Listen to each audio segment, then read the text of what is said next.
Hey y'all, what's up everyone? Welcome back to another video. This is the first part of what if Naruto had the Rinnegan and was godlike. Before we get started, be sure to check out my Patreon for early access, lemons, exclusive stories, and picture-in-picture mode for mobile users, so you can listen while doing other things. Also, make sure to check out the original author's fanfiction page. Links to everything will be in the description below. Summary. The path of truth and honesty won friends and plaudits, but it did not change world. Hashirama's kindness didn't change the world, it didn't materialize his dream. For his dream to materialize, Naruto decided to take the path lies, blood and villainous actions not just as a shinobi, but as a god amongst shinobi. Rinnegan Naruto. Chapter 1 Hokage Office. Tsunade smiled happily as Jiraiya announced his return to Konoha by bursting through the window of her office.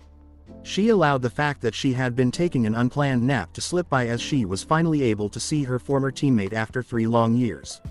Since disappearing with Naruto for the training trip, the man never set foot in the village and his messages were few. She only got a letter after 6 months and it really contained nothing but that they were still alive. It is okay to say you miss me, Haim. I can see it in your face that you're all excited. Jiraiya said with a grin. No one is watching and I will keep it just between us. Tsunade couldn't help but smile. Man, she had missed her former teammate. The Godlike Hokage shook her head before responding with a mask on her face. As if I would miss a pervert like you. You're brutal, Haim, Jiraiya said with a hurt look on his face. And I thought of running back to you with sake from the land of toads just so we could talk about old days and of course how much you have missed me. You brought sake from the land of toads. Tsunade nearly jumped out of her chair at the thought. She had never tasted anything better than the sake from that land. There was nothing that rivaled it. Kumo had some great imports but they still could not just reach the taste of the sake from the land of the toads. It was something special. Yeah, Jiraiya said with a wide grin. It was given to Naruto, but he didn't take much of it so I took it all for myself. We can drink it later. Why later? Tsunade asked. She was ready now. She only stopped demanding that the sage lead her somewhere they could drink in peace when she thought of that loudmouthed brat. Where is he anyway? I thought he'd be with you. The mood changed slightly. He said he would join me, but he is in the village. I guess he is at the ramen stand. Said he had missed it dearly more than anything, the toad sage said with a shake of his head. Haim, the man said in a serious tone. Naruto isn't the same anymore. Judging by the tone, she could guess as much, but what? He hadn't looked like someone who was capable of making a change that would get Jiraiya all that serious. He still had to be the Naruto she knew and loved, right? Tsunade shook her head. It was just a feeling, but she was sure that there was nothing really that could make her worry. Don't scare me like that, Jiraiya, Tsunade said even though the man had yet to say anything. It was just that the tone of his voice was something that made one fear for the worst, even if it was Uzumaki Naruto they were talking about. A 1.5 years ago, I thought it was best to teach Naruto how to use the Kyuubi's chakra with the Akatsuki in mind. Jiraiya started as he took off his upper clothes, revealing a nasty wound on his chest. I assume that it took deep emotions for Naruto to tap into that power so I loosened the seal and got him mad. This is what happened. I nearly died, home. It is some miracle that I survived, but it took me about 5 weeks to recover since we had no trusted medic to do the critical work. Naruto said he was conscious when it all happened. He saw himself pummeling me down to death. If it wasn't because I managed to suppress the chakra, he would have ripped me apart. He blamed himself for it. Even though I tried to talk him out of it, he didn't listen. But it didn't bring him down. It seemed to make him a lot more determined to control the power and dedicated to becoming powerful, or so I thought. Tsunade frowned. How bad could it be? Naruto didn't have a lot of people around him when he grew up. It might not be for a long time, but we have grown close and I know he sees me as family and he nearly killed that family he has. I guess I'm to blame because I'd taken on myself to teach him about life and everything else. Aside from that, these 3 years were not a waste. He can't have changed that much just because of that, Jiraiya, Tsunade said in a firm tone. She didn't want to believe what her former teammate was telling her. This was Uzumaki Naruto they were talking about. His friend had stabbed him in the chest and yet he still didn't resent him. If that wasn't enough to change him, then, what could have? You must be thinking that this is Naruto, the naive loud-mouthed brat you once knew, the toad sage said, but it is exactly that Naruto that you must be worried about. Take the abuse he has suffered in the hands of the villagers, being lonely, being nearly killed by his best friend and someone he saw as a brother. And then he came close to killing me. We must be the ones naive to think that even after all the experiences Naruto has had he could not change. Tsunade retreated to her thoughts. Certainly, any normal person would not be the same after all the experiences. The core of their being might not change, but there would still be something different about them. It would be a lie to say that the amount of experiences either her or Jiraiya have accumulated have not influenced them. Wasn't she the one who fled this village and went on a gambling spree because of her pain? Naruto had also suffered, but after everything, he was still there, smiling as always. She had returned to this village because of him. To think that person would no longer scare her. Before the Godlike Hokage could offer a response to Jiraiya, there was a knock on the door. "Come in," Tsunade said. Naruto entered. Even though Jiraiya said he changed, seeing the orange in him made Tsunade forget about everything. She was just happy that he was there, before her, still alive and well. That was all she could ask for at this moment. "Since when did you learn to knock?" Naruto smiled. "Well, I just thought I surprised you, Ba-chan. You always complained about just bursting through the door, and if Jiraiya-sensei wasn't here, you were likely going to be napping," the blonde said calmly. Tsunade heard him call her Ba-chan, but she didn't miss the fact that he called Jiraiya with respect. It wasn't anything the man deserved. The blonde Hokage studied the blonde for a few moments. He was just standing in front of her desk, smiling, blue eyes staring back into hers, nothing hidden in them, but nothing visible. The woman shook her head. She had actually been napping when Jiraiya got here. "It is good to see you again though," the Godime said with a large smile. "You have certainly grown. Well, I guess you made up for the growth you missed in your younger days." Naruto smiled. Yes, those bitter days ramen was the only affordable food, the only food he could eat. The cold-hearted villagers could not allow him to eat anything else. It wasn't to say that ramen was food for pigs or demons as they despicably called him. Ramen was good, deliciously good. But he had come to understand that it wasn't healthy eating just ramen only. There needed to be a mixture of other foods that had other nutrients. Back then, he had just been happy with getting his gut filled up. There were no complaints. As long as he enjoyed his ramen and he slept with a full stomach, he could still smile and pretend as if everything was all right. It was much better than the crappy food and sometimes cold water as supper in the torment hell known as the orphanage. If he had been allowed to buy other food, how would he have managed it? The Sandaime didn't give him enough allowance to be carefree with what he bought. He could only afford so much. But considering what he held inside of him, the old man could have been a little generous with what he gave him. The pervert by the window. "Hey," Jiraiya interrupted Naruto before he could finish speaking. "I was feeling happy when you actually called me Jiraiya-sensei." Naruto just continued as if he hadn't heard the man but had merely taken a pause to gather his breath. "Thought it would be better if we ate all types of food with the needed nutrients. I was busy training, so my body had to be healthy to be able to keep up with everything that I was learning. More strain to the body requires more energy to be burned. We consider chakra to be essential, but chakra doesn't keep the joints, muscles healthy." Tsunade blinked and stared at Naruto as if he had grown a second head. She was dreaming right. Naruto couldn't speak like that. He was a carefree person who hated studying, a naive idiot who was as stupid as one could be. The Godime looked at Jiraiya. "What did you do, pervert?" "I just trained him," Jiraiya said. Naruto ignored most of his studies when at the academy. There was a lot that he didn't know, and with the use of clones, it would have been a waste and a deliberate attempt on my part to stop him from growing. I got all the materials that Naruto needed to learn, and told him the secret of shadow clones that he had been too stupid to figure out even though he used them every day. The Sannin took a shot at Naruto. "I take offense to that, sensei," Naruto said with a look on his face. "Well, I have to admit, it is remarkable that I was never able to notice that I received the memories of my clones each time I used them.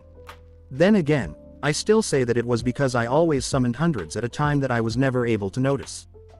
"Lame excuse," Jiraiya snorted. "When practicing your Rasengan, you were not using hundreds."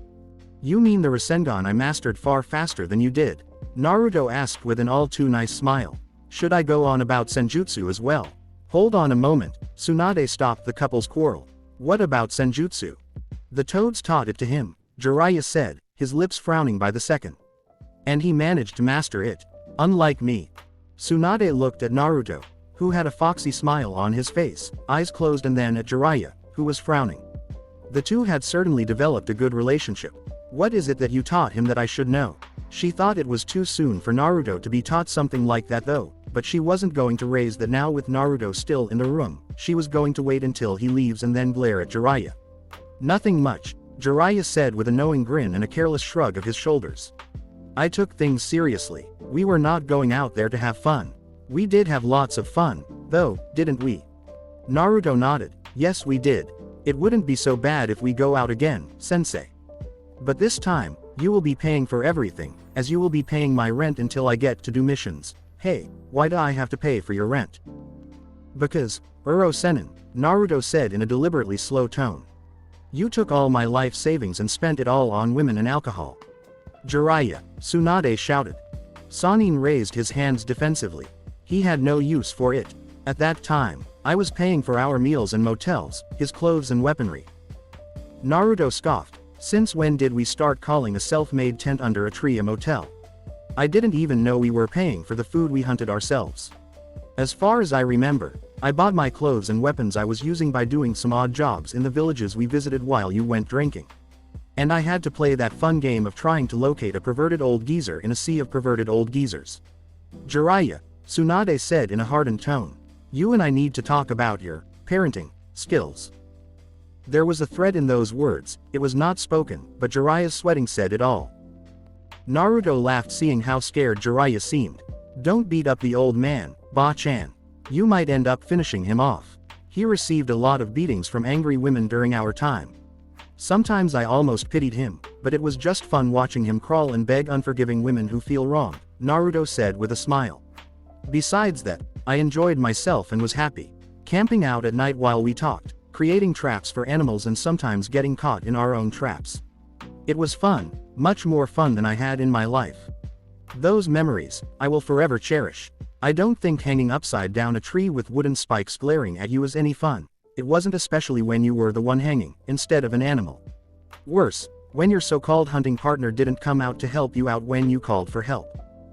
Serves you right, Tsunade said to Jiraiya before turning to Naruto. I'm glad that you managed to have fun though. A warm smile graced her lips as she spoke. Everything seems to be in order, Naruto said. If there is nothing more, I will take my leave. Ba-chan.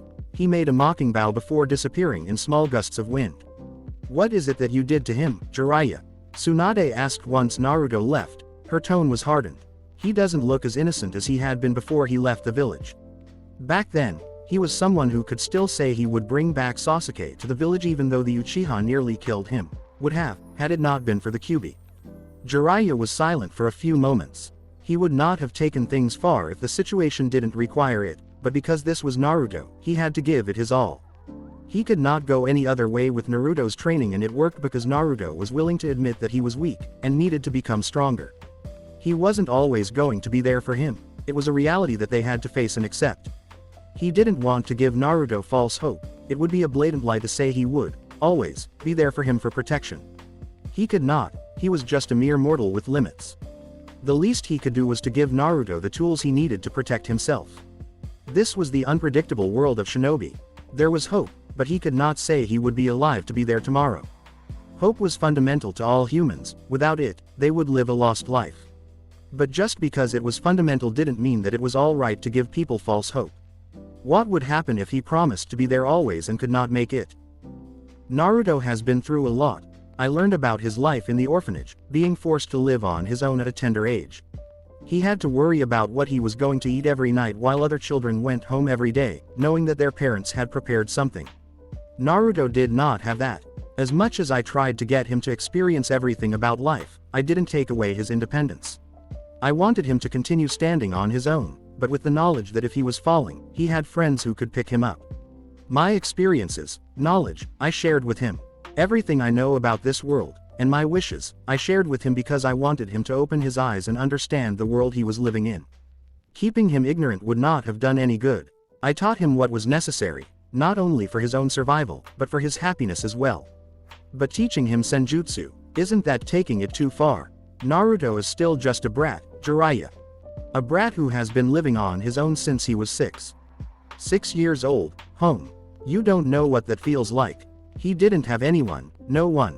Not a single friend, no parents, just alone in a rundown apartment and surrounded by people who would celebrate his death. Jiraiya shouted a bit angrily. Naruto suffered, I don't want him to suffer anymore. Besides, since when do I teach senjutsu? You know that I can't do that, the toads make that decision. If they felt he was ready, then he was ready. I have no say in it, and truthfully, I wasn't complaining when they took him away. Senjutsu will protect Naruto against the Akatsuki. They are not going to wait until he grows up before trying to take him. They have already tried that, and it was only because I was there to stop them that they failed. Will you, Haim, be there the next time they appear? When was the last time Jiraiya shouted at her angrily? He almost never did, never, but he was shouting, glaring at her, daring her to come up with a rational retort to his reasons. Tsunade could not find any. The only word that came to mind is a, but, nothing less, nothing more. The fact that she could not find a flaw in his reasons silenced her. Sorry I shouted, Jiraiya said with an awkward smile. I may be a little mad at myself for allowing him to suffer alone. My parenting skills are bad, but at least, he would not have suffered alone if I had taken him. I can't change what happened, but I can at least make sure that his future isn't one that is filled with regrets and pain. You should be, Tsunade said in a quiet tone. But maybe I should be the one who is apologizing. I never realized that Naruto grew long ago. Perhaps it was innocence and naivety that made me think that. The blonde Hokage shook her head. This talk has made me slightly sad just thinking about it. It makes what Sasuke did even unforgivable. Tsunade looked up at Jiraiya as she stood up. What do you say for a drink? In about an hour or so, Jiraiya said. Tsunade blinked. That has never happened, never ever. When she said a drink, Jiraiya always jumped. The Godlike Hokage was so surprised that she sat down just to think it over. Jiraiya grinned. Just kidding, he said. Tsunade glared. You know, never mind. I have a lot of work to do, and with Naruto back, I'm sure my workload is just going to increase, the blonde said. Oh, come on, Haim. Jiraiya begged. Tsunade smiled. Yes, she preferred it this way. Not that she just enjoyed seeing Jiraiya begging. It was just something normal. She needed to see the normal so that she could rain down her fears that things were changing. Later that day, Naruto was sitting in the dark, inside his apartment, in the small kitchen. The only thing that was visible were his eyes. It has always been like this. He had friends during the day, but at the end of the day, he would be back here and the cold walls would remind him of how lonely he was, how much he needed someone in his life to take that loneliness away. The emptiness, he had forgotten that with Jiraiya by him. There was never a moment that made him feel lonely when the Sannin was with him. Back then, he had always retreated back to this bitter cage of loneliness alone, and just imagine how beautiful others were living with their parents. The voices of parents calling their children to take a bath, brush their teeth before going to bed, rang inside his head those days as he tried to imagine having his own parents. The imaginations hadn't comforted him, they had must compounded on the misery. The thoughts were beautiful yet bitter. It was nice, but he could not touch it, he could not experience it because he had no parents of his own. Iruka had changed all that, perhaps because he could understand parts of him. The man had become really close to him. Naruto had thought he had grown out of his loneliness, but here he was, alone, just the cold walls glaring at him. There was no one to talk to. He could summon a clone and have a conversation with it, but that would get some people to send him toward a psychological evaluation if it was discovered. There was nothing worse than being suspected of having lost one's mind.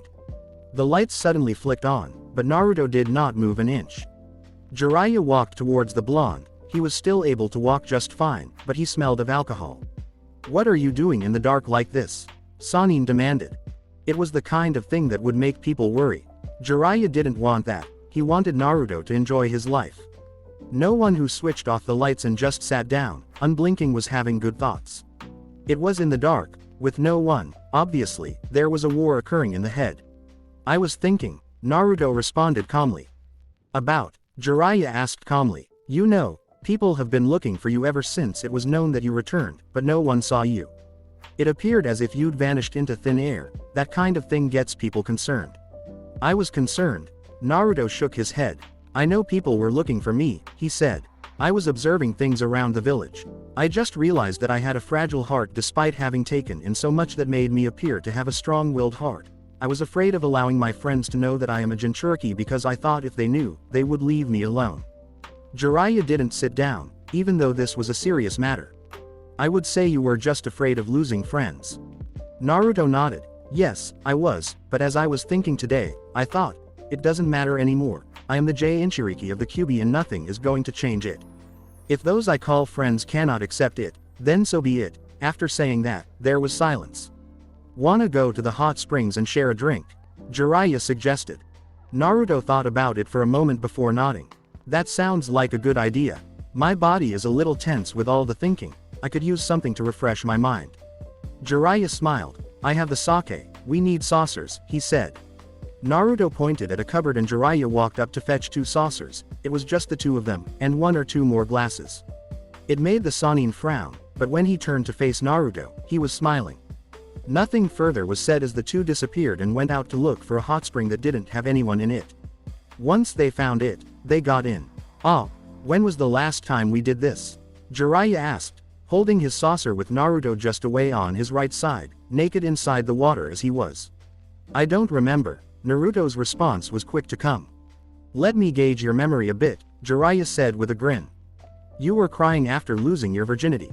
You were crying as if you'd been raped and saying something like you wanted to do it first with your beloved, Sakura-chan." The Toad Sage laughed at the memory. "I thought we discussed that we were not going to talk about it again," Naruto said, not the least amused. Jiraiya shrugged. "I don't remember that agreement," he said. "That woman did rape me though. I was tied on a bed, with chakra seals. How is that not rape?" Naruto asked. "Some women just like it that way. Sometimes I do too," the Sannin admitted without any shame. "You didn't have to cry about it though. Those tears were for your amusement, Uro-sennin," Naruto said firmly. "It does make me feel almost touched that you would leave your beloved Tsunade and come to me." Jiraiya narrowed his eyes, and took a sip of his sake. "What is that supposed to mean?" Naruto smiled. "You think I don't know that you're in love with the old hag? Give me some credit, sensei. I should know. I have also been a victim of unrequited love." Jiraiya sighed. "I forgot about her," he said of Sakura. "What are you going to do about her?" "No offense, but I don't want to end up like you, sensei. You have always been a pervert, but the thing with her makes it worse. You know she will never love you, yet you still hopelessly love her. I have gone through enough pain to cling on to something like that. My own happiness should matter as well. Even though I used to say seeing her smile makes it all right, but my happiness should matter as well." Jiraiya smiled. "You're speaking like a grown-up now," the man said. "I wish for you to be happy as well. Then who are you going to go after? Or are you just going to experiment until you find the right one?" Naruto snorted. "I'm not a pervert like you, sensei. Says the brat who uses a perverted jutsu and actually wrote the last issue of Ika Ika Paradise," the Sannin said. He was still a little bitter about that. How could Naruto, who has never written anything, write his book under his name and send it to his publisher? Even worse, the publisher liked it and published it.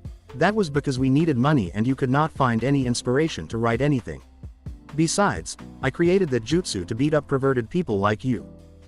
It works, Jiraiya said. Speaking of which, can you create one for me? Harem style. Ever since you saw a naked woman, it has really been appealing and provocative. Just sitting here without women is making the water cold. You do know that inside it is a man. It doesn't look like a man to me, Jiraiya said firmly. Now, are you going to do it? The man was already grinning madly. Naruto shook his head. I'm not going to stay behind and watch it. It will be just too disgusting. You're still going to get the memories. Naruto shook his head. I will create a clone that won't give me memories. And you know what, if you touch them, they might go boom in lightning. With all the water here and an intoxicated body, I'm sure it will be quite a shock. Jiraiya didn't think about that pain. Naruto had done it before. If he touched the clones, they would shock him. It wasn't fun as it left him paralyzed, but he was not going to stop because of that.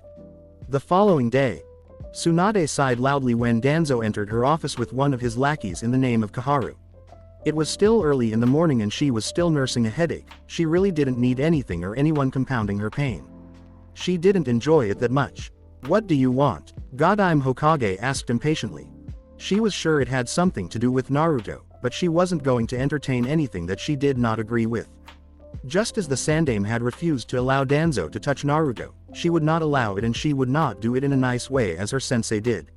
She would be willing to even pummel the old man to the ground if he tried something behind her back. She wasn't as forgiving as her sensei had been. It is about Kyuubi's Jinchuriki. We know that he has returned to the village, but we do not know if he has received enough training. But that isn't why we are here anyway, Danzo said. Team 7 is missing a member since you allowed Sasuke to leave the village. Allowed? Tsunade asked, not the least amused by the accusation. I remember sending a team to go after him. It did end up in failure, but it wasn't because of the lack of trying. A couple of genin and a newly promoted chunin. Is that what you call a team? Danzo asked. For a mission of that scale, you should have sent at least Anbu to go after him, but you chose to send children. I wasn't surprised when they failed. And our Jinchuriki was almost killed in the process. Tsunade glared. If it had been up to you, things would have gone better, right? Godime asked sarcastically. Without question, Danzo said, even though he knew the woman was being sarcastic in her question. I have not come here to fight. I want to make a proposal. What? Team 7 currently lacks a fourth member. I am willing to give you one of my own. He is around the age and will fit in well. Sasuke is no longer here, and as we increase our efforts to track him down, Team 7 will need a new member. You just want to spy on Naruto closely, Tsunade said in a flat tone. But I will not deny that there isn't anyone who can fit into that team now. Fine, your request has been granted. If there is nothing else, get out of my office. I'd like to rest a little more before doing some work.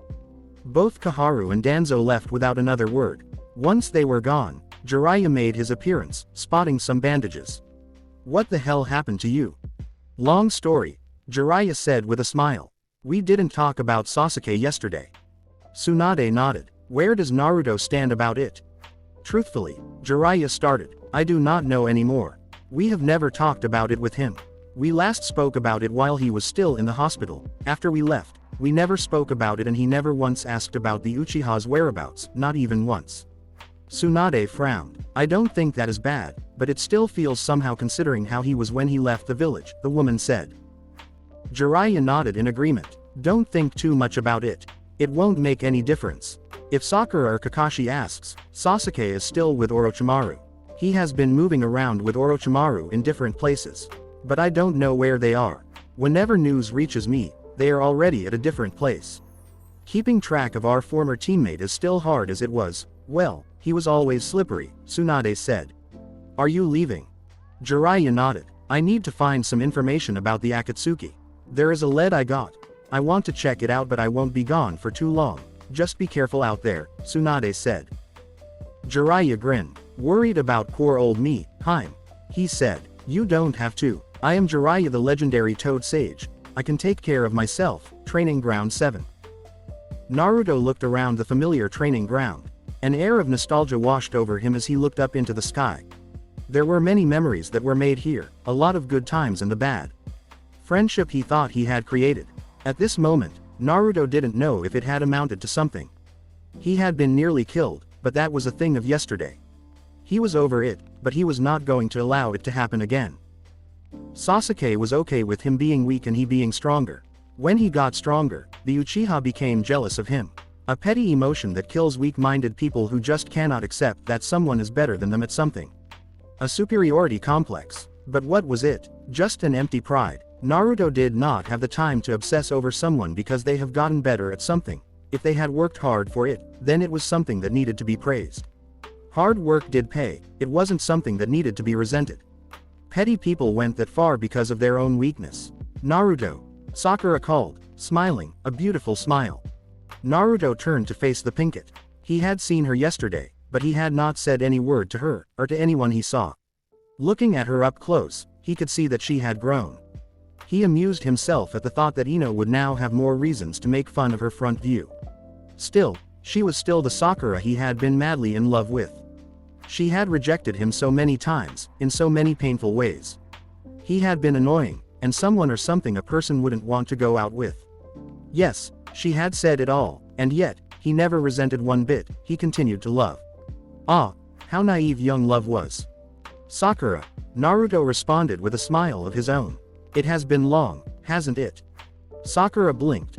There was no, Sakura-chan, in a loud tone. It was a calm tone and a charming smile that greeted her. Yes, she had said it. Naruto's smile was charming. She would not say it aloud to him, but that was what she thought. It has, she said. You never wrote. Naruto smiled. I didn't have your address, he said jokingly. You have grown beautifully well, though. The past years have surely been treating you well. Sakura seemed to beam at that. Well, I have been taking care of myself and I was training harder than before. If we are going to bring Sasuke-kun back, I also need to do my fair share.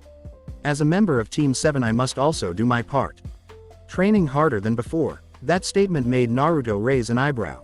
It was just ridiculous. The girl had not been training. What she did was put on makeup in order to look good for Sasuke. Even when they were going out on missions, she was most concerned about how she looked. Ah, he missed those bitter days. Since Naruto was a nice person, he didn't say any of his thoughts aloud, he just smiled. That's good to hear, Sakura, he said happily. Sakura trailed off as she twisted around, sensing something. There was a black and white lion jumping down on them. She didn't waste them before slamming it into drops of black ink with just one punch. Naruto narrowed his eyes behind him for a second as a pale-skinned male flashed behind, a kodachi at him, poised to stab on the back. It wasn't that he couldn't have dodged it. Doing so was just pointless since he had already discovered the teenager had been here before he came. The blonde turned his attention back to Sakura. That is just scary, he said. It reminds me of that woman sitting in the Hokage's office. Sakura smiled, her right fist held up firmly. Well, that woman is my master. She was the one who was teaching me while you were away. Naruto smiled. Well, she just got scared. The Pinkett used to get angry back then, but now Naruto would not want to get her mad. He didn't want to have a repeat of Jiraiya and Tsunade's relationship. It was fine with just those two, the sickness did not have to pass on them as if it was genetic. Well, you were right to say you have been training hard, Naruto continued with his efforts to ignore Sai. I'm guessing you didn't just learn her monstrous punches. You were always smart, excellent chakra control, medical ninjutsu. Sakura nodded. You're looking at the third best medic nin in Konoha, and soon I will surpass Shizune, the Pinkett said a bit proudly. It was something to praise, considering that a few years ago, she was nothing more than a fangirl who couldn't do a good fight. The thought just reminded him of her pathetic attempt at a fight with another fangirl in the name of Ino Yamanaka. Are you really ignoring me, dickhead? Sai asked with a creepy smile on his face. Sakura hadn't really given the pale teen a look because she had been busy with Naruto. He was different, spoke in a quiet and smooth tone that made you just want to listen to it. If he had grown like this, then her beloved Sasuke must have grown splendidly as well. Who is he, Naruto?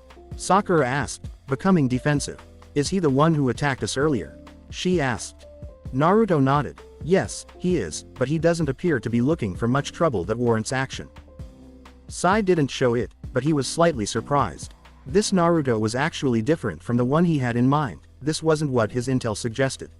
He thought that picking up a fight would be easy, but even when he made a move, the blonde didn't react to it, just because he could sense that he wasn't here for his life. The root spy had no delusions. He knew that Naruto had sensed him when he appeared, he just didn't do anything, not because he could not, but because he felt there was no action that needed to be taken. How could he tell though? The Naruto he was supposed to meet was supposed to be a naive and stupid brat, not this calm person. Kakashi appeared in a puff of smoke, the iconic eye smile in place, a laid-back body language, his beloved book on his left hand, his right inside his pocket. The moment the eye smile went away, it was replaced by a slight look of boredom. That is Sai, he will be your new teammate, Kakashi said a bit lazily. What? Sakura seemed incensed by the thought. Kakashi was a lot more interested in Naruto's reaction, lack of rather. The blonde didn't say a word, he didn't blink. Sighing, the Jonin looked at the irate teenage girl and responded. Team 7 is one member short, and for it to be active you need to have another team member, otherwise, there is no team. If you don't want it, you can talk to the Hokage and the team can be dissolved. I don't want the team to be dissolved, Sakura said in a barely audible tone. This was like her second family, she was only missing Sasuke. Even though she liked the Uchiha more, Naruto and Kakashi were still important to her. At the same time, I don't want anyone taking Sasuke's place. Sasuke ran from this village. If he left, it is only logical that he be replaced, Sai said in an emotionless tone. Sakura glared. Any more word from the pale black-haired teen and she was going to snap. There was no one who could replace Sasuke, no one. He would always have a place in their team, in her heart, in Konoha. They would bring him back to Konoha and things would go back to normal once again. What do you think, Naruto? I have no problem, Naruto said.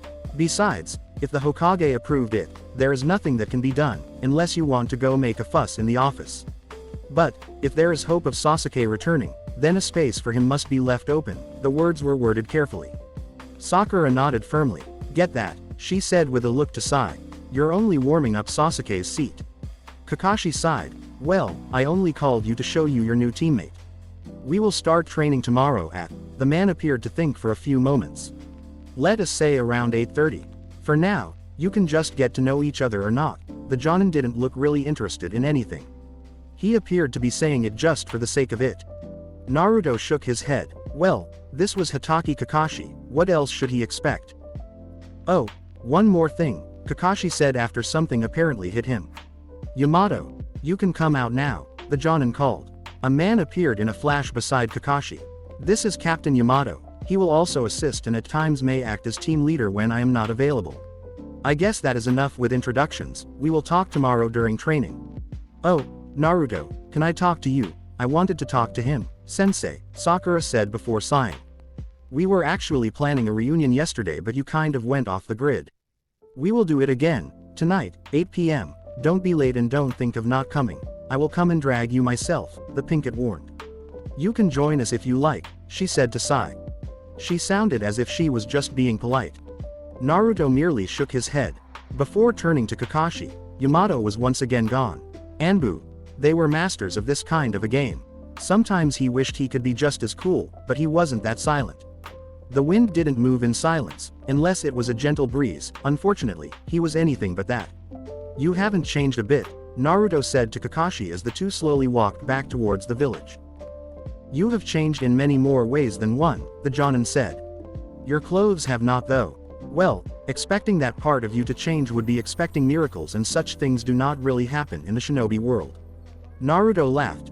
Don't be like that, Kakashi-sensei, the blonde said. Miracles do happen, but this thing kind of holds some sentimental value for me. Something big will have to happen for me to drop it. It is just like my apartment, I don't plan on changing it because of the sentimental value it holds. Well, now I can't do anything because I'm actually broke, Kakashi raised an eyebrow. Since when did you start holding things like that? Since I heard Jiraiya-sensei use the word, Naruto said with a smile. When you spend your time listening to a man, you slowly start to pick up some things about him because the reality is that what he says influences you in many ways. Kakashi looked thoughtful as he tried to imagine Jiraiya speaking wisdom to Naruto. It was even difficult to comprehend that Naruto was the kind of person who would listen to someone talk. Well, things do change and there was enough that has happened in Naruto's life that shouldn't surprise people if he changed. It was like if he snapped. Most people would not be shocked, but would actually ask, he finally snapped. Yamato, Naruto started. From the information Jiraiya gave me, he is a former root operative and a Mokuden user, the blonde said. It was interesting that Jiraiya would say something like that. It wasn't really a secret but he just didn't think that Hisanin would tell it to Naruto. But this just meant that the level of trust between the two had grown and that Jiraiya trusted Naruto to know things that were not known to the public. If that was the case, what more information did Naruto know? The Sannin was a spy master, so he had all kinds of information. Why would Jiraiya tell you something like that? Mokuden was the reason he informed me. He assumed that when I returned to the village, there might be someone closer to me because I am a Jinchuriki. Well, not because he was a Jinchuriki but because they wanted to keep the Biju in check as if he had already gone out crazy or was manipulating him. Naruto felt insulted by the thought. It was Tsunade who could make the decision and honestly, he was disappointed. It just meant that the woman didn't trust him with the power. Was he some child that needed to be supervised?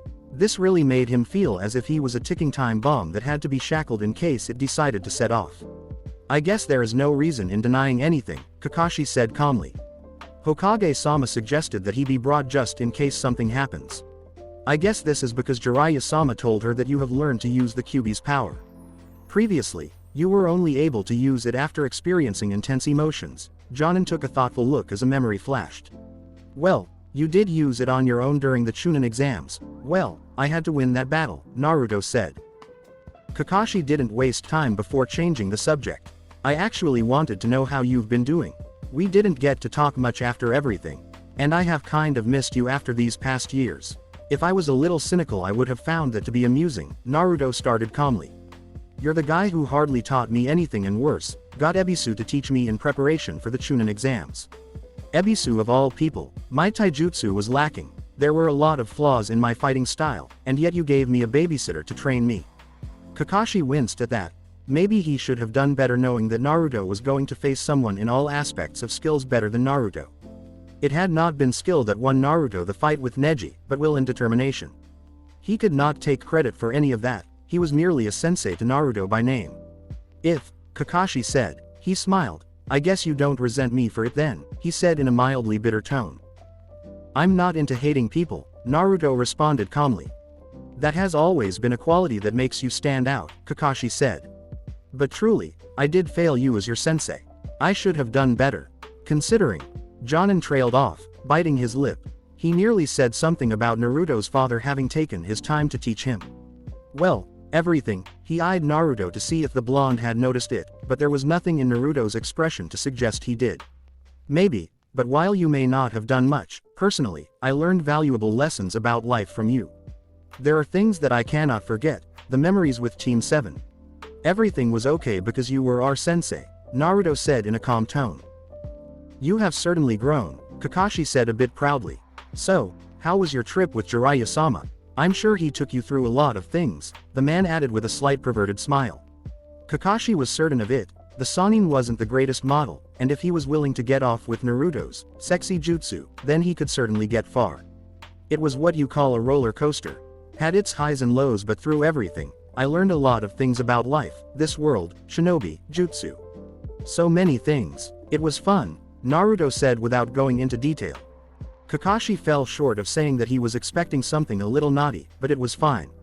Naruto did seem to have gone through a good growth period that should serve him well in the future. You're gonna have to get along with Sai, though. Why did you ignore him anyway? Jiraiya has taught me that you should be able to read the atmosphere, and at times, I try to take it literally. He obviously had his reasons for trying to pick up a fight, but since he had no negative feelings that would make me nervous, I decided it would be pointless to go about it like that, Naruto responded calmly. Even Guy doesn't just attack you, he first requests a challenge. Kakashi just shook his head. There was nothing wrong with what the blonde Uzumaki had said, he just didn't have a comment on it. I look forward to seeing how far you have gone with your training. Tomorrow. Jonin waved his free hand before taking another direction. Once Kakashi had disappeared, Naruto looked up into the sky, just wondering what he could do. He had a lot of time before he was able to see the others. It would be later on, he had the whole day to himself. He didn't feel like training, he had done plenty of it during his time with Jiraiya, now was a time to see the results of his training before looking into what he could improve on. Naruto placed his hands inside his pockets before walking deep into the village streets. He would have to navigate his way towards Ikaraku once more again. After that, he would need food, but the funds department were not looking too bright. Perhaps it was best to go to Tsunade and get a mission to earn something. He could do as many D-ranked missions as he liked before rewarding himself with a steaming miso ramen. Naruto nodded at that thought, he would go and do that. Hokage office. Back here so soon? Tsunade asked as Naruto walked into her office.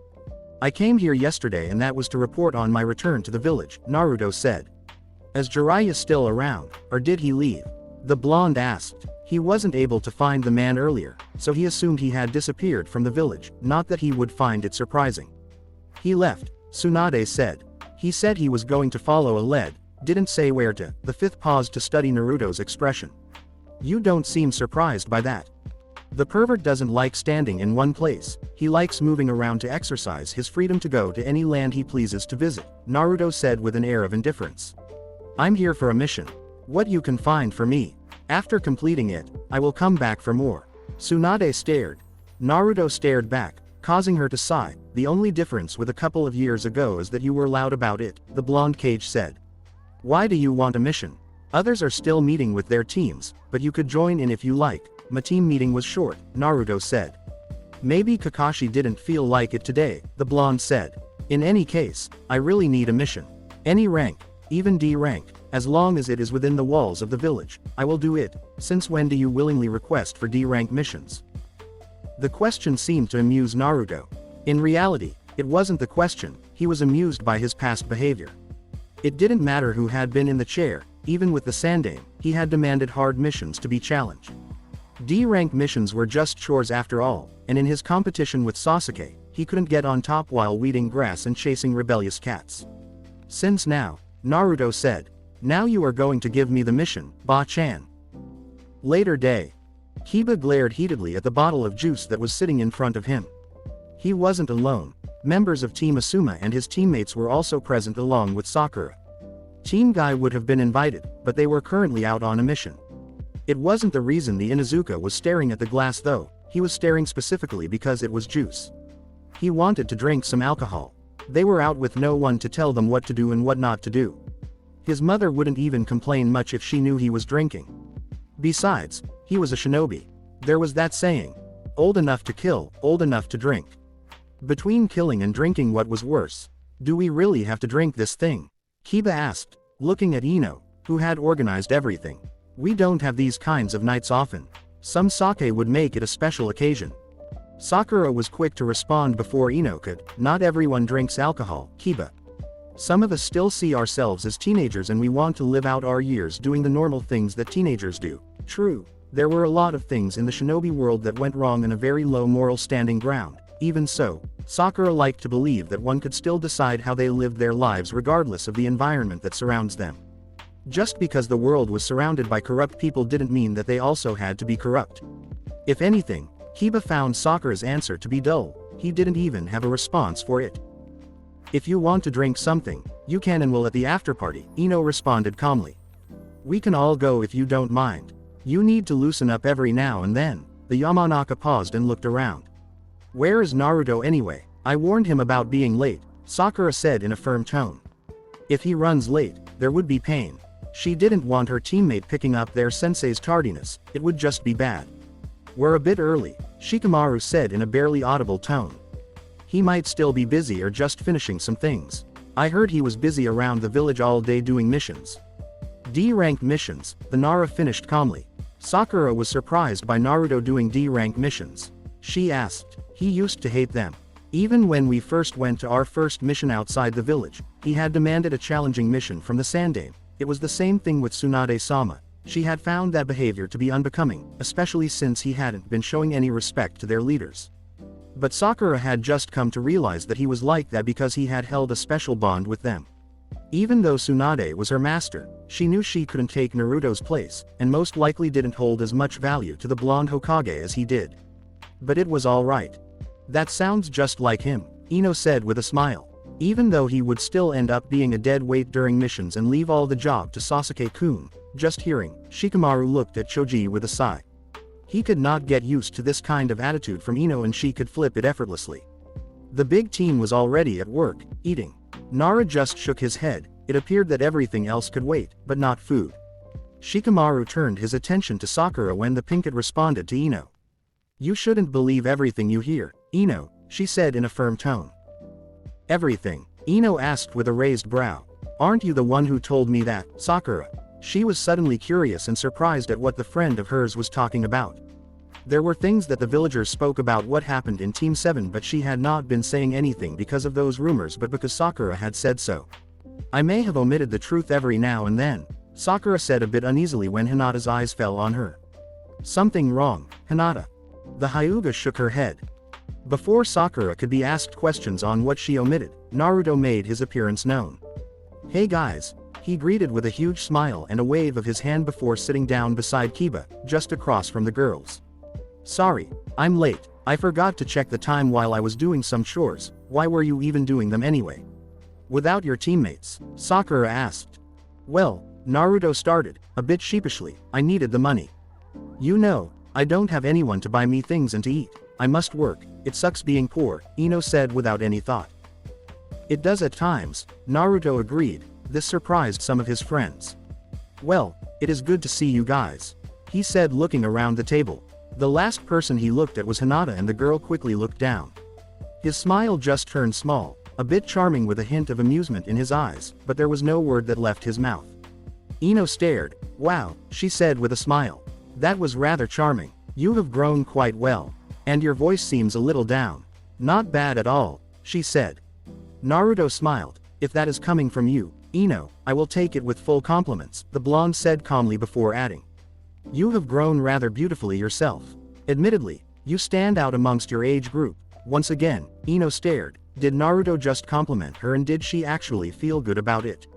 She shook her head. What was happening here? Maybe Kiba was right, they do need something to drink.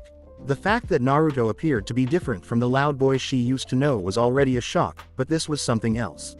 Speaking of growing, Kiba started with a grin on his face. All of us here have graduated from being genins to become chunin. You're the only one ranked lower than all of us. Meaning, you're our junior. The hell, Naruto exclaimed. This was certainly a surprise. He didn't think everyone would have moved on so quickly. Even Ino and Sakura had managed to get one before he could. Considering how they performed at the chunin exams back then, it was something to smile about. Well, rankings don't really determine how strong you are, that wasn't completely true. The only reason he was still a chunin was because he never got the chance to enter the chunin exams in his time away from Konoha while his friends had the time. The fact that they have become chunin now means that they have become strong, and have graduated from being mere genins. Didn't that say their rank determined their strength? Personally, for him, his rank didn't determine his rank, but that was only because he hadn't taken the time to be judged. Well, it can't be helped. When the others went to the chunin exams, you were still away, Shikamaru said. I was kind of hoping that you'd show up, Choji added. I think most of us were hoping for that as well. I didn't know there were exams occurring, Naruto said. If I had known, I wouldn't have missed them. My last participation was ruined by the invasion after I had progressed to the next round of the finals, and that was after winning against all odds. He was just that awesome, wasn't he? I still say rank matters, Kiba butted in once again. We can prove it any time, Naruto grinned. I am up for that. How about arm wrestling? If I win, I am right and you're wrong. That would be too easy, Kiba said with a feral grin. I want to take you on in a battle. A real battle. I have not forgotten that you defeated me at the preliminary exams. Settled, Naruto said. I will take on tomorrow, but for now, how about we enjoy the night? I have missed you guys. Chapter 2. Not long ago, Naruto had graced this training ground as an idiot who only thought about being better than Sasuke and trying to look good in front of Sakura. The former had grown to be envious of his growth, so much that he decided to join Orochimaru and then attempt to kill him.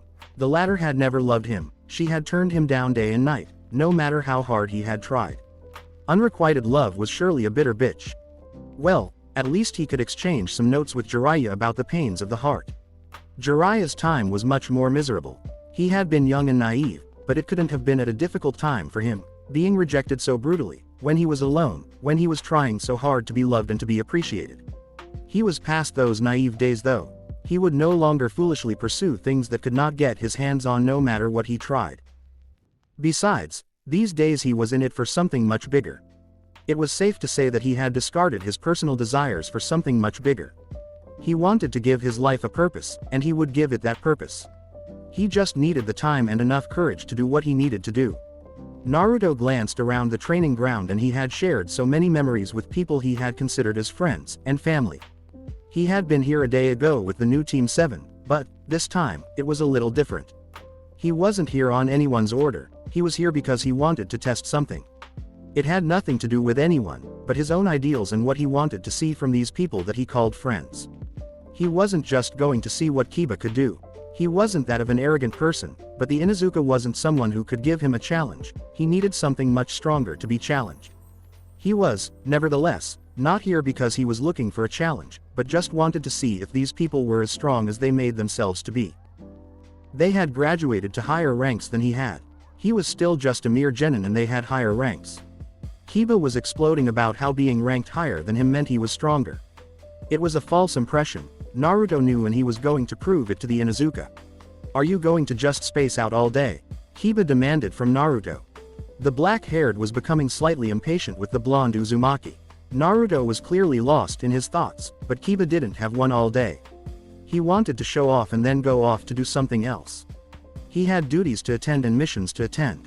He still had his team meeting even. Don't tell me that you're having second thoughts. Kiba asked with a grin. If you're afraid of fighting, we can call it quits. Truth be told, although Kiba was confident about his abilities, he was a little nervous. Naruto hadn't been as skilled as Sasuke or Neji, but he had the power to fight off those two.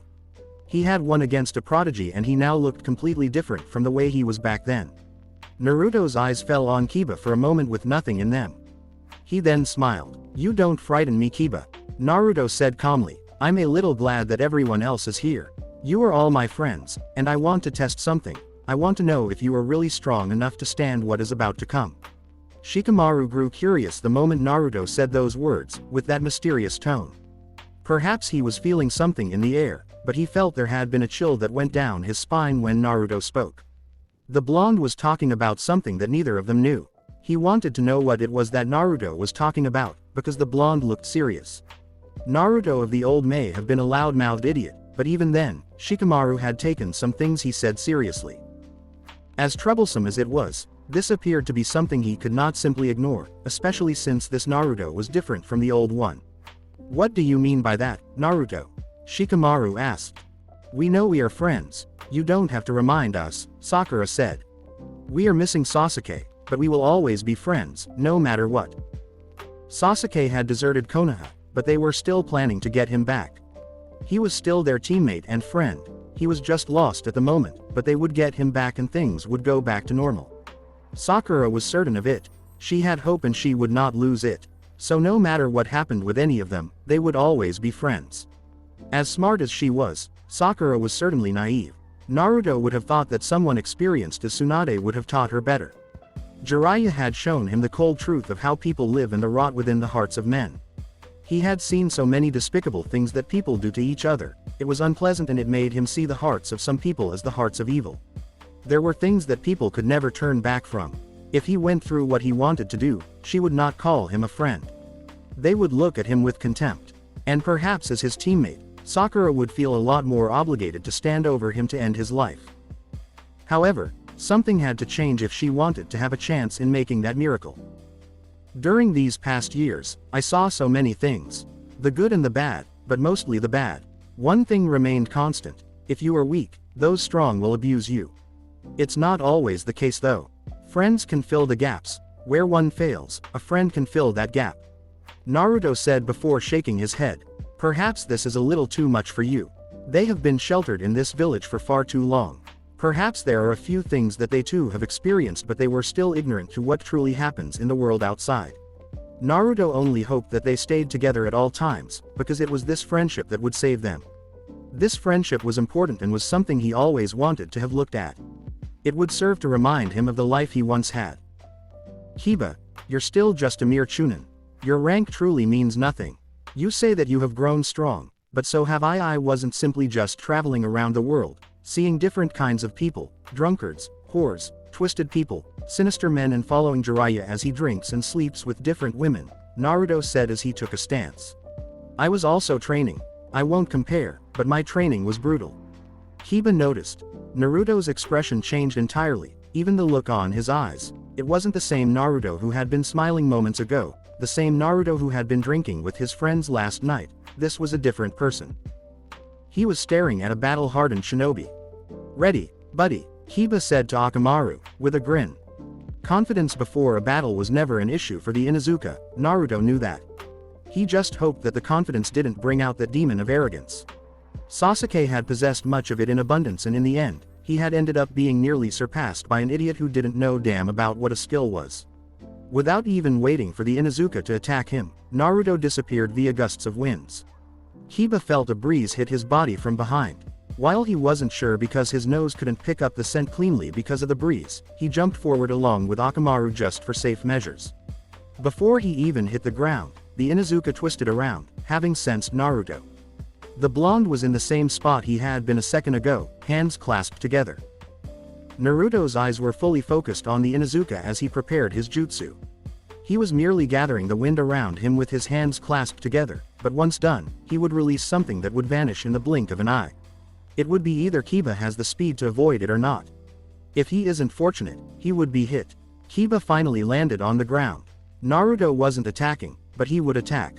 Kiba was certain of it. He may not have been the brightest, but he had been brighter than the blonde Uzumaki and he could tell without anyone needing to give him a hint that Naruto was preparing an attack. Given the time he was taking to prepare it, it was apparent that it was going to be something else. Still, when had Naruto learned to execute complex jutsus? As far as he knew, the blonde only knew to use the Rinnegan and those shadow clones. He could only use 2 jutsus back then. Could he have improved that much? There was the wind. It was the blonde's doing. Let's not wait for him, Akamaru, Kiba said to his loyal partner. In response, Akamaru barked. Gatsuga. Using his beloved combination jutsu, Kiba rotated along with Akamaru in ferocious speeds. You could not even see the two from the rotation. It took seconds for the jutsu to slam towards Naruto's form. The blonde watched with a careful eye as Kiba shot towards him. When the Chunin was just inches away from him, the blonde jumped up in a burst of speed. The speed in which he jumped up was so fast that the ground below him shattered slightly, causing dust to pick up.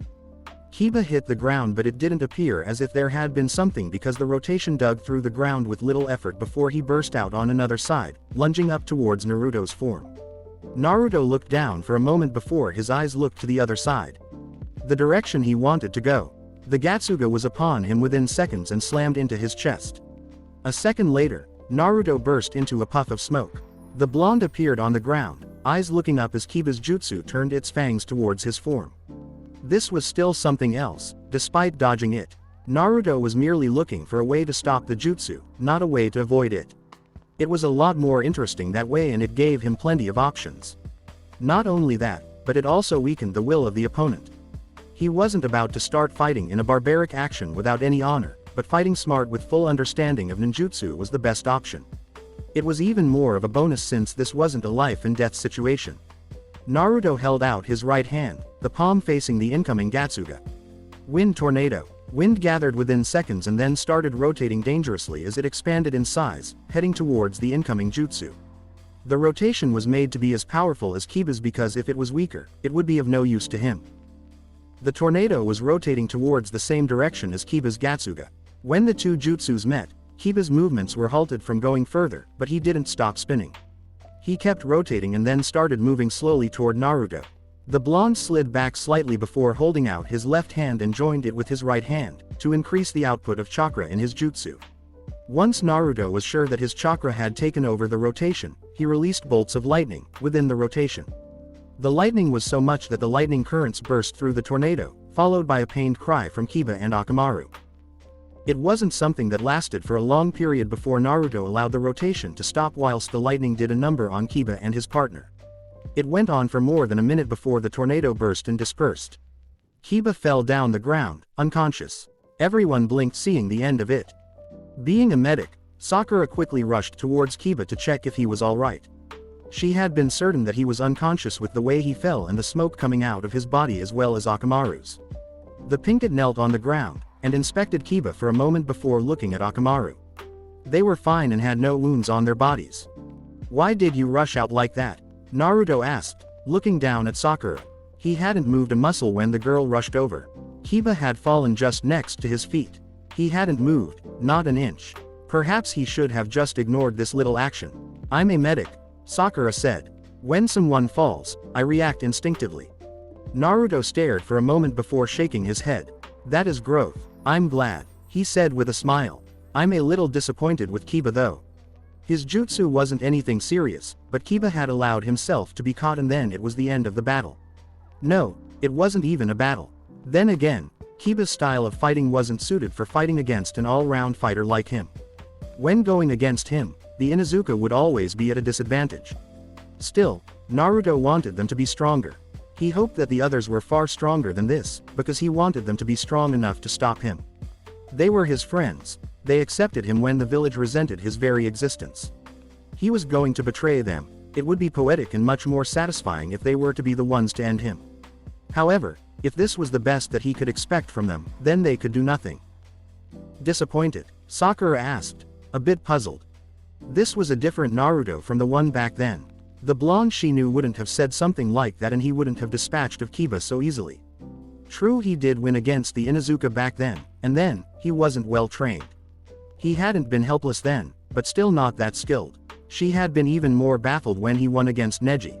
Well, that battle had been won purely on willpower. Skill had nothing to do with it, but this time, Naruto had skills. Of course, she still thought he could not hold a candle to Sasuke. Her Uchiha would always be a step better than Naruto. If the blonde had improved this much, then Sasuke would be a step ahead of the blonde. By then, the others were stepping closer to the two and the dog. Ino had her hands around her waist. "Since when did you become like this? I should not be surprised at your use of both wind and lightning elements, but I am," Shikamaru said, eyeing Naruto carefully. When the blonde left the village, he didn't know any elemental chakra manipulation, but now he could use two. The blonde has always been a chakra powerhouse. That was something anyone in their group could not disagree with. Shikamaru was confident enough in his assessment that he could say that the blonde had more chakra than anyone in their generation. It wouldn't even be an exaggeration to assume that he had more or as much chakra as some jonins in the village. That was 3 years ago, and the blonde had gone out to train with a Sanin. If he hadn't improved or learned how to use his chakra, it would have been out of ignorance on his part or Jiraiya's negligence in Naruto's training. Naruto merely smiled. You can't expect me to be the same after all these years. Besides, I have always been keen to learn more jutsus. Perhaps I lacked the intelligence and a mentor to teach me back then, but with dedication, I managed to make the most of my large chakra reserves. My intention was never to actually win a bet with Kiba, but to actually judge your strength. I have seen that Sakura has grown much better than I would have expected. We may not be very powerful, but I hope you guys stay as friends and united. Of course, there will be disagreements, but I hope you never forsake your friendship. Why do you make it sound as if you're no longer going to be a part of us? Ino was the first to ask the question. Naruto smiled but shook his head. He did not respond to the question. I guess we must talk about our former comrade Uchiha Sasuke. We went out to get him back, and we came back heavily injured. Some of us faced life and death situations in trying to retrieve him. I failed. I could not defeat Sasuke because he was better than I was. Perhaps to you guys it may not be much, he was our friend and brother. He chose to abandon everything for power. I won't comment on anything regarding that or whether he is in his right mind or not. You are all free to make your own judgments based on what you see. I'll keep my thoughts to myself. In any case, if I come across him, I will fight to bring him back to the village, because he is wanted back in this village. I don't care about the politics, but I will fight him, and if I win, he will be brought back to the Hidden Leaf. Of course, that will depend on some other things. There was a very dangerous message that was left unsaid, Shikamaru noted, but he didn't say anything regarding it. But from those words alone, he could tell that the blonde didn't hold any attachment towards the Uchiha, or perhaps it was just his imagination. What was apparent was that Naruto had many thoughts in his head and that it was deeply concerning. This was different, but Naruto was certain that he would get to see something soon. Sasuke is still our comrade, Naruto, Sakura said in a firm tone. He is just not okay. Ino was the only one who seemed to agree with that assessment from Sakura. Well, the two have always been fangirls to the Uchiha. They have always tried their best to gain his attention. Naruto wasn't going to comment on it, but he was still disappointed that Sakura had remained the naive little girl she had been 3 years ago. He would have thought that Tsunade would have taught her better. Well, Godime had run off from Konoha to avoid dealing with her problems. Should he really be surprised? All aside, you have certainly improved, Shikamaru said. He still thought that Naruto was still hiding some of his abilities. 2 elements. That is impressive, considering none of us have gone so far. Well, you focus on your clan jutsus and we with too much chakra have no other option but to make use of our reserves by learning all the ninjutsu we can. Naruto responded calmly. He had learned that it wasn't the number of jutsus one had in his arsenal that made one powerful, but how he used the jutsu. He could possess 1,000 jutsus, but if he didn't know how to use them, he would end up being defeated by one with only a couple of jutsu under their arsenal. This was disappointing though. I'd expected a bit of fireworks knowing that you've always been explosive and Kiba has never been subtle, Shikamaru couldn't help but say. It has proved to be an interesting revelation nonetheless. There was a side of Naruto he had just seen, a side of the blonde he had never thought he would see. As much as curious as he was about this new change and the hidden messages in the blonde's words, Shikamaru wasn't going to ask too many questions. It was just going to be troublesome doing so, and he really didn't want anything that would give him a headache. You don't always get what you want, Naruto said with a small smile. Life is full of disappointments. Tell me about it, Ino was quick to say. Naruto turned to the blonde Yamanaka. There was unquestionably something in mind when she said those words. She was certainly not going in the same direction as he was, but Naruto didn't comment on it, he just let it slide. Should he tell them about his status as a Jinchuriki? Naruto pondered on the thought for a couple of seconds before shaking his head. He decided against doing so. They would find out eventually, and it was going to be soon since he didn't have much time in this village. Yes, there would only be a couple of days before he lets loose and becomes the enemy of the world. He had been thinking it would be nice if they heard it from him, but since most of the village knew about it, they had to use their heads to figure things out. The Sandame's law no longer applied, did it? Naruto couldn't answer that with confidence, but the subject of the Kyuubi was still a touchy one within the hidden leaf. Forest of Death. Sai was honestly surprised when Naruto suddenly disappeared into thin air. He had been watching the blonde meditate for a couple of minutes within the forest. It was part of his job to observe the blonde Jinchuriki. In keeping up with those duties, he had to follow Naruto almost everywhere when he had the time. Danzo wanted to know everything there was to know about the weapon. There was the undeniable fact that the blonde had returned to the village much stronger than anyone would have anticipated. Danzo hadn't thought it would be likely without his hand, but they were living this reality. In any case, his job was to discover the tricks of the blonde Uzumaki before his master could decide on what to do. There hasn't been much to look at since he started observing. It was still early days nevertheless. He was going to do missions with the Uzumaki. Naturally, he would see much of the blonde's abilities then. It was when he was having those thoughts that Naruto suddenly disappeared into thin air, leaving him blinking a couple of times. He hadn't known that the blonde could move so fast and disappear without even leaving a trace of his presence. It shouldn't be surprising, it is an ability that Anbu used regularly. Sai's senses picked up with his hair standing as Naruto suddenly appeared from behind him. The Nei operative jumped forward as he twisted around to face the blonde. As he came to face the blonde, Naruto was lunging towards him, right hand stretching towards his throat far faster than the rest of his body. In the blink of an eye, the hand was gripping his throat. It felt as if he was gripped by an iron hand. When the two hit the ground, Naruto brought Sai much closer to him, staring at him with an expressionless mask.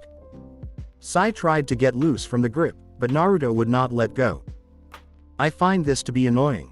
You mustn't do this or otherwise I will treat you like an enemy.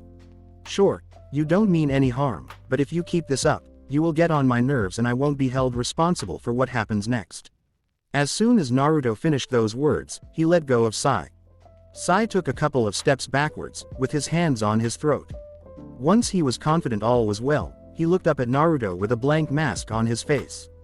How about we test what you can really do? Since the blonde knew that he was watching him, there was nothing to lose in requesting a sparring session with the blonde. He would be killing all the stones and he would give his report to his master. If Naruto agreed, he wouldn't hold back, but fight with everything he has to see what the blonde could really do. Naruto tilted his head to the side. Me fight you, interesting but no, the blonde said with a shake of his head. Again, Sai asked, what are you afraid of? The last time when he was being introduced to Team 7 he had tried attacking the blonde but the Uzumaki hadn't responded to his attempt to start a sparring session. If his method had been wrong last time, this one had to be right but he was still being rejected. How was he going to get some results without actually engaging the blonde in a battle? I fear myself. You, a pet of Danzo, I do not fear. Perhaps if you were coming with pure intentions, I wouldn't be against fighting you.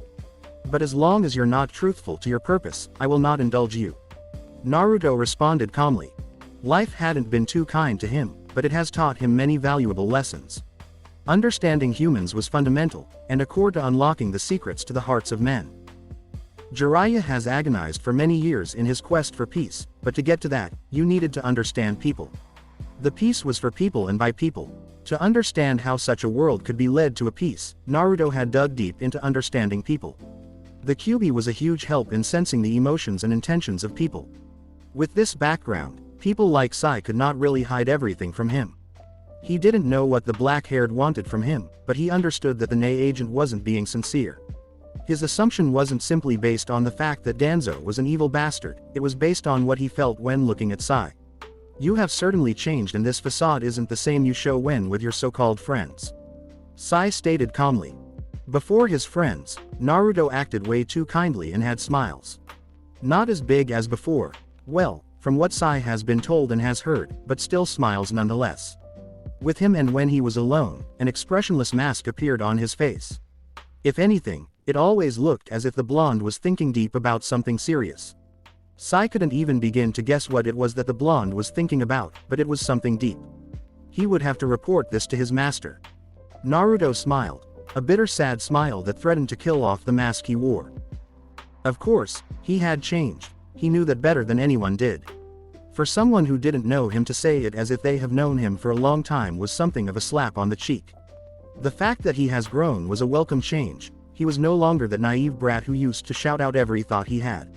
Perhaps that was the only thing that gave him good dreams, but the rest of his thoughts that have come with growth and understanding people didn't make him sleep well at night. He was afraid of what he was going to do. Not only that, his heart was wavering. Perhaps there was another way to go about things.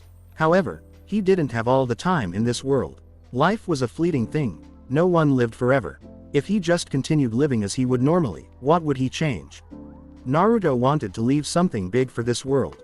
He was the Jinchuriki of the Kyuubi. It wasn't that he had come to think that he was born for a purpose or to bring about change in this world. No, it wasn't anything like that. He has always been someone who went against the crappy notion of fate. Everyone had a choice on how he or she lives his or her life. He made a choice and it would affect his future. His choice may not be noble in the eyes of this world, but he hoped, and truly hoped with all the life in him, that he was truly right and his choice would bring the desired effect to the minds of men and how things work around in this world. It would leave him broken and shattered even in the afterlife to learn that he had been wrong. He would so much as beg the devil to give him a second chance to live again and do things differently. Looking back at Sai, Naruto shook his head to clear off his thoughts. "Can you leave me alone, Sai? I want to get back to my meditation." Sai stared for a couple of seconds. It was a clear change from the blonde, but he wasn't going to question. Staying here wasn't going to earn him any favors. It would be best if he didn't alienate himself with Naruto before they even get to start doing missions together. He would never get close and completing his other mission would be even difficult. Watching Sai leave, Naruto sighed deeply with a large frown on his face before settling down once more. He wanted to meditate, but he could not concentrate. It was difficult to calm the tension around his body and the raging thoughts at the back of his head. If anything, it was like there was a little insect singing a bad song in a very loud voice. He couldn't swat it away because it was slippery. The blonde opened his eyes and stared into the space ahead of him. It was nothing but a deep forest that crept of an eerie silence and a fear-inducing sense of danger, yet, Naruto wasn't afraid of it. He had nearly faced death in this very forest during the Chunin exams. Yes, that had been when he first met Orochimaru, but he had been dumb to know he was fighting against a Sannin. Well, it hadn't mattered anyway. The snake hadn't been after him but his Sasuke, for the Sharingan of course. Thinking of the Uchiha, Naruto could only shake his head. He had no doubt that Sasuke was fully aware that Orochimaru was after his body, but had still gone along with the snake because he had wanted power. His growth had scared the Uchiha and he thought he was being held back. A powerful sadist like Orochimaru could help him. Perhaps that was true, but it all remained to be seen how things would end up. At this stage, Naruto wasn't apprehensive about the Uchiha. Truth be told, the Uchiha was insignificant to the dream he was chasing. Being Hokage was noble, but the quest for peace was even greater. It gave his life a massive purpose that he would surely fulfill, if he dealt with his doubts. I find it laughable that you can have a problem wearing this mask when all your life you have done nothing but wear a glowing mask that no one was able to see through. Kyuubi said to Naruto from within its chambers. Kurama was aware of what his host wanted to do. However, considering how enormous the task was, he really doubted that the blonde would be able to pull it off with his current level. Naruto didn't have the kind of power needed for what he wanted to do. If he wanted to take on the whole world, he needed much more power than he currently had. Biju was sure that Naruto knew that he needed much more power than what he had. You had to reach the heights of men like Hashirama and Madara to be able to accomplish it. He didn't like Madara, and perhaps that was an understatement. Nonetheless, the man was still a powerful warrior. Naruto had to reach that height in order to succeed. At his current level, he was just going to die young and is nothing more than a child of the Yondaime who lost his sanity. All the thoughts he has had would be for nothing and he would certainly resent himself over his failure. It didn't matter to Kurama, but he was still the blonde's prisoner. He wasn't about to get himself degraded by mere humans and they still shared the same body. If the blonde died, he would die. Even though it would only be temporary, he would still die. Kyuubi then drew a thoughtful look on his face at the thought of the seal Naruto was using. Unless he was missing something, Minato had died and yet that part of him went along with the Yondaime Hokage. Did it mean that the same would apply for Naruto if he died? They were using the same seal.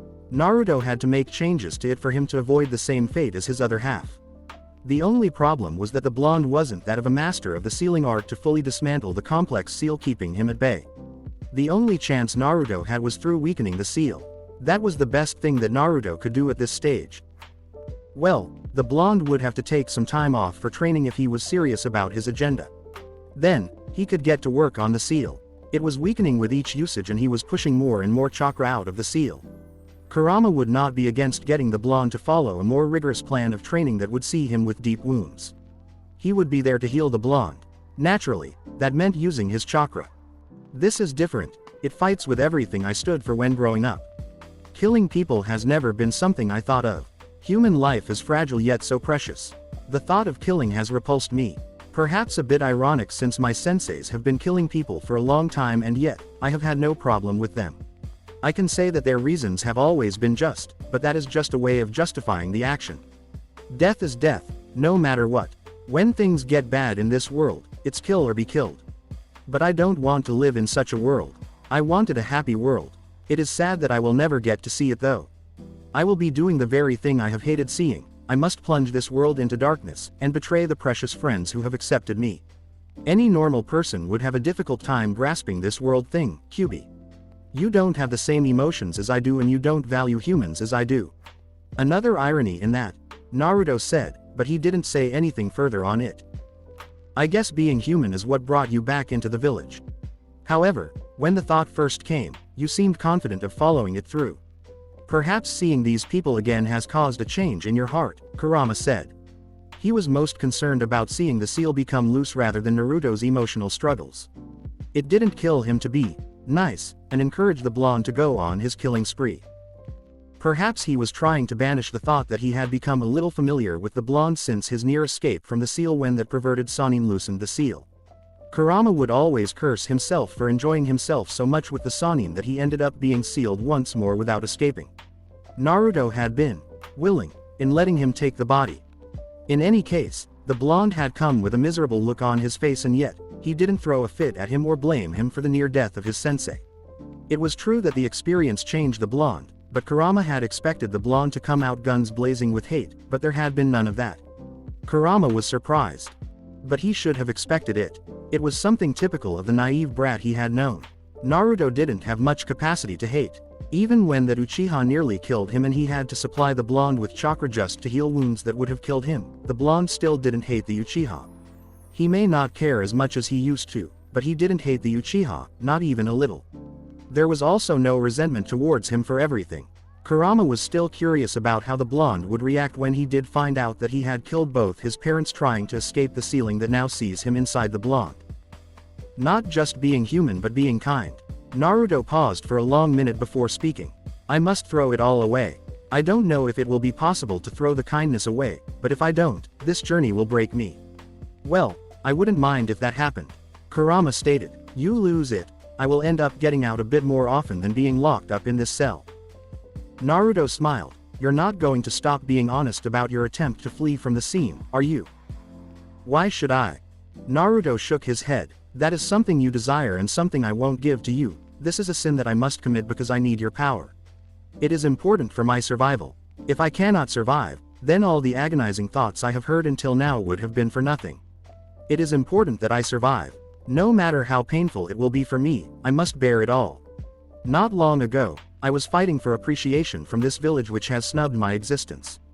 But it was that experience that led me to conclude that regardless of the reason, when people have something in common to work towards, they really do stick with each other in unity. These people were united in their hatred for me and fear of you. Soon, they will resent me once more and it will be deserved. That will wound me but I must still survive. The only thing that will likely kill me before anything will be my emotional state. If I cannot control what I feel, I will not survive, but I'm sure you will be happy. An insane host will make it easy for you to break free from your shackles.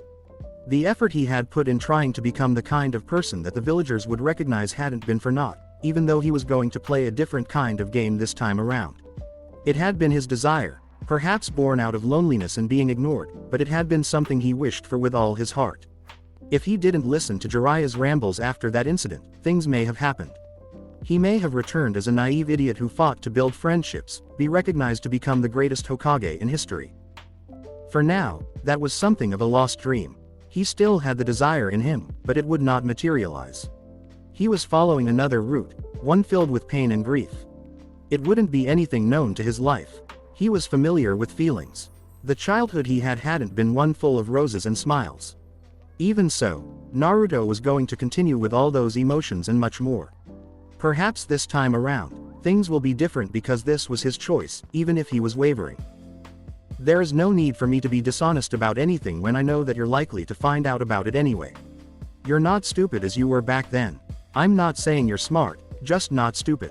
Kurama said, if you're serious, you should leave this village as soon as you can because the more you stay around, the more attached to it you become to it. Leaving it will not be easy. You may end up not even doing anything. Naruto stared into the sky for a couple of moments as he thought of something Haku said. It was when one had something precious to protect that they became much stronger. Not the exact words, but it went along those lines. What was precious to him? Was it friends or the ideal that he would bloody his hands in zeal for it to become a reality? The Uzumaki shook his head as the only picture that came to mind was that of one of the friends he treasured. Perhaps this was why he was calling this a betrayal of his friends. More specifically, his feelings. Foundation Hideout. Sai was kneeling before his master, ready to deliver his report. Danzo standing along a passage within a dark place of the hideout. He had been on his way to attend some other business with some people before Sai came along. He assumed it had something to do with the Uzumaki since that was his primary mission. Still, he wasn't expecting a report into the matter this time around. They had to first go on a mission, and given Sai's difficulty playing the part like those emotional shinobi out in the village, he had expected things to be difficult. Even with that difficulty, he didn't expect things to fail. Failure wasn't an option for his people. What is it? Naruto is different from what we know, Danzo-sama. He is like a completely different person from the notes I received about his character. Sai said in a firm tone just to emphasize his point. The notes he had studied were proving to be useless because nothing in them compared to the Uzumaki he had to deal with. Danzo raised a ghost eyebrow. He wasn't surprised, just curious. The blonde person who was famous for being an idiot and loudmouth brat had grown.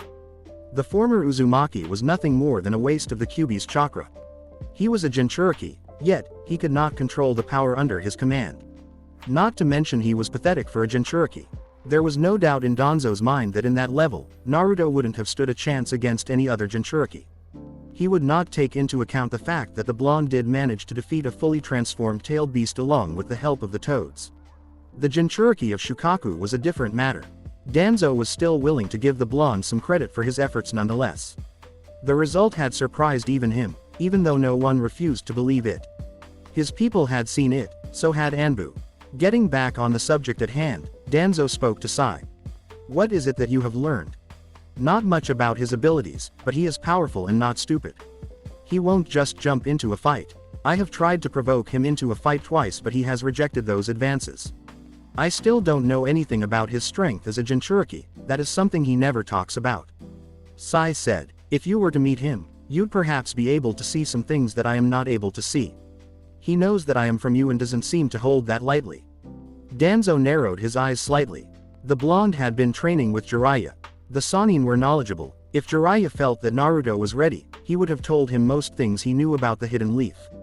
Part of taking in an apprentice was sharing with them the wealth of knowledge you possessed. He wasn't going to do anything to meet the blonde at this stage. Tsunade wasn't as movable as the Sandame. She had her moments of playing things hard even though she was like her sensei. Her temper made her a bit uncontrollable, and it would be difficult to calculate the risks involved if she found out that he was meeting Naruto, the person she seems to hold dear more than anyone else in this village. I will send someone else to confirm what you have said and then decide which action to take. Continue with your observations in the meantime. Hi. A couple of days later, Hokage office. Tsunade didn't have the same smile as she had when Naruto returned to the village. There was no love for the blonde that had suddenly decided to pack its bags and leave her heart. She still loved the brat who brought her back to this village. Perhaps it was out of concern for his mentality that she was sitting in this office, staring at him with a long expression on her face. Aside from doing some chores as missions, Naruto's presence in the village was never felt by anyone. Even some of his friends mentioned that the only time they got to see him was when he was having his lunch at Ikaraku Ramen. That was the only place he made regular appearances at. With Kakashi out of the village, she didn't want to take Team 7 out for a mission because of these new changes in Naruto. Yamato didn't know Naruto as much as Kakashi did. When the blonde was being like this, he needed a leader who understood him better than someone who would react instinctively to things that would not trouble anyone. If a situation came to that, it would cause some troubles. Aside from that, Tsunade was worried. This wasn't the same Naruto that she knew. She had been struggling to grasp it when he returned, and even when Jiraiya said that he had changed. She had thought that once he spent a couple of days with his friend, he would be alright, but there was no change. If anything, things were getting worse. Naruto had been meeting with his friends back then, but now he was no longer doing so. The only time they could talk to him was when he was having his lunch at Ikaraku Ramen. Sakura saw him for morning Team 7 exercises, but that was that. Any invitations for doing something were humbly rejected. "I'm sorry for calling you out like this on your day off," Tsunade said. Naruto shook his head. "I was actually just chilling at the hot springs listening to the sound of steaming water. I don't know, ever since Jiraiya-sensei showed them to me, I have come to enjoy how relaxing they are. Of course I like it better when it is just me alone, given that you're his student. I thought you'd be more than willing to have time out with girls or just peep like him." Naruto smiled. "Don't compare me to that pervert," he said in a light tone. "I may be his student, but I don't have his tastes." "Yeah," Tsunade said with a snort. "Says the brat you invented a perverted jutsu." Naruto couldn't help but laugh at the thought of his jutsu. "That jutsu has worked wonders, ya know. I mean, it worked against the old man and many other shinobi." Tsunade shook her head as she responded in a very strong tone. "That was because Sandaime was a pervert. Whilst he was graceful about it, Jiraiya doesn't hide it," she said. "In any case, it is good to see you smiling. You hardly smile these days." Naruto wasn't going to tell Tsunade that there was just a lot for him to think about, because he knew she would come back with so many questions that he would not want to answer. Knowing the woman, she would insist, and perhaps even use the threat of violence as a way to get him to talk. "I have my moments," Naruto said in a calm tone. "But you need not worry about me. I'm just one of the many that you must look after in this village. Besides, if Jiraiya-sensei was here, he'd tell you not to worry about a damn thing." Tsunade couldn't disagree with that. The Sannin never seemed to worry about Naruto, well, at least in front of her. In any case, he had told her not to worry. Even though Naruto has changed, there was nothing to worry about. "Did he tell you when he will return?" Naruto shook his head. "During the last year of our training trip, he'd disappear for weeks. It was mostly keeping in track with his spy network.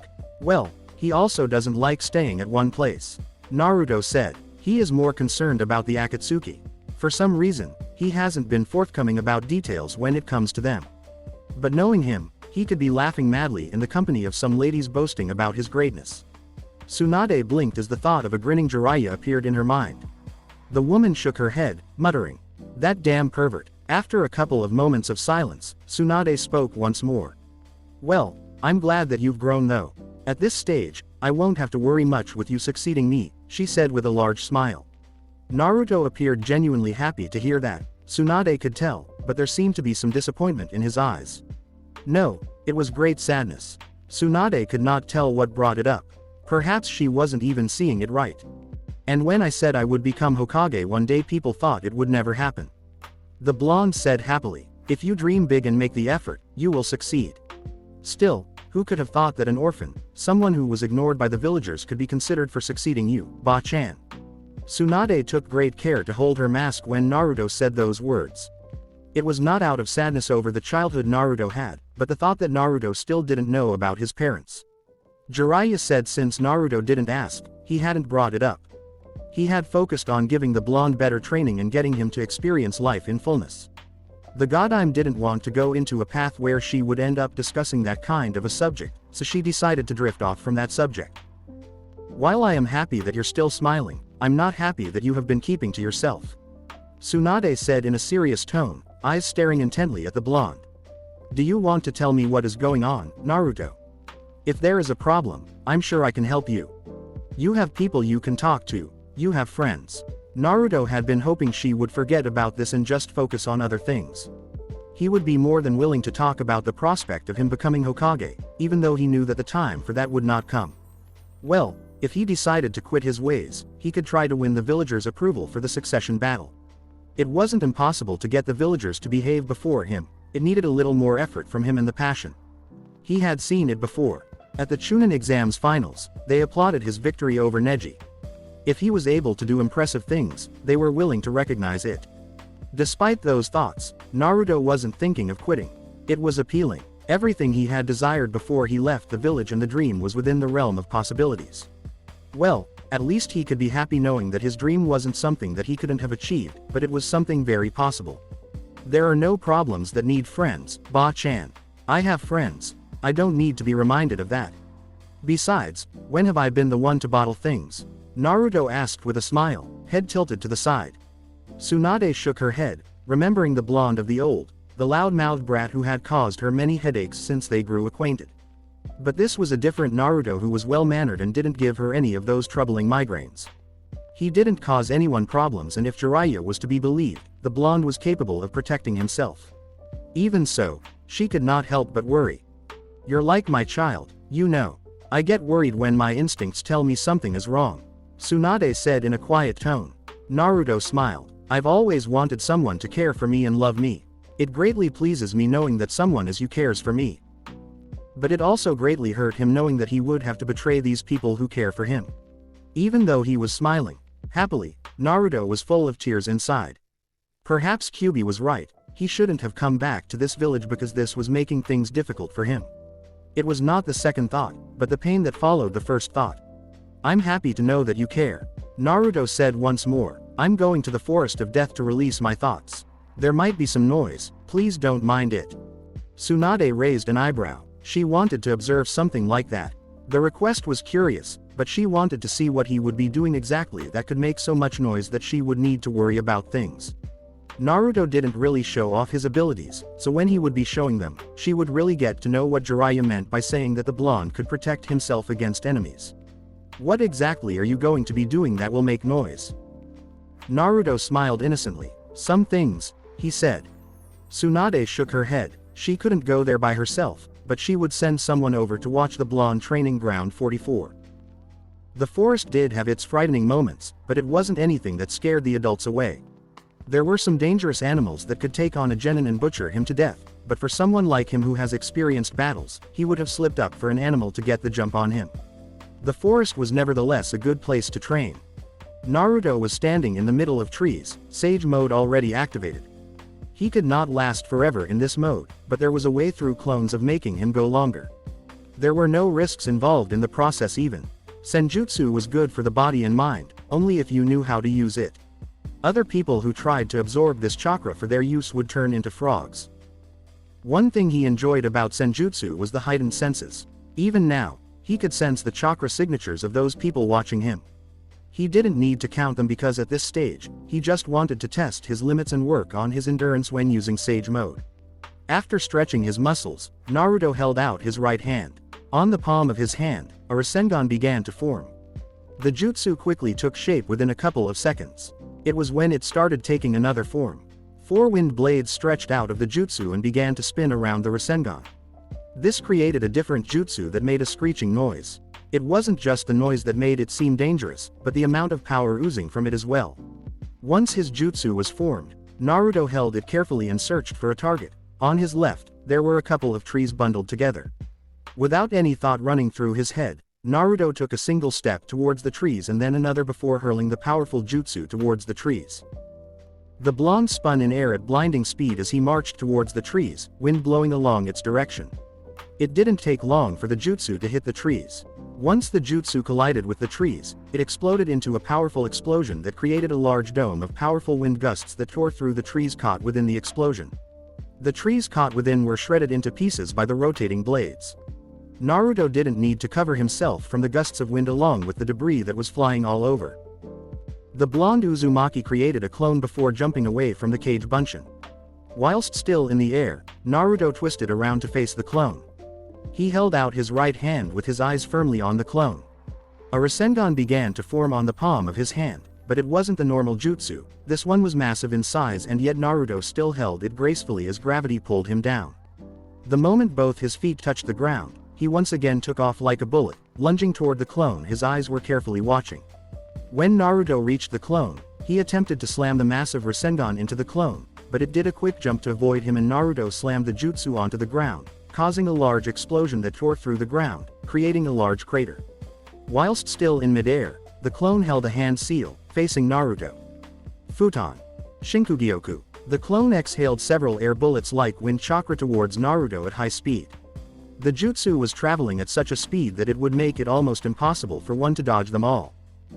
Seeing the incoming attack, Naruto was quick to respond. His speed may have increased because of senjutsu, but the clone was still using the same chakra as him. A mistake could see him with a couple of holes in his body. The blonde held out his right hand. Sage Art. Wind Reflector. Naruto exhaled dense wind chakra from his mouth. The wind quickly took the form of a large shield in front of him. It formed within seconds, and was partly visible even to the naked eye because it wasn't pure wind but wind chakra.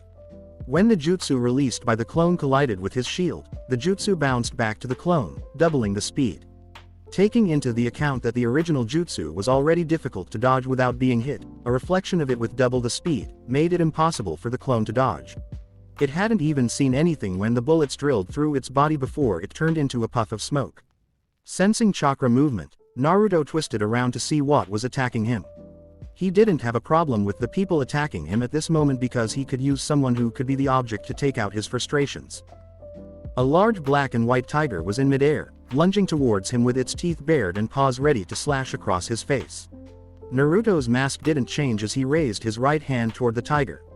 He waited until it got closer. When it was just inches away from his hand, he flicked his index finger, muttering a few words. The tiger exploded into blank ink a second later. Naruto raised an eyebrow when the ink started falling on him. It started spreading as if it were alive. It was then that he recognized a formula within the ink. He might not be a sealing master, but he had enough experience with seals to recognize a sealing technique when he saw it. The blonde looked up when Danzo flashed into view along with his agents, Sai along with him. "Are you sure the seals will hold, Sai?" Danzo asked calmly as he watched the still Naruto. "Yes, it should seal off Kyuubi's chakra as well as his chakra." "Good," Danzo said, but didn't say a word to Naruto as he removed the bandages around his forehead, revealing a Sharingan on his right eye. "Uzumaki Naruto, you shall become my weapon from today, henceforth." Chapter 3. Naruto didn't have any experiences with Danzo, but Jiraiya had warned him when he was telling him about the dark side of Konoha. The Sannin hadn't been wrong to warn him of the War Hawk. Sai had been brought into Team 7 in order to spy on him, and now that the teen has done so and brought some valuable information, the man was trying to make him his weapon. It was ridiculous. He had much to achieve in this world to be turned into a mere weapon of Danzo. The man was up to no good and Naruto wasn't going to allow himself to be used like that. He had his dreams and this man would not stand in the way, no matter what. "Naruto, if you're not going to kill him, we need to get out of here. I'm getting a bad vibe about this." He could never mistake the Sharingan's intent to cast genjutsu on him. He had been in the same situation not once but twice and he would not be manipulated by those cursed eyes the third time. He was even willing to pump chakra worth 6 taels for Naruto's usage just for him to wreck Danzo. He would not forgive those cursed eyes, or as Madara put it simply, blessed eyes. If Naruto was controlled, he would also fall in the same shoes. This time around, he was going to avoid it because this time around, he could do something about it. "I'm getting that feeling as well," Naruto responded calmly. He had trained hard enough to sense malicious feelings. Besides, some battles were not determined by firepower alone, but some surprises could tip the scales.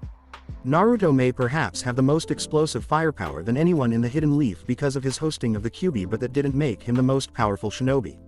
He was miles off from being the most powerful and even those not Jinchurikis could still make fun of him in battle.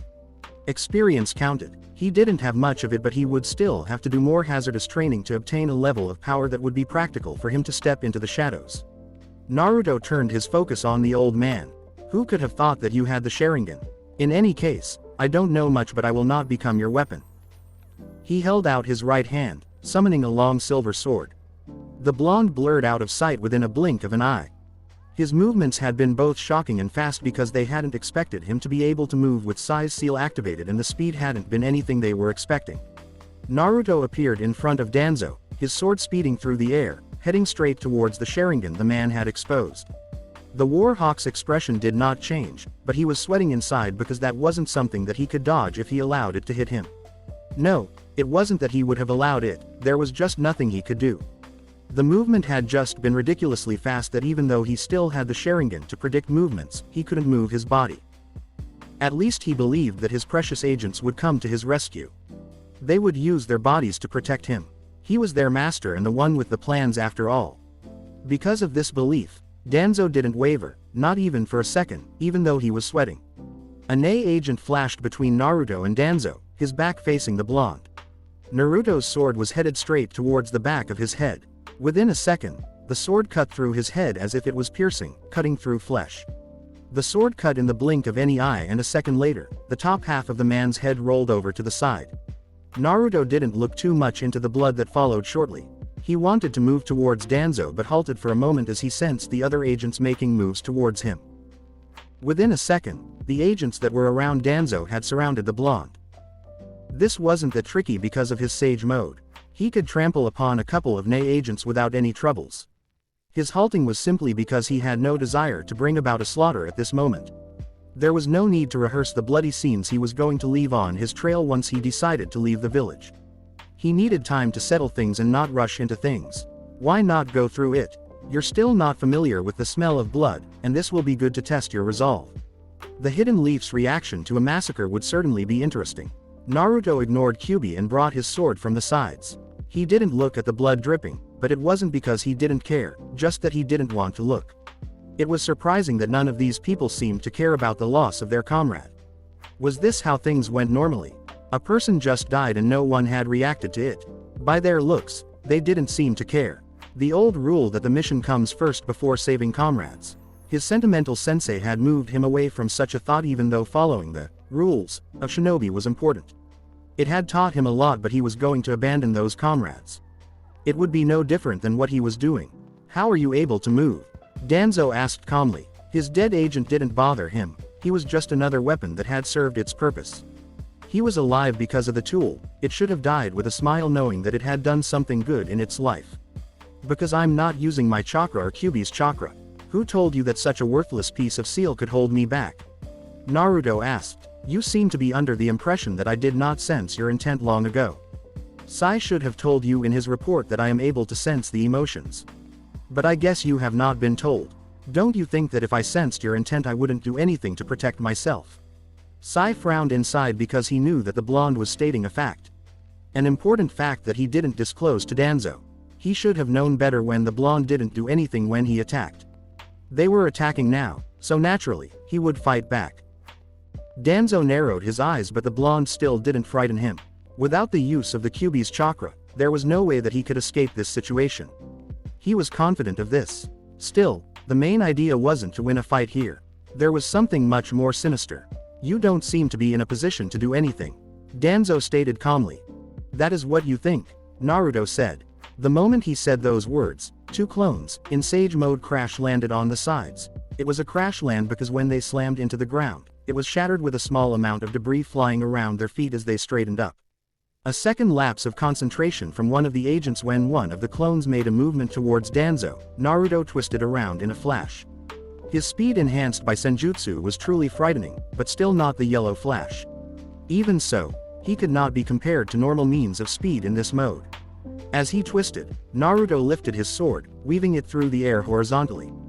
The sword traveled in blinding speed that didn't even slow down when it cut through the neck of the NE in its path. The man didn't even notice anything before his head started falling down the ground. Naruto jumped away from the NE, still holding his sword firmly. It was already 2 down, but was he going to have a go at this? This man wanted something from him and he was hiding something sinister behind those bandages. It was something, wasn't it? He had just returned and already another human was planning to do something to him. The desire was certainly not to kill him but something else. Was it manipulation? It could be, especially with such a man standing before him. Kurama had said something interesting about the Hidden Leaf's reaction if he ended up killing everyone here.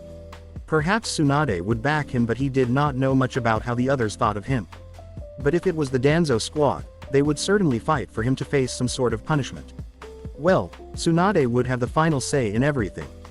Whilst the blonde was still lost in his thoughts, the Foundation Anbu surrounded him once more once his clones dispersed, having served their purpose of distraction. Naruto cleared his thoughts and turned his attention to his surroundings. People who did not have good intentions towards him surrounded him. The motive may not be to kill him, but it was certainly not going to be good for him, and it didn't mean they would not break a couple of his bones if he resisted the charge. It was already 2 down and he had taken them down so easily. Of course, There was still a fight he had to fight. This was just the beginning. Although he had already taken 2 down, the others didn't appear to be unnerved by this. Their body language spelled indifference. Naruto put away his blade and faced one of the agents but spoke to Danzo. "What are you really after, Danzo? You say weapons, but there seems to be another hidden agenda." The blonde asked in a calm tone, barely audible. There was no anger in his tone, just curiosity. "I heard you tried to turn me into a weapon when I was still younger, but I don't think I have ever done anything. Then again, I did nothing to the hidden leaf to warrant their hatred towards me." A sad story that was, but it was all in the past. He could not forget it, but it was something that he could not go about thinking too deeply about. "Fishing for information," Danzo said with narrowed eyes. "Are you giving up the fight?" Naruto shook his head twice, a somewhat sad and bitter mask slipped into his face as he did so. The blonde closed his eyes for a moment before holding out both his hands. When his eyes opened, they were sharp and appeared to have a raging storm behind them. His enemies sensed chakra and moved quickly. 2 jumped away along with Danzo and 2 more cut the distance between them and him. It was just a single step that took them on his left and right sides. Their swords cut through the air in blinding speed, aimed at both his shoulders. Naruto could see the attacks coming from a distance. He enjoyed the benefits of senjutsu in such situations because his senses were truly heightened. Perhaps this was what one could call the ultimate fighting mode. Yes, this mode could cause much destruction on the landscape, especially when used by someone with an obsession for destruction. Before the swords could cut him, Naruto's hands moved quickly, each heading towards the incoming strikes. He did something that surprised the emotionless robots. He caught both swords. There was not even a drip of blood from the palm of his hands. He followed this by snapping the swords, forcing the Nei Anbu to jump away to regroup. Naruto blurred away towards his right. Before the Anbu could even land on the ground, Naruto was already upon him. The blonde drove his right punch towards the man's head. Anbu folded both his hands just above his head in an effort to block the punch. Even though he had been taught pain, he could not help but to bite his teeth when Naruto's punch crashed into his defense. If anything, it felt as if a hammer had slammed onto him. The punch carried a brutal force that propelled his body backwards uncontrollably and he ended up slamming into a tree's trunk with his back. Another Nei operative flashed behind Naruto. He had a right foot swinging dangerously towards the back of the blonde's head. Naruto saw it coming and ducked under, dropping down to the ground on his knees before facing up. Kaden. Great Fireball no Jutsu. The blonde released intense flames from his mouth. The flames were supplemented by the power of the Kyuubi to make them much more powerful than a normal fireball. The jutsu flew towards the Nei, but the man quickly did a replacement jutsu, replacing himself with a log. The flames consumed the log entirely, leaving only ashes. Naruto stood up slowly. He wasn't sensing any attacks coming his way. He turned around to face his enemies. They were all surrounding Danzo. The blonde became curious looking at them. The war hawk had the right side of his face bandaged, hiding the Sharingan. His curiosity grew deeper when the Nei suddenly disappeared without a trace. When he tried following their chakra, he sensed powerful chakra signatures coming this way. He could not tell if it was Tsunade's Anbu or more of Danzo's forces. Either way, he did not have much time to think about it as Danzo suddenly burst toward him. Although he appeared to be a cripple, he moved rather well. Even so, Naruto still caught the man by his throat the moment he reached him.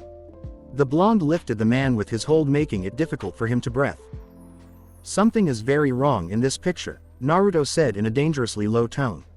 Yes, he could not deny that there was an uncomfortable feeling creeping through his spine.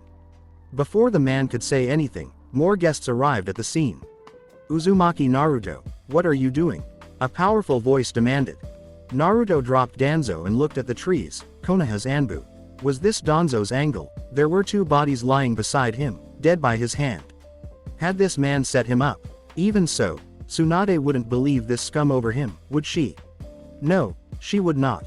Then why go this far? We asked you a question, Uzumaki. Yes, Danzo was a corrupt old geezer, but those were just his thoughts. In the eyes of many, Danzo was a respectable elder of the Hidden Leaf. It would certainly paint a crippling image about him if it was said that he attacked the man.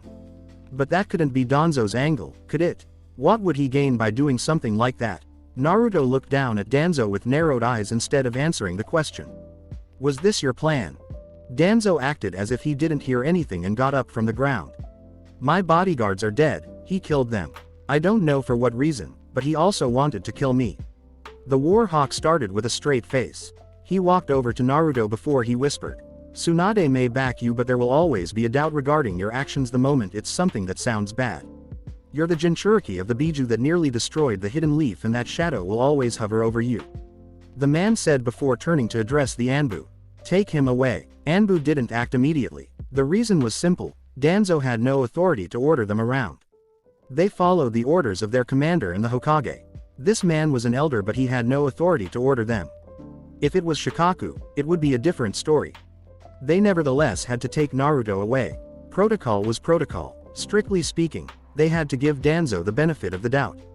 Of course, they weren't taking Danzo's word as it was. They were Anbu. They would get to their own conclusions. Protocol, however, required that they take the blonde away. There would not be a need, but since he was treated as a flight risk, he needed to be taken away. Uzumaki Naruto, you will come with us, Anbu said as they walked towards the blonde Jinchuriki. You will have to come with us to the Hokage Tower, Danzo-sama. Danzo was still an elder, so unless the Hokage gave a clear order, they could not do anything to him. Neither Danzo nor Naruto resisted. However, as Naruto was taken to Anbu's cells, Danzo was taken to see Tsunade. It took just disappearing from the forest of death to Naruto appearing in front of the cell. They didn't waste time in sealing his chakra. Naruto still did not resist when they sealed his chakra with seals designed for a Jinchuriki. He was put in a locked cell before they disappeared. Naruto looked around the gloomy cell for a moment before shaking his head. He walked over to the wall facing him and settled down in a meditative posture with his face facing the bars ahead. Well, I didn't expect things to end up this way, Kurama said calmly. He wasn't the least concerned that the blonde had his chakra sealed. What surprised him was that from being attacked, they now ended up in a chamber of horrors, for humans at least. Perhaps they wouldn't be in this situation if Naruto had been a little smarter. Nothing would come out of reminding the blonde that except for amusing himself. Jiraiya did warn me against the man. It is unexpected, but I had been warned that he was dangerous. Naruto responded calmly. I guess the ball is in Tsunade's hands now. You think that woman will release you? Naruto nodded. She knows me well enough, and if Jiraiya was true, she wouldn't believe anything Danzo says about me. Do you trust her that much? Naruto nodded. Do not be disappointed when she doesn't. You of all people should know humans could never be trusted. When they start thinking twice, they will stab you in the back. We are even in this situation because of humanity's greed and treachery. That man wants my power. I can tell. I'm not deeply concerned about the treachery, Naruto said with a shrug. What worries me is how this is going to work for him. If he did his research, he should know that Tsunade would back me up any day, so why do it? Is he planning something else? You'll know soon enough, Kurama said before closing his eyes. Meanwhile, Hokage's office. Tsunade had a murderous glare on her face as she stared at Danzo. The Anbu had told her what they had seen and what the elder had said to them. Naruto hadn't responded to their question, nor had he denied anything when Danzo said he was attacked. The Godime dismissed the Anbu. She really wished that Jiraiya was present in the village, but her former teammate had left, and if she didn't send him a message, he wasn't likely to come back soon. He needed to be back in the village for Naruto's sake. This was a bad thing for Naruto, especially with his history. She hadn't thought that Danzo would make a move on Naruto in this fashion though. She had hoped that nothing bad would happen, but who was she kidding? Nothing ever went according to plan in this world. Things were always moving in another way, nothing ever going according to plan. At the moment, she just wanted to pummel the man down to the ground and perhaps send him over to the other world. He was a relic of the past that shouldn't be living in this time and age. Yet, Tsunade had to hold her rage down before doing something reckless. If she did so, it would only add fuel into the fire, and that would definitely go back to haunt Naruto. Why couldn't you just leave Naruto alone? He just returned and the villagers were not looking at him in the same way as they did before he left. Tsunade was remarkably calm. Why couldn't I leave him alone? What are you talking about, Tsunade? Your Jinchuriki attacked me when I went to greet him. He killed 2 of my men, and had it not been for the Anbu showing up, he would have killed me as well. Tsunade snapped. Her fist slammed onto her desk, nearly shattering it. Her killing intent rose dramatically, yet Danzo remained unnerved. Enough with your nonsense, Danzo, she shouted angrily. Anbu, get me Inoichi.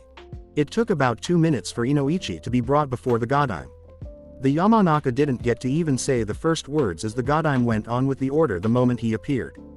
Danzo has accused Naruto of trying to kill him. Take him away and prove what he is saying.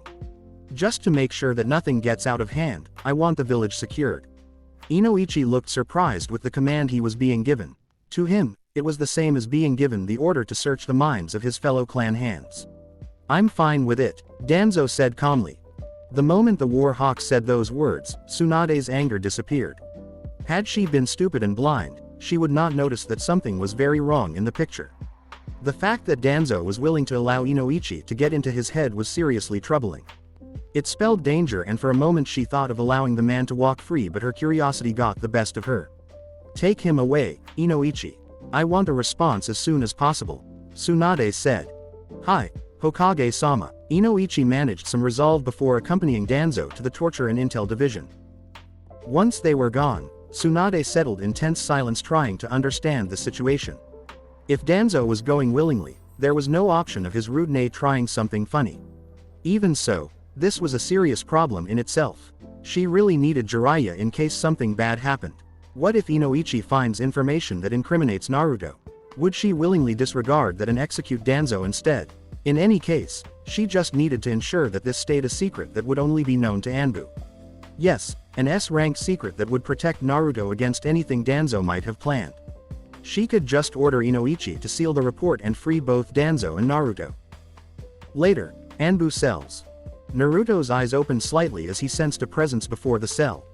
The infamous Ibiki was standing before his cell. He could remember the man from the Chunin exams, but aside from that, the man was known for his torturing skills. Fearsome skills, he could say. Pain wasn't something that Naruto feared. He had experienced enough of it. Bodily harm was nothing, emotional pain was the one had to fear. Even so, Naruto didn't think that things would go that far. If it isn't the gutful brat from the Chunin exams, Ibiki said with a smile. You have certainly changed, and I never thought I'd end up seeing someone like you here. Naruto looked at the moment for a moment before responding. This is a place for criminals and the rogue shinobi you catch along the streets of the leaf trying to poke their noses on things they shouldn't. I've been a better person. So, I can say even I didn't think I'd end up in this place. But you cannot predict anything in this world. Ibiki nodded. He unlocked the cell and commanded the blonde to come out. Then I hope you will be cooperative. I'd hate to take extreme measures against Leaf Shinobi. Naruto eyed the man for a second as they walked through dark passages heading towards an interrogation room. I doubt you'd go that far. Something that was left unsaid made Ibiki curious. Oh, why do you think so? A couple of scenarios. Naruto responded without giving a definite answer. Kurama would definitely not allow something like that to happen. The seals that were suppressing his chakra were likely to be shattered and the Biju would go on a rampage. Perhaps just to force him to move out of the hidden leaf. It wasn't that Naruto hadn't noticed that the Biju was being pushy regarding him leaving Konoha in pursuit of dreams. Naruto wasn't in a hurry to leave, he had the time to do what he wanted. He could even still try to enjoy his youth anyway. But that wasn't something he would do. If he tried that, he would end up living just normal and the dream would remain as it is. A dream. That was something else though. For now, there was this situation that he was facing. He had taken much time to think about it and it didn't appear as if things were going to turn out perfectly for him. He hasn't even seen Tsunade before him. The woman has not said anything, nor has she bothered appearing before him. Not for a moment did he think she just didn't know. He wasn't that naive. Well, at least he was going to be questioned. Perhaps he would get to find out more about Danzo's angle in all these. The man had said he was going to make him his weapon, but that was something he hadn't been able to fully understand because he could not solve the how in the equation. I hope those aren't the responses you will be giving me, Ibiki said as he opened the door to the interrogation room. Naruto entered quietly and sat himself on a small chair. Ibiki faced him with an expressionless mask on his face and a dose of killing intent for measure. For a moment, Naruto felt amused. Was this supposed to make him fearful of the man? Does something amuse you? Ibiki asked in a hardened tone.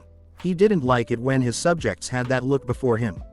Then again, they only wore it now, but when things got tough, they would be screaming and pissing on themselves whilst spilling the beans.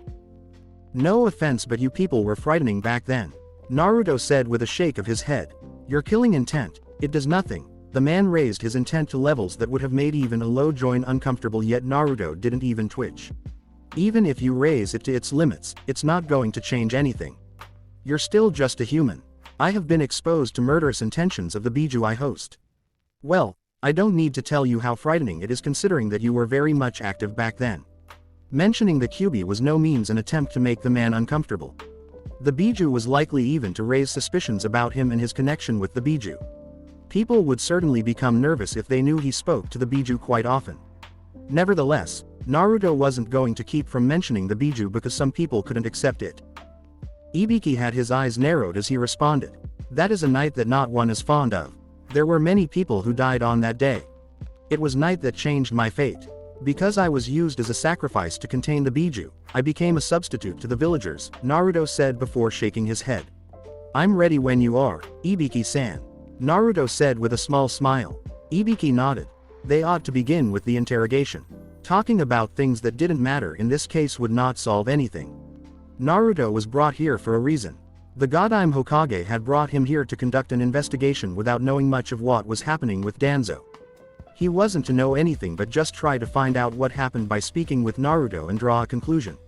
I'm only going to ask you a couple of questions and I would appreciate it if you tell me the truth.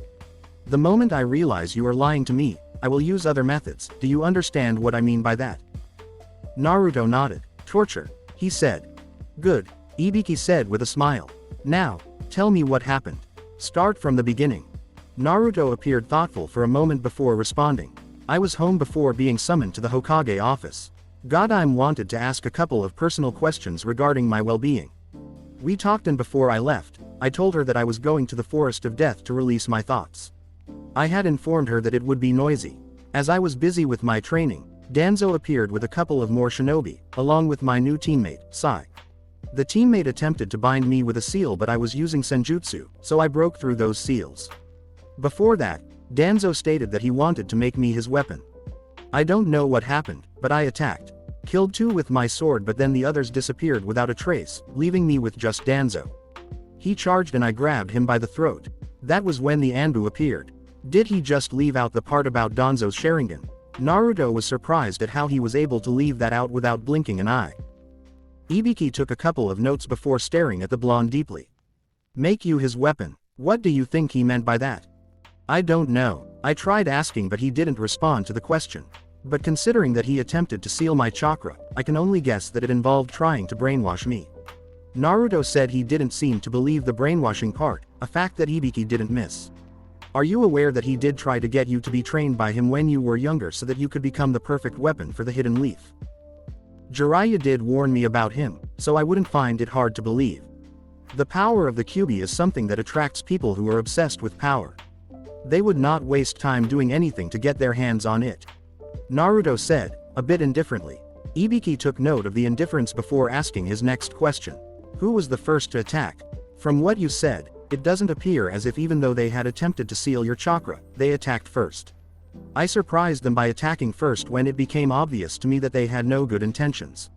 Naruto said calmly. At that point, not attacking when the opportunity had presented itself would have been a mistake on my part and I may have regretted it. Ibiki stared. Is there anything you're leaving out? Naruto shook his head. I think that's about it. He said. He knew that they would not try to get into his head. Entering the head of Jinchuriki with the Yamanaka techniques was a dangerous risk. If he was a corpse then, it would be fine, but he was still kicking at the Biju within could interfere with the process. I see, the man said before closing his notes. He stood up and told Naruto to do the same. However, he allowed the blonde to walk ahead of him just to avoid any nasty surprises. He was aware that the blonde wasn't restricted in his movements, so taijutsu or using a knife to attack him was very much possible. As they walked within the dark passages, Ibiki asked out of curiosity. From what I know, your relationship with the Godlike Hokage is almost like that of a family. Why didn't you ask about her, or what she thinks about this? Naruto shrugged. At this stage, it is her duty as the leader of this village that must come first. Personal feelings aside, the blonde said. What, does she have a message for me? Yes, Ibiki said with a nod. She said you must hold on as she tries to conduct things professionally. Most prisoners are usually bound so that they can't even move, but you have your full mobility. Well, there hasn't been any need since you didn't even fight when the Anbu brought you here. I hope you will continue to behave. Naruto smiled. I have manners, he said. Ibiki returned the smile. Yes, says the brat who used to paint the Hokage monument. He said before locking the blonde once more. Once Ibiki was gone, Naruto settled into a meditative pose once more. You mentioned some things you shouldn't have mentioned. Kurama was quick to say the moment the blonde closed his eyes. I know, but I want to see how Tsunade will respond to it. Ibiki surely took notice of it. At this point, I just want to see how people react to this kind of thing. Naruto responded calmly, for now, I will just have to wait and see what will happen. Foundation basis. Danzo could not be more satisfied than he was at his grand scheme. Everything had fallen into place so smoothly he almost felt like giving himself a pat on the back for a job well done. Of course, he'd just remained expressionless in the face of a good work plan bearing him much fruit. Tsunade wasn't much of a problem, at least now when he had all the cards in his hands. Yes, things have never looked so pleasant since the Sandaime Hokage came into power, denying him of his rightful place at the Hokage Tower. That mantle was his and he would not go away from this world without sitting on it. Naruto was the key around this time. The blonde had proved to be powerful, it pleased him massively. He had been a disappointment and a failure for a Jinchuriki before he left the village, but now he was proving his worth. Of course, that made him pleasing to the War Hawk. If he could get his hands on the Jinchuriki and paint him black, things would work out well for him. There would be no one to stand in his way with the power of the most powerful Biju. Tsunade wouldn't do anything, especially with the way he set up things. Any public action against him would result in a massive outrage from the villagers. They loved her, but they also resented Kyuubi and by extension, Naruto. If his message strikes the hearts in the way he wants it, they would surely not accept it if he gets punished whilst the demon gets away with killing 2 innocent members of his unit. When Sai appeared before him, Danzo gave his instructions. You should stay away from the light, for now at least. Naruto is going to tell them everything and they will believe him without getting into his head. I believe that they would not carelessly enter his head knowing that he is a Jinchuriki. In any case, until things settle down and Naruto joins the dark side of things, you will no longer involve yourself in Team 7, Danzo stated calmly. I do, however, have a mission for you. Sai merely waited patiently. He would move when the man before him commanded. He was but a tool after all. With how things were now, he doubted there was even going to be a Team 7. Sasuke didn't look like he was going to come back, and with things the way they were, Naruto could not live within the light freely. He would have to be somewhere he could not be seen by the villagers, such as in Anbu. I cannot allow Orochimaru to take Sasuke's body. He hasn't been forthcoming about the Uchiha's growth, but I have been hearing some things. You are to go to a location. You will be given to meet with someone from Orochimaru for an exchange of information. Once that is done, send the message back and try to locate Sasuke. Don't go in, locate him, observe and then return. Hi, Danzo-sama. What was left now, was what? Yes, Jiraiya was going to come up with something and no doubt Tsunade wouldn't let this go. She might not do anything now, but she will try to do something. He had to find a way to go around that. But before that, he needed to make sure that the Kyuubi was firmly in his control.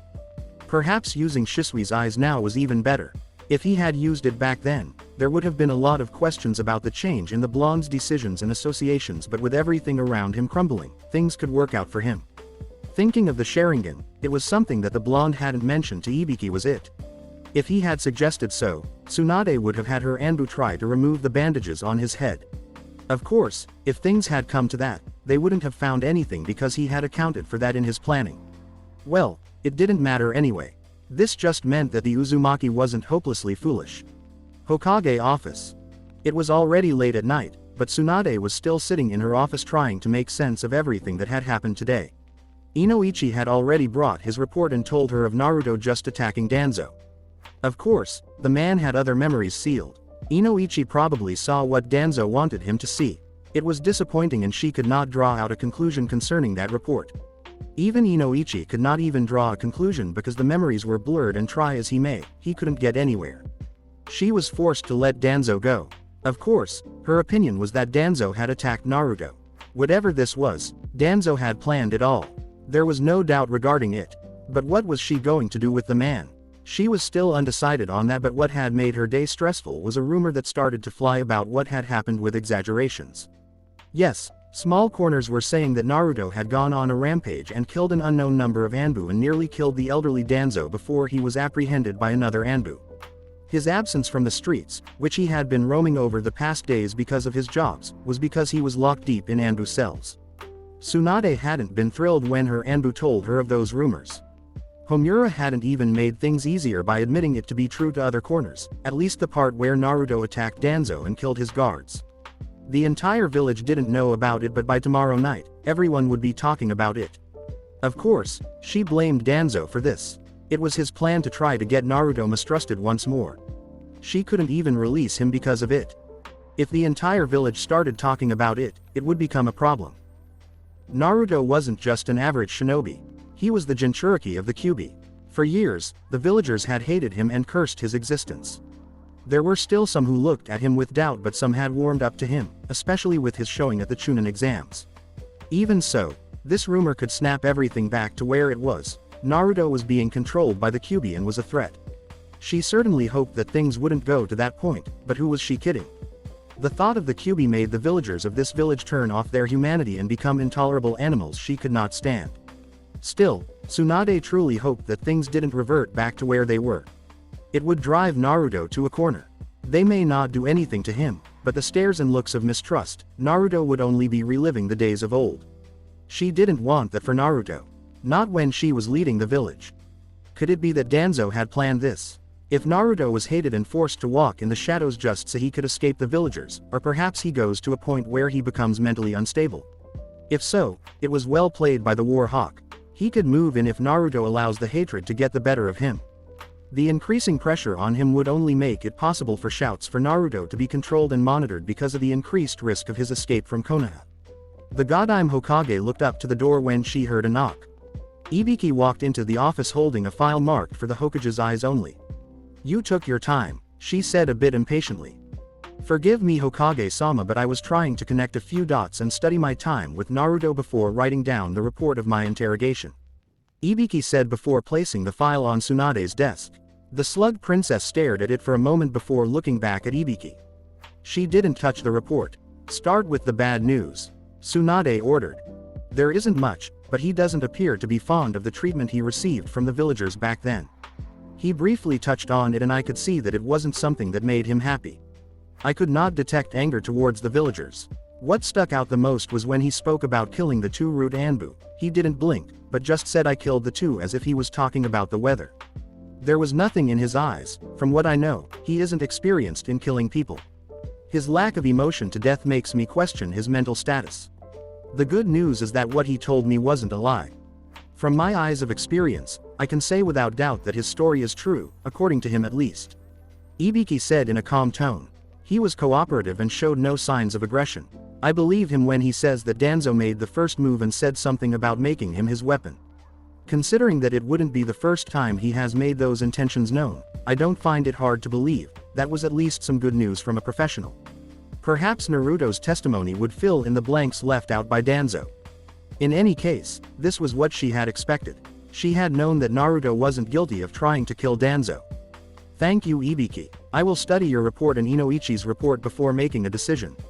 I don't have to tell you that the contents of this report are not to be shared with anyone." "I understand, Hokage-sama," Ibiki said with a bow. "Good, you're excused." Ibiki turned away, but he suddenly stopped and spoke. "Hokage-sama, this isn't in the report, but there is something that Naruto left out about Danzo.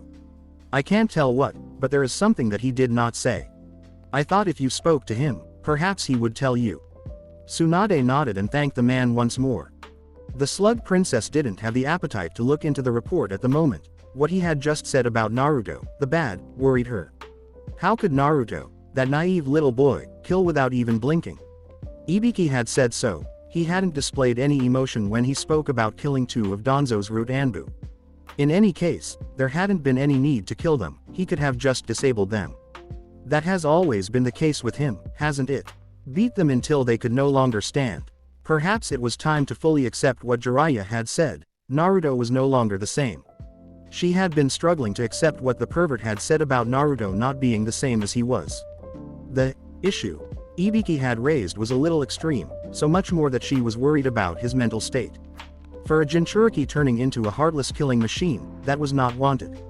It would raise fears. He certainly wouldn't become like Gaara, would he? Tsunade shook her head. Naruto wasn't like that. There had to be a reason. She nodded and looked at Ibiki's report. She went through it speedily and was pleased when she finished reading it. There was nothing to worry about. She could consolidate the report into one, but now she had to worry about handling that snake. Yes, she wasn't above using old information to throw him into a cell. However, knowing that Danzo would not willingly settle down, she had to plot wisely to ensure that his cronies were handled. That would be a long process that would involve dark arts, but she wasn't above taking such measures, especially when it dealt with that deceitful snake. Once Jiraiya was back, she would begin with the plotting. She should have done this long ago. Even her sensei should have done so. Midnight, Anbu cells. You just step away from the village and when you come back, it is already on its feet. What was just wrong with this village and the plotters? Kakashi had been shocked just learning that Naruto was in Anbu cells. He had thought someone was pulling a fast one on him, but it turned out to be true. Even when he was tired from his mission, he could not settle without seeing the blonde. He had asked for permission to be allowed to see the blonde and they'd allowed him. The Jonin stopped by the dark cell and looked towards the son of the Yondaime Hokage. What has this village done? Would his sensei ever rest in peace? This village resented and ignored the presence of his son, the son he wanted to be seen as a hero, and now it had locked him in a dark cell that was preserved for criminals. Naruto wasn't a criminal. Sure, he has changed, but he didn't deserve to be in this place. Naruto, Kakashi called, just to see if the blonde was asleep or not. He was in that meditative position, but his eyes were closed and he hadn't reacted to his presence. The blonde's eyes slowly opened. They were just crystal blue, staring back at him. Jonin made his weak eye smile. Yo, he attempted to lighten the mood. It didn't work. Kakashi-sensei, what brings you here in the middle of the night? If I was someone else, I'd think you were here to break me out, Naruto said calmly. Well, that would be something interesting. It would change a whole lot of stories that needed to be written. I just got back, Kakashi said. Are you trying to make a joke regarding that? He asked. Well, Naruto had been mischievous and never wanted to stay still. Perhaps he could think of trying to escape from the cell and go to sleep in his apartment just because he could not sleep peacefully here. He had been that kind of person. But this Naruto knew that there would be consequences if he did such a thing. Who knows? Naruto said. He wasn't surprised to see Jonin here. The man may have been a crappy sensei who only taught teamwork and tree walking as well as water walking, but he was someone who was human. Jonin had taught him valuable lessons about life. And he has always looked to be someone filled with regrets, perhaps about his past teammates who were now dead. I thought you'd be sleeping, but I'm happy I'm able to talk to you. Kakashi said. This time his eye smile wasn't weak. I can't sleep at this place. I tried, but it seems impossible. And there had been a visitor not long ago. Naruto said calmly. It had been rather displeasing when one of Danzo's cronies operating in the village's Anbu confronted him. There had been a message for him, and that was that Danzo could get him anywhere and at any time. That wasn't true and didn't frighten him at all. He was here because he had allowed it. If he had refused, there was nothing Anbu could have done about it. They could have tried to fight him, but if he pulled most of his cards, he could have just left them chasing after his clones. The fact that one of Danzo's people had come here to give a message had shown him that the man was after something. He had thought now that he was placed here, the man would try something. Of course, then, he would have to fight, and that was going to attract attention. He may have been accused of attempting to escape if Danzo played his cards right. It had just been a message, which meant that there was another plot running somewhere else, and that made him a little worried. Let me guess. Danzo's people, Kakashi said. Knowing why Naruto was here, it didn't take a genius to figure that out. What did they want? They are able to reach me anywhere, Naruto said calmly. Kakashi was silent for a couple of moments before speaking once more. How are you holding up though? Considering everything that has happened, this is unfair to you. Especially with Danzo walking around the village without any charge on his head. The Jonin sounded bitter about it. You're not even questioning anything, Naruto said. I worked with him before, I know his tricks and I know you. Kakashi said a bit carelessly on the last part. Naruto nodded. Considering everything, my life hasn't been easy. There have been disappointments after disappointments. Our time with Team 7 was fine though. Now, it was perhaps the happiest time of my life. Sakura, you, and Sasuke. Of course, with the latter, it ended with betrayal and a stab in the chest that would have killed me if I wasn't a Jinchuriki. Well, that wasn't the first time he had tried it anyway. You stopped it last time. When I returned, everything seemed fine. The villagers seemed to have changed slightly. Of course there were still some eyes, but for the most part one could walk within the streets and do missions without any burden. Just when you think all is well, Boom, Danzo appears and says he wants to turn you into his weapon. Long story short, I end up being here. This is the kind of life that I live, but honestly, Kakashi, I don't know if I'm okay. Right now, I don't want to think too much about my happiness. When I get out of here, I will think about it because then I will know what will await me. It can't get worse than this, right? Kakashi flinched with that last question from Naruto. No one should really say those words because they appeared like a curse. Yes, it was going to get worse than this. Today was nothing, but tomorrow by midday, Naruto would no longer be able to walk in the streets freely. Kakashi had known that it would have to take Naruto about doing something ridiculously pleasing in the eyes of the villagers for them to accept him as just Naruto. There was a big, but, nevertheless, if Naruto happened to do something that was considered evil, all those fears, those thoughts they had about him, would come back in the blink of an eye. The human mind was a treacherous thing. One simple wrong could ruin a lifetime of good. And for Naruto, a single rumor could return to the days of the old. It wasn't going to become simple as there was apparently someone running a campaign against the blonde, at least as far as his former colleagues at Anbu have told him. Even if there were some exaggerations, if the villagers recall what they used to call him, the loved ones they lost, the image of the Kyuubi destroying this village, those emotions would show themselves once more. Had it been a couple of years ago, he wouldn't have had the guts to say it to Naruto, but there was no other choice here. He hadn't spoken to the Godime and the Anbu said they hadn't told the blonde about it yet. But Kakashi wasn't going to keep Naruto in the dark about something like this, even if it would be painful for him to accept. There is actually something, Kakashi said, his tone a bit hollow. I haven't witnessed it myself, but the Anbu said after conducting some investigations, they found out that there was a rumor with some exaggerations running around the streets. It was a surprise to them, because only a few knew about the incident as Tsunade-sama had declared it an S-rank secret. Not even the clan heads were told about it. But somehow, it was doing rounds in the streets. Kakashi didn't have to spell out what was being said, Naruto could make heads and tails. Yes, he had killed people, but they were probably looking at it as if it was some sort of taboo because he was a Jinchuriki of the Biju that killed many that fateful night. They were exaggerating, but Konoha's people have always acted in such a manner. Naruto didn't find it surprising really. Did he really expect more from them? Maybe, but this was the reality of things. The fact that they had called him a demon brat when he was just a little boy showed him just how treacherous they could be. Naruto sighed disappointedly. These were the humans he wanted to save from the corrupt world of shinobi. What has the world really offered him? Well, it was because the world was in such a state that he could not live peacefully. Yes, he had to fight this world in order to change it. There have been people who say that the world was wrong simply because they wanted to push their agendas, but in this case, Konoha was well and truly wrong and he wasn't the only one who could attest to that. However, he was the only one who was going to do something about it. The bright color that had been in his eyes dimmed slightly before he responded with just 2 words. I see. I believe that Danzo was after this. If this pushes you into the darkness, it would be much easier for him to get his hands on you.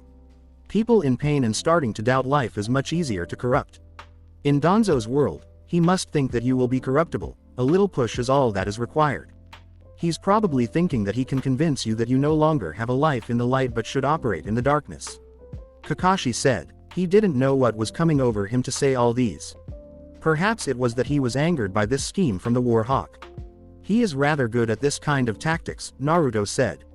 If the rumor expands to the entire village, it is going to take me saving this village from complete destruction for them to see me in good light, the blonde sighed, shaking his head. Thanks for letting me know, Kakashi-sensei. I will think about it more during this sleepless night. Kakashi stared at Naruto for a long minute, trying to figure out what the blonde was thinking, but he could not think of anything. Well, Naruto has always been strong, unlike him. Jonin shook his head. For a moment, he felt miserable at being unable to do anything.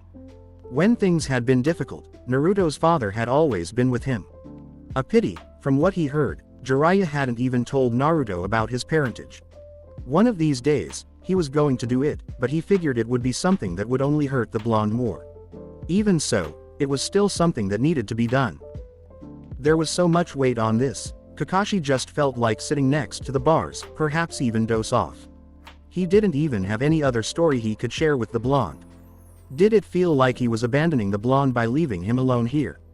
Sasuke was already gone. He didn't want to lose to Naruto either. There had been blunders he made as the sensei of Team 7, but he was man enough to admit that. Of course, it didn't change anything, but he knew and admitted it wasn't to make himself feel better. Naruto closed his eyes, seeing that Kakashi was having a debate within his head. I see that you have a lot to think about. You should go somewhere you will be able to think clearly, Kakashi-sensei. I also need to do my thinking. Because if I leave this place tomorrow, a whole new world will be awaiting me. I must be prepared to face that. Kakashi slowly nodded. Another weak-eye smile graced his expression, but he did not move until a couple of minutes flew by. Once Kakashi slowly retreated, Naruto opened his eyes. A cursed life, huh? Just a day ago he was agonizing about the fact that he was going to betray his friends, and now he was being taken back to those miserable young days he had experienced in this village. His mind was a lot different now, and it felt as if he could get frustrated. But he knew, if he allowed such an emotion to grab him, he would learn to resent people, like murderously resent them. For the path he was going to take, it would be easy for him to get lost. He could not allow hatred to find a room in his heart. Perhaps he would have some stored away, but he would not allow it to control him. If he allowed such, he would certainly live with the regrets for the rest of his miserable life. It wouldn't be a bad thing if you get lost in that way, Kurama suddenly said.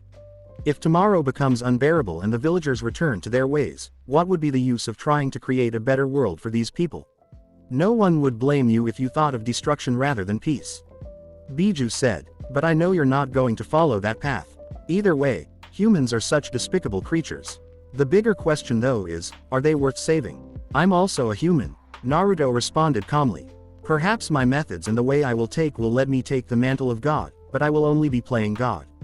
Well, not with the current power I have. I'm strong but not almighty enough to take on an entire village. Of course, your power makes me ridiculously powerful, but I have yet to master it. Before the journey even begins, I must bury myself into deep training. If you knew that, you shouldn't have even returned to this village. If you even leave now like this, no one will blame you. The villagers will be happy you're gone. You'd love to leave the village when there is a chance of freedom, Naruto said calmly. I will decide when to move.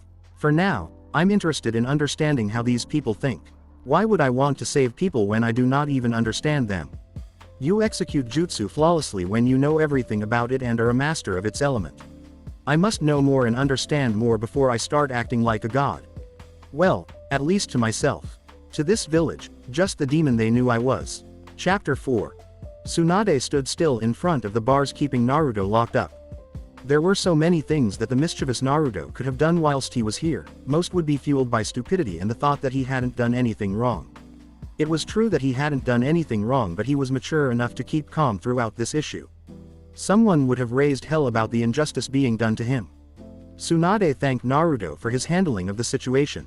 She could have done better to ensure that he doesn't end up locked up in this cell, but she had been worried more about the future implications of any issue being raised by this little hassle from that corrupt old fox. If anything, the Godime wanted to grab him by the throat and snap his neck just for being alive. She would at least give it to Danzo that he hasn't come this far by being stupid. Her sensei could have hanged him a long time ago, but he didn't do anything. Tsunade could not understand why he didn't do anything, but she would not make the same mistake. If left alone, Danzo was just going to cause more troubles. Well, for Naruto, things couldn't get any worse than they have. It was still early morning, but she had seen the groups forming with people gossiping. Those were images that sent her gut into overdrive, but there was nothing she could do about it at the moment. She really did hope that no one confronted Naruto with this, but she was going to issue a statement denying the allegations about Naruto. Some sensible people would see the reason and stop hating on Naruto, but that wasn't something that one could bank on. Konoha's villagers have never been rational when it comes to Naruto and the Kyuubi. They were always quick to hate and judge. The slug princess smiled weakly towards Naruto, who stared back at her. Tsunade did not say the first word, but Naruto did. You sure took your time to see me, Tsunade-sama, Naruto said as he stood up. He did so slowly before stretching his muscles. Movement was restricted in this place and that made him a little stiff. But I guess you are here to free me. Tsunade nodded, but she did not move to unlock the cell. You don't look too bad, she said in a weak tone. Naruto tilted his head to the side. The woman appeared to be hiding something, or perhaps was trying to ease into something difficult. If she wasn't here to free him, she was here to deliver bad news to him. That would be unexpected. From his conversation with Kakashi last night, He figured he would be released soon, and if Tsunade was going to come with bad news, that would change things. He had reached his tolerance limit. He wasn't going to stay here any longer, but it would depend on what the Godlike Hokage was saying to him. If she was promising him something good, then he could tolerate this a little longer. He also knew that it wasn't safe here, knowing that Danzo could get to him at any moment he chose. I think I have had worse than this, Naruto responded in a measured tone. He did not voice his thoughts to the Godlike, he waited on her. Tsunade's mood just seemed to worsen.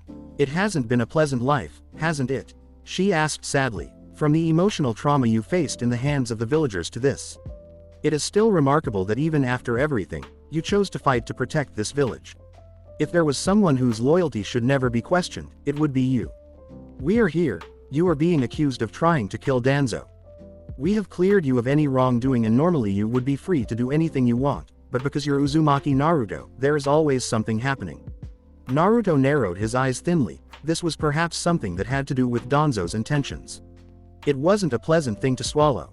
Honestly, he was starting to fear for the worst now, because really, Naruto didn't want anything forced. Any forced movement would alter things in ways that he did not want.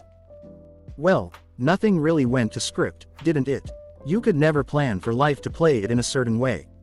There are always going to be forces greater than you which will push things out of your control. If Danzo planned something sinister, then he could not control that, and it would certainly change things for him. Naruto shook his head. Was he forgetting what Kakashi said to him the previous night?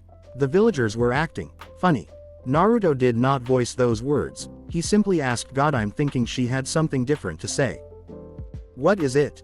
Tsunade noted that Naruto's tone displayed no emotions when he asked. It was almost as if he was daring her to say bad news if she wanted to see his reaction to it. Godlike shook her head. Perhaps she was overthinking things. I won't say anything, but it will be better if you just see it yourself. It won't be something you will like, more like a return to those bitter old days of yours. I am sorry for this. If there was something I could have done to have stopped it, I would have. The woman sounded in pain when she said those words. Meet me in my office when you are ready. Tsunade said those words and unlocked the cell. She walked away from the blonde Uzumaki without saying anything further. Naruto stepped out of the cell, but he did not feel free. There was no freedom raining down on him. If anything, the world just seemed to get heavier and oxygen a little more expensive that he had to labor for it. He feared the world that he was going to see. Kakashi didn't paint a good picture, and Tsunade has just made it worse. About 10 minutes later. To Kurama, this was both laughable and sad. He had first laughed when he noted what was happening in the streets of the Hidden Leaf. The villagers were doing what they used to do before. Well, it wasn't exactly the same, but there were stares and hushed whispers as the blonde moved about the streets. It hadn't been funny, but the Biju had burst into laughter before calming down to look at it sadly. He didn't think a couple of nights in Anbu cells would result in the blonde going back to that old life. He was sure that perverted Sannin was going to preach for Naruto to do more good for the villagers, to prove himself to be a good person. He had been trying that, but now he would have to do that all over again. Kurama didn't think so. He would not have the patience to do something like that. Hell, if Naruto freed him now, he would not have a problem in making this village a former hidden village. Yes, there was no Yondaime Hokage this time around. He could wipe out this entire village within a couple of minutes. The perverted Sannin wasn't here to summon those toads to stand in his way. There was no one remotely powerful enough to stand before him. Kurama thought of tempting Naruto. If you're tired of all these, I have no problem letting loose. Biju said, I would even be content with staying in here for a little while longer without any thought to escape the seal.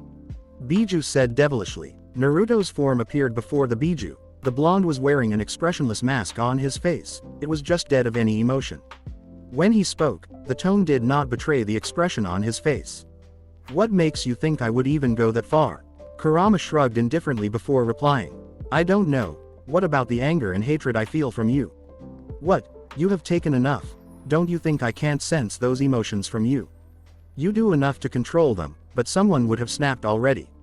It nevertheless doesn't change the fact that you have them deep in your heart. Naruto was silent for a couple of moments. I'm not that ignorant that I would fail to notice the emotions that I have. He was very much aware of the negative emotions he had in him. They were buried deep within his heart. He tried to suppress them, but this kind of reality made it very difficult. There was a little voice inside his head telling him to punish this treachery, to do something about this.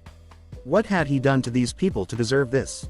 Just a little rumor and the fact that he was locked up in ambu cells and they were ready to revisit their old memories. Had it been someone else, they wouldn't have cared or even reacted in such a manner.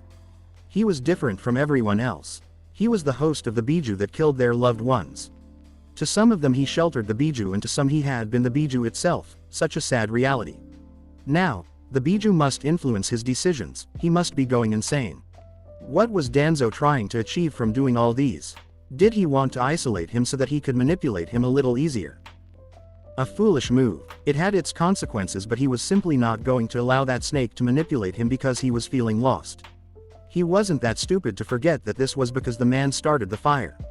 If Danzo thought he could manipulate him, then he was as arrogant as Orochimaru thinking he could destroy the hidden leaf. What are you going to do about this? You should know that as things stand, even if you wanted to be in their good graces, you would have to save them from total destruction for them to look at you fondly.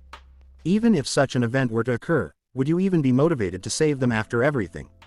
Naruto refused to respond to the question. It was something deep that would get him having thoughts he did not wish to have at this time. He had to face the Godlike Hokage. No wonder the woman looked as if she was carrying the entire elemental nations over her shoulders. The situation was bleak and could destroy any hopes a person has. Why are you talking as if there was a plan to stay in this village forever? Naruto asked Kyubi. The situation wasn't desirable and he hadn't done anything to make these people hate him, but there had been no intention from his side to kiss their behinds in an attempt to get them to like him. He could discuss ways with Tsunade, but it was all just going to be pointless talk because he had plans to leave this village for something greater. This would just make it easy for him to leave. Of course, this didn't mean that this situation didn't wound him. Kurama's response wasn't immediate, but it did come. With you dwindling around the village, I thought you would be having second thoughts. The moment you were arrested, you could have broken out of the cells and made your escape. With what you're going to do, will attempting to kill Danzo really be the worst thing you would have done? Naruto nearly frowned upon hearing those words. Yes, he was going to do so many things, many unspeakable things. This was just wrong because the villagers hated him for something he hadn't done. It was all just rumor, and the fact that he was walking within the streets should mean that he was cleared of any wrongdoing, but they were still looking at him with suspicious eyes. Perhaps he was being hesitant on doing what he had planned on doing. It wasn't going to be an easy road. I have my reasons, but this isn't something that should really get me down. Naruto said those words with a sigh. He stopped walking for a moment and looked up with his eyes closed. He sucked in the cold air, trying to get a feel of the village. He opened cold blue eyes and held out his right hand, looking as if he wanted to catch the sun. One of these days, I will stand in this village wearing mourning clothes, and this village will learn to resent my name more than it has yours. Kurama smiled. Now there is some resolve in your tone. The nine-tailed Biju said. It might be because I am a little bitter, Naruto said with a shake of his head. Wouldn't it be something else if I could raise my hand like this and make clouds? From them, we would decide on whether to cast lightning jutsu or water-based jutsu. Perhaps with even a little wind. Kurama was silent as he thought of an image Naruto had just painted. You'd have to be a god to do something like that, Biju said a bit sarcastically. Holding the title of kami wouldn't be so bad.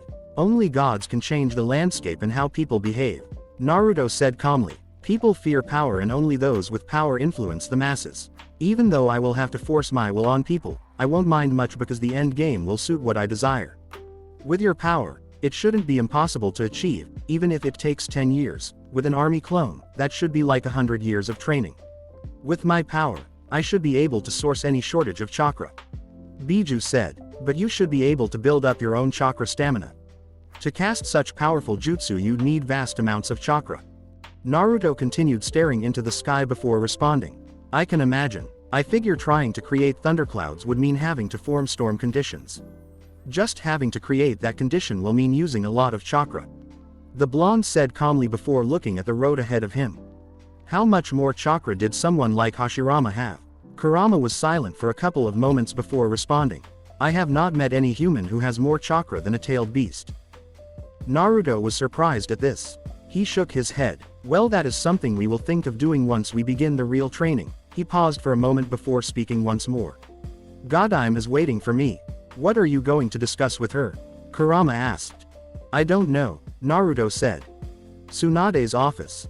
Things may be bad, but at least Naruto had people who cared for him, Kakashi thought as he looked at the gloomy expression on Tsunade's face. There has never been doubt that the Godlike Hokage cared for the blonde Uzumaki, but it was nevertheless refreshing to see it on her face at a time like this. Naruto was going to need people close to him to be there for him. He still had his friends, and they were good friends. Still, this was a dramatic turn of events. Danzo was always scheming something, but this time he had gone too far. Then again, where are the limits for the War Hawk? Didn't he commit treason by trying to get him to kill the Sandaime Hokage so that he could finally become Hokage? Tsunade-sama, Kakashi started in a very calm tone. I understand that Danzo has rallied the villagers against Naruto, and acting in the open might leave a door open for violence from the civilians. Most shinobi population don't even know the dark things that he is capable of doing, but it won't matter since you are the Godlike Hokage. Why are they not doing anything against him? The Jonin understood that being reckless would only cost them dearly. Kakashi didn't think that there was still a shinobi who hated Naruto for what happened years ago. They were smart and understood things better, unlike the bitter villagers. Besides that, the shinobi have worked with the blonde Uzumaki, so they knew his personality by now. Tsunade didn't offer an immediate response, but when she did, her tone was low yet it was very firm. Unlike the Sandaime, I will not leave Danzo to act as he pleases. At this age, there is no need for him to operate, and I will shut him down. Of course, I understand that he will not simply lie down if I choose to force the issue. It will be either fleeing or putting up a fight. I simply cannot allow things to spill in the open for the villagers to see everything. I'm displeased with them, but I cannot allow them to get caught in the crossfire of shinobi matters. Danzo will be dealt with, and we will do it in a way that erases his existence from this village along with the Foundation. Personally, I don't want anything to happen to his people. I would rather they fall under my command, but we know that Danzo teaches utmost loyalty to him, so I don't know if they will be able to switch should Danzo be killed. Kakashi was silent for a couple of moments before finally opening his mouth. You don't want to cause unnecessary bloodshed. Tsunade nodded. I can't use the term innocent because I know there are things that they have done that can be considered treason. Sai came in just to spy on Naruto for Danzo. We knew that, but we didn't think that it would lead to such a situation. They are all guilty as their master.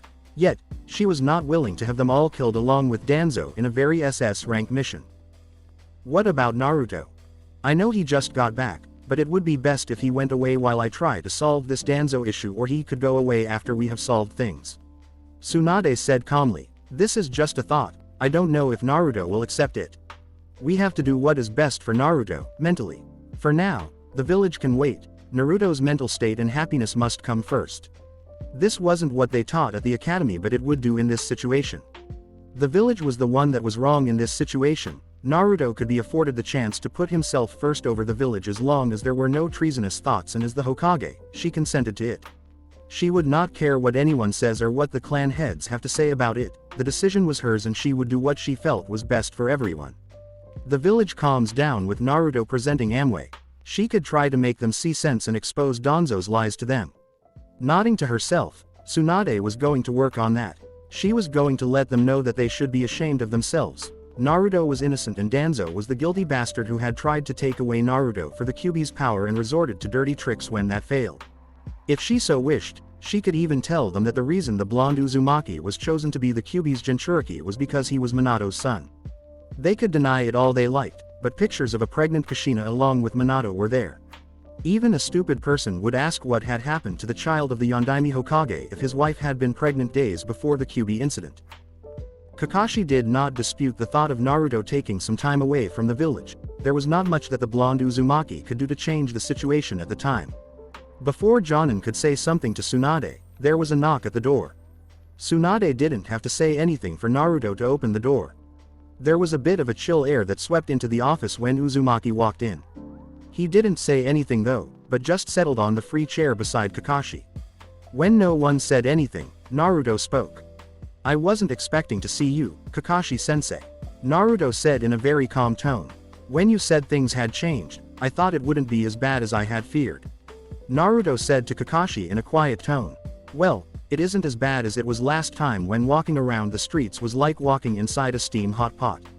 He didn't have to think about whether he could live with this situation because he wasn't going to live in this village for much longer. He was going to leave at any moment, even tomorrow or the moment he leaves this office. He could disappear from the Hidden Leaf for a couple of years. There was so much training that he had to do and so much more he needed to learn. He didn't need to see his friends. Seeing them look gloomy over his situation would just make him feel miserable about leaving. He knew that they were going to have some second thoughts. They were going to look at this and only say it is because the villagers treated him in this manner that he decided to flee the Hidden Leaf. He could not avoid it though. Ideally, he would have liked to leave on better terms, but this was not what he expected. It wasn't going to change anything nevertheless. Kakashi quietly absorbed Naruto's words before thinking about the younger days of Naruto. The blonde had bravely walked around the Hidden Leaf even though most villagers held contemptuous thoughts about him. He hadn't minded, but just walked with a brave face, a wide grin, and didn't seem to care about anything in the world. But that statement now just revealed that he did care about things. There had been those lonely looks when the blonde was alone, those questions that the Sandaime faced when he went to visit Naruto in his apartment. There was no doubt though, Naruto had been happy in Team 7. They had been like a family. Kakashi cherished those memories and he was sure his blonde student held those memories more dearly than anyone else. It was perhaps the only part of his life that made him happy. "What do you think about it?" Kakashi asked, just to see how Naruto would respond. Naruto stared at Tsunade's eyes for a long minute. A sad smile flicked through his expression for a second before being replaced by a neutral look. "It's really sad. I've never really given myself the moment to hate because I realized it wouldn't make me happy but much more miserable than I was. It turned out to be the right decision when I enjoyed my time in Team 7. Even at this stage, my thoughts are not mixed, but I cannot say that I hate the villagers for this. Perhaps I'm being cynical, but when it is coming from them, I don't think I should lose my sleep over it. That doesn't mean that I love every moment of this. Not at all. I don't even understand why they could go back so quickly. I don't want to understand. My thoughts of Danzo are different altogether." The words were a bit cold, but there didn't appear to be any dark thoughts lingering around the corner when the blonde spoke, not even when he spoke of Danzo. Tsunade was curious. How could he not come to hate the villagers for this? Was he just ignoring the negative emotions instead of dealing with them? If he was just pushing them at the back of his head, then he was probably going to explode one day. "Why don't you want to understand?" Tsunade asked, her tone hardened. Naruto raised an eyebrow at the tone. It sounded forceful. But he didn't mind responding to it. "Honestly, I want to say I just don't care about it anymore. If my dream was still to become Hokage of this village, then I would be worried, but that isn't a priority for me anymore. Life is something else, isn't it? Before I left, I shouted being Hokage, and really, it looked as if it would be possible when they cheered for me at the Chunin exams. With humans, anything can change. I have changed and they change every morning. One little thing about the QB and they are ready to abandon all the good memories and focus on their fears. Well, fear is a powerful thing, it can manipulate even the mightiest. So many decisions are made because of fear, but that is life, unfortunately, for me." Tsunade frowned. She didn't want to think deep about this. She was already thinking too much about this thing about Danzo and how to deal with him. Jiraiya could deal with this. From what the Sannin has said, the blonde Uzumaki was very close to him. She could not penetrate through that cold exterior. The Godlike Hokage sighed before shifting to the main subject. "I called you here because I want to discuss how we are going to deal with this issue. Although I don't want to admit it, you have grown and you need to know. This situation must be handled carefully, and Danzo must be punished for this treachery. I want to do it quietly." Naruto didn't smile at hearing that. He just tilted his head to the side, thinking about what the Slug Princess might be trying to suggest. There was something big that was going to happen and Naruto wasn't sure he wanted to be part of it. Then again, it could be his farewell message. Trashes like Danzo were the first ones who needed to be destroyed for a better world to come. "I see you trying to convince the villagers that I did not try anything and that Danzo was actually the one who attempted to do something to me. It would be hard for the villagers to believe.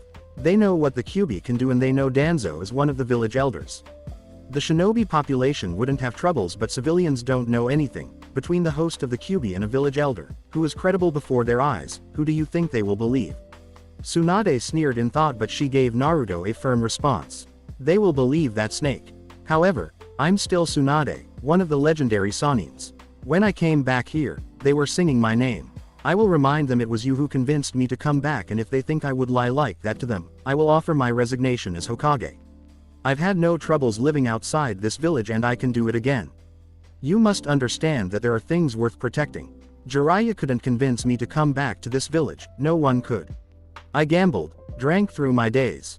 I was miserable for years, but you came along. It was your action and your words that convinced me to come back to this village. I have been at peace, happy since I came back. I owe that to you." Naruto smiled. It was a happy smile and it didn't last for just a second. He was honestly happy to hear those words from the woman. He wasn't going to deny that she had become a part of his family, but that it would be destroyed when it turned this world into its knees. It was really a sad thing that he would hurt this woman who was willing to resign as the godime of this village for him, for the truth about him. It was really going to be a miserable existence out in the wild. If it would hurt Tsunade, how much more his friends and Jiraiya? What about Kakashi? He was going to lose another student. Yes, there would be a lot of people who were going to be hurt by his decision. For a moment, the smile on his face almost slipped off, but he held it firmly. Well, at least he was going to be quiet for a couple of years in the underground. It would give them much more time to think and forget about him. Hearing that makes me happy, Ba-chan. Naruto said. He could not hide the sadness in his tone. Neither Kakashi nor the Slug Princess commented on it. They just looked at each other for a moment before looking back at the blonde Uzumaki. "What are you planning to do to Danzo? He must be executed for treason," Tsunade said in a tone of finality. "It isn't going to be easy as he will not lie down and allow himself to be hanged.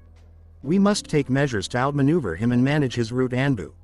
We must deal with him in a way that they don't end up trying to get revenge for his death should they remain alive in the aftermath. Danzo's Anbu are highly trained but they are not that many. Last time, Sandaime managed to surround them with his Anbu. However, since this time around, something has to happen to Danzo. It's not going to end with a stalemate, there will be bloodshed," Kakashi added. Tsunade nodded in agreement. "Nothing is going to happen until Jiraiya returns. It has to happen quietly in the underground. Anyone who isn't involved must not know about it." Godime paused for a moment before asking, "Have you killed someone, Naruto? You want me to take part in this?" he asked. "You don't have to worry about me," the blonde Uzumaki said. This would be his last mission for the Hidden Leaf. He could do that and flex his muscles, but afterwards, he would be gone. The day that follows Konoha would wake up with him gone from the village. There would be no need to blame him for the murders if it was going to be hidden. People would ask questions later, but he did not worry about that. "Are you sure?" Naruto nodded. "I have grown," he said before standing. "I think I'm going to go have some ramen. I need something to soothe my soul." That said, the blonde Uzumaki walked away from the office without saying another word. Still within the Hokage Tower, Naruto came across what he recalled as Danzo's fan club. But according to Jiraiya, since Tsunade led the charge they have been a little different in their support of Danzo. Nevertheless, they were supporters of the War Hawk and would not mind digging him out of any hole he dug himself into. Those old wrinkled faces of the village's elders stared at him unflinchingly. "You walk proudly after everything that has happened," the old woman said in a cold tone. "Why should I act any differently? I'm not guilty of anything." "It doesn't matter if you're guilty or not," Kaharu quickly said. "Because of this, the village has lost its peace once more. The villagers are on edge thinking the Kyuubi will appear out of nowhere again." Naruto raised an eyebrow at this. Yes, she probably knew that Danzo had tried and failed to get his hands on him and resorted to such dirty tricks. "Shouldn't you blame Danzo for that?" the woman sneered. "Danzo is blameless. He has always thought of Konoha in everything he does. The village has always come first in everything." Naruto stared back for a couple of seconds before shaking his head. He walked past the old pair without saying another word. He really didn't have the time to entertain such foolish people. They could say whatever they felt was right in their heads. Perhaps old age was getting to them. But he wasn't going to stand there lest he ends up getting riled over something he could just ignore. Back in Tsunade's office, Jiraiya told me that Naruto had changed, but I didn't want to believe it. Tsunade said in a slightly tired tone. "The more I see him, the more I realize that he has truly changed. He isn't the same brat he was back then. It isn't a bad thing, but I do miss those big smiles of his. The enthusiasm he showed when he spoke about becoming Hokage.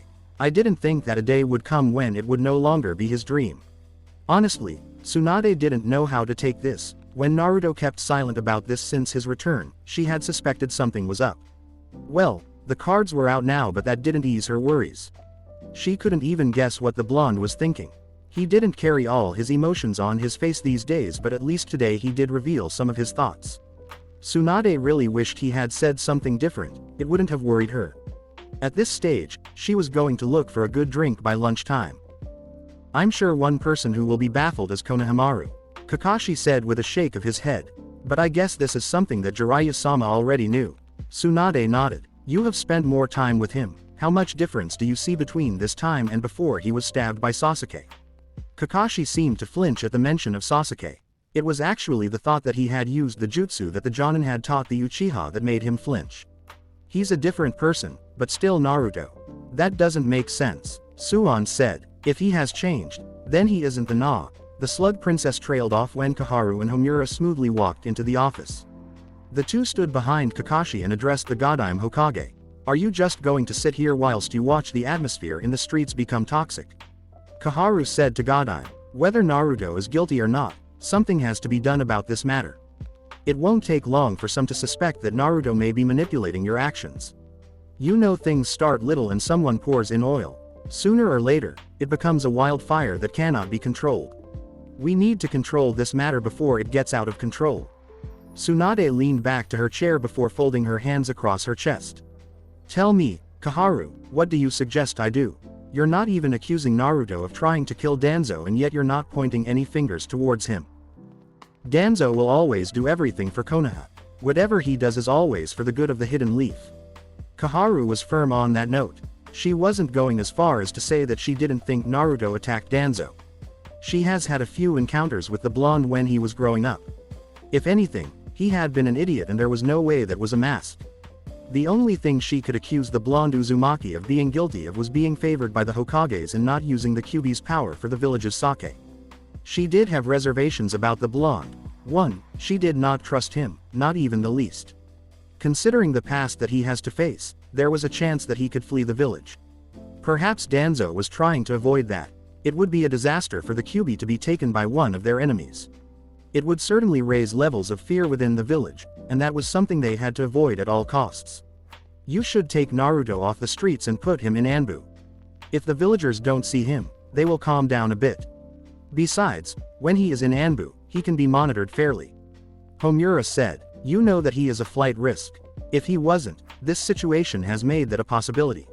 Tsunade kept a straight face when the old man said those words, but if she were to be honest, the thought did cross her mind. Although Naruto could be marked as a flight risk, she just didn't think that the blonde would go that far. That was just her opinion though. Logically, it made more sense for the blonde to go away. He could go to Sunagaku, if he knew how much Gaara seemed to value him. Naruto had said it, he no longer cared. He wasn't going to try to do anything good in order to win them over because he no longer cared, he didn't want their approval. He didn't want to become Hokage anymore.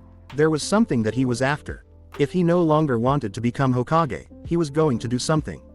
She just couldn't put a finger on it. You must act quickly, Tsunade. Koharu said in a stern tone before walking away from the office along with her partner in crime. Kakashi stared at the Godime for a long minute before asking something. Did you consider that he could be a flight risk when he was here? Is that why you didn't tell him you were thinking he should just depart the village for a while until things calm down? You heard him, Kakashi. He doesn't care, he doesn't want to understand anything about them. Even if Naruto has friends in this village, do you think that would be enough to keep him here if he can be happy elsewhere? When you think about it, take note that he no longer has any desire to leave this village. You can as well say, he has lost his love for Konoha. Well, I can't blame him after everything. The Jonin could not deny anything the Godime had said, but he did not comment on it. He merely stood up. I will hear what Jiraiya-sama has to say when he comes back. But I will try to talk to Naruto just to see what he plans on doing. Later, Training Ground 7. Sakura looked sadly into the skies, surrounded by her friends. Life was a bit unfair, wasn't it? Perhaps she was being selfish, but she had lost Sasuke, her dear love, but now Naruto was going through another situation. They could all vouch for Naruto's character, but they didn't share the same thoughts as the villagers. Things were not going smoothly, and on top of that, since Naruto returned from his training trip, it has felt as if she was losing him by the second. The Pinkett shook her head. Now wasn't the time to think about her feelings. She had to think about Naruto. What was happening to his life wasn't what she would like for her teammate. It was unacceptable, and they didn't even have to see anything to defend their friend. They knew that their Naruto would never do something like that. Has anyone even seen Naruto? Ino asked quietly. My dad said he was going to be released because he was cleared of any wrongdoing. A pity that something like that had happened. She was even beginning to like this new Naruto. He wasn't like that loud and idiotic blonde who was hopelessly in love with Sakura. Thinking of it, he hasn't called Sakura, Sakura-chan, since his return, has he? Now that was something interesting. Ino shook her head before she lost track of her thoughts. Sakura shook her head. I haven't seen him, but I know he was released today, she said in a sad tone. I doubt he would take any joy in walking around the streets when things are like this. Kiba looked around for a moment before speaking his thoughts. Isn't anyone going to talk about how Naruto is the host of the QB? I mean the QB, the freaking beast that nearly destroyed this village. He was honestly baffled that he had known the blonde idiot for such a long time, and yet he didn't know that he held such a burden within him. Well, the fact that Naruto wasn't anything like Gaara just meant that being a Jinchuriki didn't change the way he lived his life. Still, how could he not know about this? Naruto never talked about it to anyone. Never. He never let it slip, not even in his happiest days. Isn't it something that despite being a loudmouth who couldn't keep things to himself, he never let anyone know about it? Ino said with a curious look about her. I wonder what more secrets he could be hiding. Tenten shook her head at that expression from Ino. Really? At this time, she was thinking of discovering more secrets from the blonde. It was apparent that she didn't think too much about Naruto being a Jinchuriki of a Biju that nearly destroyed the hidden leaf. Then again, none of her friends seemed to be filtered with contempt when Kiba said those words. Surprisingly, Hinata chose to speak at that moment. I doubt Naruto would be avoiding the streets because of something like this. This isn't the worst of what he has faced in his life. There was no way she could not remember those pitiful days even though her father told her to stay away from the blonde Jinchuriki. Everyone had looked at him with contempt when he was younger and of a fragile heart. But above everything, he had always smiled and kept strong. At least now, he was grown and this wasn't as bad as it had been when he was younger. Hinata's words brought silence as they tried to contemplate the meaning of her words. What do you mean by that, Hinata? The idiot always wore a smile. Shikamaru sighed tiredly. This was all just a mess he would rather not deal with. Really, instead of coming here, he would have preferred to just go somewhere else and watch the clouds or just take a nap. There was nothing that was going to change in whatever they were going to say to each other. If something was going to change, it would be up to Naruto or the Godlike Hokage. They could only offer emotional support to their friend. But would the new Naruto really accept that? Shikamaru could not tell. He doubted the Naruto he has been seeing over the past days would be someone honestly troubled by this. But of course, it didn't mean it was something he could just take on the chin and continue walking as if nothing had happened. Someone spread a rumor that he had tried to kill a village elder and was being influenced by the QB. People suspected things and then were remembering the day the Biju wreaked havoc within the leaf. Perhaps that forgotten fear just returned. There was nothing that the civilians feared more than the QB. Even shinobi feared the Biju. If it appeared once more, many would run to safety places along with civilians. It isn't surprising that you never noticed what happened in his life, Shikamaru said to Kiba. He wasn't going to tell the unpleasant story of how Naruto was hated by the villagers, called a demon and parents warning their children off the blonde. Despite being a censor, observation was never Kiba's strength. Well, unless it is a mission. It was the voice of Naruto. All eyes turned towards a tree nearby. The blonde was sitting on a tree branch, overlooking the group with an expressionless mask on his face. Are you insulting me, theme? Kiba demanded, ready to launch an attack towards the blonde. No, just making an observation. Naruto responded a bit carelessly. Hinata, I never considered how much your eyes were always on me, watching my every move. Of everyone, you are the one who knows how much I've had to suffer. Look at it in this way. I housed a Biju that killed many people, loved ones. To the villagers of this village, I was nothing more than a spawn of that demon. To make matters worse, I was an orphan. There were no parents to claim me who could say they made me. People hated me, as they hated the QB. I got kicked out of the orphanage and by age 5, I was already living by myself. The Sandaime passed a law that no one should say, QB, or even talk about it. Instead, the people resorted to calling me a demon. This is why our generation never knew about it. Parents just told their children to stay away from me because I was no good. As a result, I couldn't make any friends. Do you know what was worse? Even I didn't know I was a Jinchuriki. My entire life in the academy, I was hated, and didn't know why. Confusing. There had been moments I thought perhaps I was really a demon. Don't you guys find it odd that I failed the graduation exam but the next day I came back with a headband? I failed because I couldn't create a bunshin, simple jutsu really, and those who should fail to do it are those like Lee. He meant no offense in that. Mizuki told me of a way to pass, steal the forbidden scroll and learn a jutsu from it. I stole the scroll from the Sandame's office and learned what you call my signature jutsu, Cage Bunshin. Within a couple of hours, I learned jutsu. That was the night Mizuki told me I housed the Kyuubi and the night Iruka passed me for completing a B rank mission. Oh yeah, I defeated Mizuki by myself. So, I have always been cool. Ino snorted at those last words. Yeah right, she said. You were far from cool. She said, well at least you are now. For those girls who like bad boys will surely be all over you now. I'm sure they will be in dreamland, hearing how you survived torture in Anbu cells, accusations of killing a village elder. Naruto raised an eyebrow before smiling. I don't get that part of you, Ino. Well, the blonde has always been something else, just never interested him. The feeling was mutual though. However, he was sure in the younger days, Ino would have thought of the idea of a relationship with him to be the worst nightmare. Though, I must say, I'm honored by such a delightful girl as you think that, regardless of how slightly twisted it was. Sakura looked at the smile on Naruto's face and then at Ino. She shook her head. Was this really happening? If anything, it looked as if Ino was flirting with Naruto. She had never thought something like that would be possible, but it was happening. Sure, Naruto wasn't the same anymore, he wasn't asking her out and never looked at her in the same way as he did before, but he was still Naruto. She would never think of him in any other way other than a friend, a good friend. There had been so many moments that they passed through because of him. Have you no shame, Ino? Sakura demanded. She didn't wait for a response though, as she chose to focus on the important matter. I never actually noticed. You were always talking, loud, saying stupid things, and I may have added to the insults. Sakura sounded a bit bitter at this. I did say some insensitive things to you. You were actually the one person out of everyone here who said insensitive things to me. Naruto said to Sakura. Of course, those words only made the Pinkett look down in shame. But that is in the past now. Why didn't you ever say anything? Like I said, I didn't know about it until the night of graduation. Back then, I was afraid of losing friends if they found out about it. Now, it never seemed convenient. Naruto said a bit carelessly.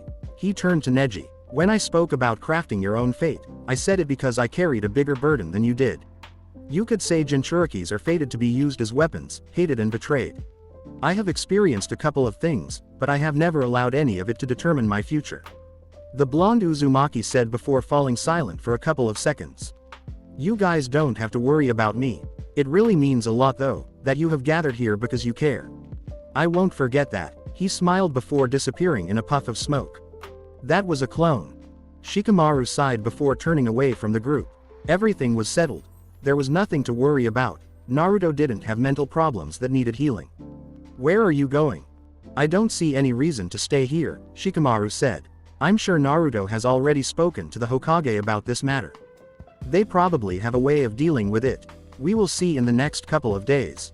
He wasn't going to say Naruto's indifference about the matter was a little startling. Those were thoughts that needed to be kept to himself. If he had the energy, he would seek out the blonde Uzumaki to question him about it, but he didn't have any and wasn't going to do anything unless an opportunity presented itself on a silver platter. Foundation bases. It wasn't often that Jiraiya took reckless decisions to charge into enemy territories in anger. Well, he has walked into enemy lands but never fueled by anger. This time it was different, and if Danzo wanted to fight him, Jiraiya was prepared to retaliate. He was even willing to allow the man to see his senjutsu in the process. He simply could not allow the man to walk freely without letting him know of his feelings regarding this mess he has just caused. The Foundation Anbu didn't try to fight him, as do most shinobi who fear his name. They had greeted him stiffly and escorted him to their master. The old war hawk was sitting on a throne-like chair, his never-changing expression glaring down at his face. I didn't know you knew about this place's entrance. I don't remember the last time you stepped in here. Danzo said to Jiraiya. That wasn't to say that Anbu didn't know about it. Maybe some of them didn't know, but the old ones knew. Some of them had charged into this place along with the Sandame Hokage when he had made the attempt to get the old man assassinated by Kakashi. What a failure that was.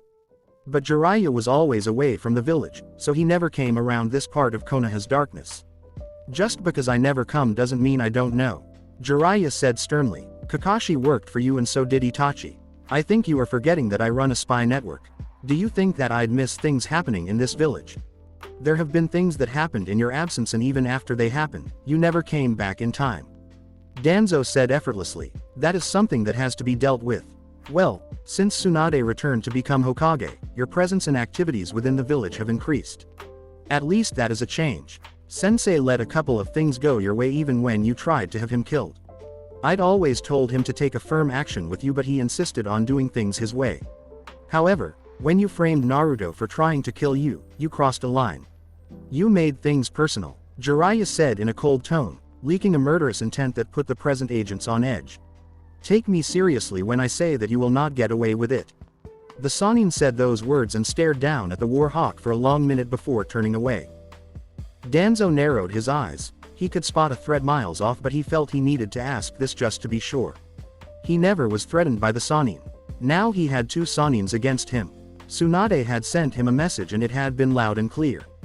The woman wasn't going to simply sit back and watch things boil over whilst standing by the side. She was going to do something. How he missed the days he used to spar with the Sandaime Hokage. Are you threatening me, Jiraiya? Threaten, Jiraiya said. No, I'm letting you know that you will pay, even if it means I have to burn down this entire facility to do it.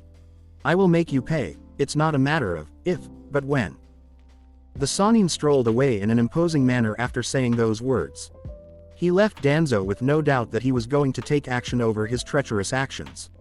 He had done everything to make sure that Naruto rebuilds his life and tries something for Konoha, but this bastard had ruined everything. Letting him go without ripping him would be just careless and not acting in the best interest of the village and Naruto. More importantly though, Naruto's interests. Danzo stared at Jiraiya's back until he disappeared, digesting what the Sannin had just said. There was no way he could count the threat as nothing. Unlike other people, Jiraiya wasn't just a small boy he could handle easily or manipulate. The man was a Sannin who has demonstrated his power repeatedly. If anything, Danzo would have avoided a fight with the Sannin. Jiraiya would not only be the problem, Tsunade and Kakashi would surely get in on the act. Even so, Danzo didn't think that this was something he could not handle. He could handle this situation without any trouble. He would just need to be careful to avoid falling needlessly. Annoyed, Danzo started. Arrange for an increase in security around the perimeter. Something is going to happen soon. Hi, Danzo-sama. Danzo was left alone trying to figure out what the Sannins were going to do. What would they do to him? He didn't think they would go as far as to try to kill him. Well, the look on Jiraiya's face could argue with that. Nevertheless, he did think it was just the man allowing his emotions getting the better of him. He wasn't going to provoke anything further, but just watch things proceed smoothly. The stage was set and he had played his cards. It was time for Tsunade to make her move. He did have Naruto exactly where he wanted him, isolated from the rest of the village. A few minutes later. You took your time to get back, you damn pervert. Tsunade all but shouted at Jiraiya the moment the Sannin appeared in her office. She didn't care about the rare stern look on his face. She was going to put one in a couple of moments once she had gotten over her emotions over the fact that he was finally back.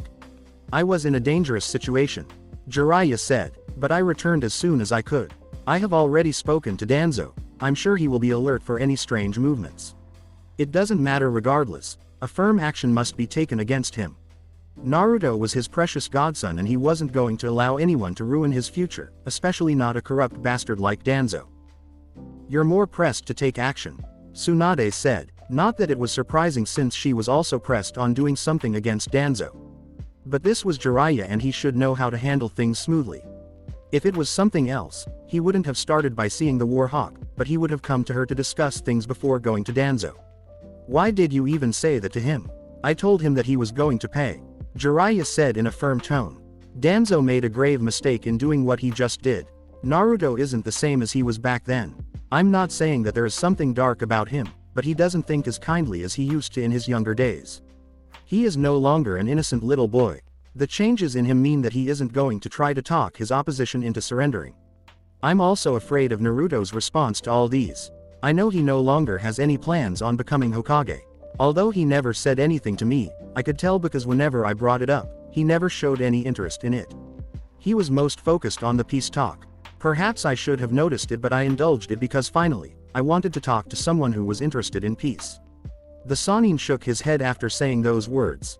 Well, We just have to do damage control and a decision has already been made on how to deal with Danzo.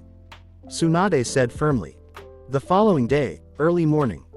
Training Ground 44. The surrounding trees were cut down, leaving a clear field. If anything, it appeared as if someone had just been chopping down the trees to clear the way for some building. He could feel wind chakra all over the place to be able to tell that this destruction wasn't natural. He had seen something like this before when Naruto was practicing wind control and wind jutsus. The element was his strongest and he was trying to learn other elements. The wind stood out the most though. He still had a long way to go with it, but he could do some things that not many could do with it. Jiraiya looked at the center of the destruction. There was Naruto, sitting in a meditative position, right hand held out with a mini Rinnegan spinning powerfully. His eyes were closed and there were bruises around his frame. Still trying to maximize the use of that jutsu. Jiraiya asked calmly. Yes, but the struggle doesn't seem like it will end soon. I cannot control it each time I increase the power within it. I have to find more power when not using senjutsu to be able to control and be able to hurl it. In this way, it will damage my hand if I use it in its current form. It also consumes too much chakra. I can create thousands of cage bunchins each with Rasengan's, but I can only do 2 Rasenshurikens and still hope to continue fighting. A third one will leave me with only enough energy to run away. A fourth would likely leave me emaciated only because I'm a Jinchuriki. If not, it would kill me. Jiraiya nodded. Well, you're trying to create a powerful S-rated jutsu. If you perfect it, I don't see any defense jutsu capable of completely blocking it. It would simply rip through all forms of defense. Perhaps metal would be its weakness, but anything that can shatter or be moved, it would penetrate. The Sannin said, why do you want to be able to use it repeatedly? I'm going to fight many battles in the future, fight powerful opponents. I need to be strong. Naruto said. About that, Jiraiya started in a serious tone. The seriousness of his tone caused Naruto to cancel his jutsu and face the Toad Sage. We need to talk about a threat that has arisen within the elemental nations. Naruto stared at Sannin for a long minute. There was always something in this world, wasn't it? Corrupt and inhuman pieces of flesh like Orochimaru walked within this world, destabilizing peaceful lands with their madness. For Jiraiya to speak in such seriousness, this meant that the threat was very big. You must have heard me talking about the Akatsuki in my conversations with my people. I never told you anything about it and you never bothered to ask about it, Naruto shrugged. My trust in you compels me to be silent on some matters and wait on you to come to me. I'm not going to hear something or suspect that you are hiding something from me then charge straight to demand answers. Jiraiya smiled briefly at that before getting onto his message. They are a group of S-ranked rogue shinobi headed by a mysterious leader. 2 former Leaf Shinobi have connections with the organization. Orochimaru is a former member and Itachi is a current member. I don't know how many members they have, but they were doing mercenary missions in the past. Anything you paid, they could do. Either destroying a small village or assassination, they did everything. Iwagakure is rumored to have used their services. My intel suggests that they may perhaps be pushing a bigger agenda. I don't know for sure, but it appears that they are now going after Jinchurikis. I don't know for what reason, but I doubt it is anything good. This means that your very life is in danger. I have already spoken about it with Tsunade and she agrees that for your safety, you must never be alone when outside the village. S-rank shinobi are basically cage level. With senjutsu you should be able to handle yourself against one, but there is a lot we don't know about their strength. Naruto silently absorbed what he was being told by the Sannin with a frown on his lips. It was rather sad that something like this was happening. There was the danger that this could destabilize the current flow of things within the elemental nations. Things were calm, but anything can brew at any moment in this world of shinobi. If the Akatsuki is truly after Jinchurikis, it simply meant they were after the power. What could they possibly wish to do with that power? There are 9-tailed beasts and I host the strongest. Do you know other Jinchurikis? Aside from Gaara, I don't know any other. Naruto said. Kumo has 2, so does Iwa. Kiri used to have 1 but he has since disappeared. Jiraiya said. This complicates things given that there is still the issue of Danzo that needs to be dealt with. Naruto nodded. Outside the village is no longer safe and in here there is a situation that can drive someone mental. The blonde Uzumaki sighed tiredly. This is going to put a strain on my mind. He said. I know. Jiraiya said sadly. Are you sure you want to be involved? It is going to be messy. Naruto nodded. There is no way of avoiding it. Besides, I must grow. It's not going to be pleasant as I don't handle blood very well, but it has to be done. Jiraiya nodded. How about we meet for a bottle of sake later on? You can help me pick on women as we drink. I haven't had any good materials recently. The Toad Sage said with a grin. Naruto smiled. Sure, why not? It was going to be the last fun he had with this Jiraiya. He may as well depart with a bang. Chapter 5. The nights in the dark pits where shinobi come to drown their sorrows and lick their wounds were always different. Even though many came because of problems, after a couple of drinks in the bar, laughter would fill the loud chambers crowded with men and women drinking their brains into a frenzy of dizziness. There would be no one crying, everyone was always in a joyous mood. Even those being rejected in their advances to women were also not showing signs of depression. In these kinds of nights, even women tried and sometimes were successful in their hunt for men. As Jiraiya would say, there were men-eaters dressed as women. The Toad Sage was of course always at home in such a place. After a couple of drinks, and sometimes not even after drinking, he would be sprouting nonsense, but mostly boasting about his greatness as the legendary Toad Sage. That was Jiraiya, but remarkably, Naruto has never seen anyone hitting on the Sannin. He was the one who made the moves. It isn't to say he wasn't loved. Of course, mostly he had to spend money, but for the Sannin, it was money well spent. If he had a good time and lecherous memories to use for his next book, Jiraiya would not complain. Naruto wasn't a particular fan of the nightclubs and drinking with whores, but every now and then, Jiraiya had pulled him into this kind place. Once you had a couple of drinks, you would loosen up a bit and have a bit of fun. Naruto would not honestly say that there hadn't been moments when he found himself having fun with Jiraiya and a couple of ladies close by. He, however, could not, in good conscience, drag a drunken girl to his den. Jiraiya has always frowned upon that, but Naruto would not take much from a man who makes his riches by writing trash for perverts. The blonde Uzumaki was sitting in a dark corner, with required protection done by the Toad Sage to ensure that no one eavesdropped on their conversation. Spies tended to hang about this place. Even Jiraiya sometimes came to this kind of place to gather intelligence. Some who could not hold their liquor sometimes let loose secrets to the ladies they were trying to bed. Yes, secrets like those secret and dangerous missions they just completed. Of course, sometimes it was all nonsense. Shinobi lied all day long to get what they wanted. The Uzumaki had a small cup in front of him, but his eyes were all over the chamber of fun. There were shinobi of the Hidden Leaf and a couple from other villages. He could see some he knew from the leaf and many more he has never met in his life. If there were Anbu within, you could never tell, they blended in smoothly. Are you not going to drink? Jiraiya asked Naruto. The night was still young, but it would be no fun if Naruto didn't want to partake in it. They were here to drink and just forget about the misery of their lives and what they were about to do. They may as well leave this place if they were going to just stare at the sake. Naruto was his priority that night, so Jiraiya was willing to take his bottle with him and go to the hot springs with the blonde if it would be enough to get them to talk. He needed to know where exactly the blonde stood with the villagers and how exactly he felt about Danzo. Aside from that, he needed to do damage control if there was a need for it. The Jinchuriki turned towards the Sannin before staring down at the cup full of sake from the land of toads. The Toad Chief was willing to give it to him but never to Jiraiya. But of course, the Sannin would always get it from him. Naruto took the cup and then sipped. The sip turned into a gulp and everything within the cup slid through his throat. He didn't slam the cup at the table like those sitting by the counter, he gently placed it down. Jiraiya took the honors of pouring in some more. I was still thinking about things. Naruto said in a quiet tone. We have come a long way, haven't we, sensei? When you appeared before me after Kakashi abandoned me to a man whose qualification was training students not yet in the academy, I never thought that we would come to a place like this. Jiraiya smiled. Well, it has been a journey. We have filled it with beautiful memories in a short time.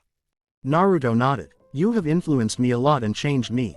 Perhaps the only reason I wanted to become Hokage was not to protect the village but to be recognized as the villagers recognized the Yondaime Hokage. My existence had been denied, as if I was not alive, but if I became great and became Hokage, they would never deny my existence. Well, that is the past now. Things change and I'm not too obsessed with it. What is life without growing and changing into something else? It should be acceptable as long as you have not thrown away what is morally acceptable. I have always strived to do what is good. Perhaps I was driven by the need for people to see the good in me. It wasn't an act, but through experience, my heart has hardened. He was saying that, yet he felt heavy and burdened by the thought of causing pain to the people he loved. He was going to do that and would not cry over it. Even if he does, it would not make him stop. He had a mission to fulfill and he would not stop, he would not drop dead until this mission was complete. At least at the end of his years of living, he would have done something, even if some people would hate him. Experiences do that to you, Jiraiya said, trying to display all the experiences he has gone through in his life. But you are right, whatever we do, we must not forget who we are. Once we lose our sense of self, we change everything, life turns around and the people around us start to look at us differently. In most cases, we end up hurting them. I know from experience, when Orochimaru left, we were hurt, Sensei was hurt. Perhaps he had always been evil, but he was a friend, that counted for something. Naruto eyed the Sannin for a couple of seconds, thinking. He was going to wound many of his friends, but that was just a pain he had to go through. Perhaps things would not be that bad if he does things in a certain way. For sure, there will be bloodshed, but at the end, he will make something out of this world. In a shift from the subject being discussed, the blonde asked Jiraiya what he wanted to talk to him about. Naruto was sure that the Sannin was going to try to convince him to still continue believing in the villagers even though they turned on him quickly. They had changed, and they would change again. He just needed to keep hoping and not lose hope. Losing hope would mean the end of everything. Even after everything, Jiraiya was a hidden leaf shinobi. He has lived his entire life trying to have fun but above all to protect the leaf. Maybe it was something that had to do with the will of fire the Sandaime Hokage always talked about. The only thing that would make Jiraiya turn his back on Konoha would be if the hidden leaf stabs him on the back and then nails him on a cross before the burning. As things stand, the man was probably most upset with Danzo for playing with their emotions. He may be right, but one could not absolve them from their own actions. I know this isn't a situation we'd hoped for when we returned to the village. I really expected things to be better. If I'd known that Danzo would act in such a manner, I would have done everything in my power to stop him, even if that meant stepping on his throat. The Toad Sage was firm in saying those words. But you can't lose hope, Naruto. You need to continue fighting to show these people that you are a hero of the leaf. This kind of talk, if Jiraiya was going to be preaching it to him all days of his life, he would be troubled greatly. To Naruto, as things stand, it was all just a tiresome talk that would not change anything. He had come here knowing that the man would bring it up. It was nevertheless best that he entertained it anyway. When he leaves, the Toad Sage would not blame himself for not trying to talk him into staying. Jiraiya-sensei. Naruto started in a very calm yet slow tone. His eyes didn't reflect anything, just expressionless. Had Jiraiya's eyes not been trained, he would not have seen it with the darkness that surrounded him. Do you really think that I should waste more of my time trying to sulk up to the villagers? They do not care for me and have never cared. Don't you think it is time we said, we tried, it just never worked out? Ever since I started to understand that the villagers felt contempt for me, I had strived to be good for them and show them my heart had nothing but kindness. What have I had after all these years? Sure, I haven't done anything noteworthy, but how long has it been? 17 years. I don't want to walk the same path as you, sensei. I loved Sakura, but I gave it up because it amounted to nothing. My sanity matters above all. Why do something that is likely to drive you insane? Who will be there to pick up the pieces when I have lost my sanity? Jiraiya frowned upon hearing this from Naruto. Tsunade had already told him that the blonde had said he didn't care about trying to be good to the villagers or what they thought of him, but he had been thinking he could try to change that. Naruto wasn't confused. He didn't sound like a confused person. He sounded like a person who has had much time to think about something before making a decision he saw as rational. Yet, Jiraiya could not accept it. What would be the reason for staying in Konoha if you didn't care for its villagers? It wasn't the buildings that made the leaf but its people. Buildings could always be rebuilt, but people could not. Without the people, this land would turn into a ruin. Don't make any hasty decisions, Naruto. Konoha is your home, it has always been. You will find it intolerable to live here if you cannot live with the villagers. The Sannin paused for a moment before testing the waters. Unless you are planning on leaving Konoha. I doubt Tsunade would allow that to happen. Naruto said in a sad tone. I host the Kyuubi. I have gotten the feeling that some leaders feel that the Biju is a property of Konoha. Kurama snorted within his cell upon hearing those words. Humans, Bijus would always be a source of power, their little weapons. Although Hashirama didn't bring him into this village to be a weapon, he had tried to dictate things for him. Kurama would never forget the man had told him that he had been too dangerous to be left alone, and Mito had proceeded to seal him within herself. It was a little different with Naruto though, he was still Uzumaki. The hosts he has had have all been Uzumaki and each came with a different personality. Kushina came to him saying this was a situation that neither wanted but they just had to go with it. Naruto talked to him. The blonde used his power and it has saved his life on different occasions. Even so, Kurama would not say that the blonde was like all the other humans. He was different, but of course, the Biju wasn't going to admit that to the blonde. Tsunade cares about you, Naruto. The Toad Sage said confidently. Naruto didn't deny that. He knew firsthand that Tsunade cared for him. Despite my thoughts, Konoha will always be my home. I don't think I can ever take another village as my home. This will always be home. My thoughts might not be happy at the moment, but this will always be home, where I have friends and people who like me. Upon hearing that, Jiraiya smiled. He could now move on to the next subject before getting into the fun. I'm glad to hear that. Sannin said. What did Danzo want exactly, Naruto? There are some blanks in what Inoichi discovered and you didn't tell both Ibiki and Tsunade about it. Both never asked, Naruto said with indifference. Danzo wanted to manipulate me using a Sharingan he has implanted in his right eye socket. I imagine it isn't a normal Sharingan if he felt that he could control me with it. Kyuubi warned me. Jiraiya stared for a long minute with his thoughts going back to a couple of years ago. The only Sharingan he knew could control someone without anyone knowing was Shisui's eyes. I doubt it is, but Shisui Uchiha had a Mangekyo Sharingan that was said to be able to put someone under a genjutsu so powerful that it could manipulate you without you even realizing it. I don't know if that is the eye, but as far as I remember, when Shisui was murdered, Itachi was suspected to have been the one to kill him. Perhaps it had been Danzo who did it for the Sharingan. For someone who craves power, I don't find it difficult that he would have gone that far. Why didn't you tell Tsunade about it though? If you had, she could have arrested him on the spot and had the eye gouged out before he could do anything. It would have been easy to handle him then. If he planned something like this, he must have known that should he fail, something like that would happen. Imagine if I had told Tsunade that Danzo had a Sharingan and when she strips him, there is nothing under those bandages. I did not wish to take that risk. That may not be his reason for not saying anything. Naruto would deny that deep within him there had been a thought of doing things by himself. Should he have told Tsunade that piece of information, the woman would have dealt with Danzo right there and then. This situation wouldn't have happened. Then again, if it hadn't happened, leaving would be much harder. Jiraiya nodded. He could understand it. I will discuss it with Suon, but this just means that he has more secrets that he is hiding under those bandages. Who knows, with all these, he might not even be a cripple. Sannin shook his head at that thought. He was just being ridiculous.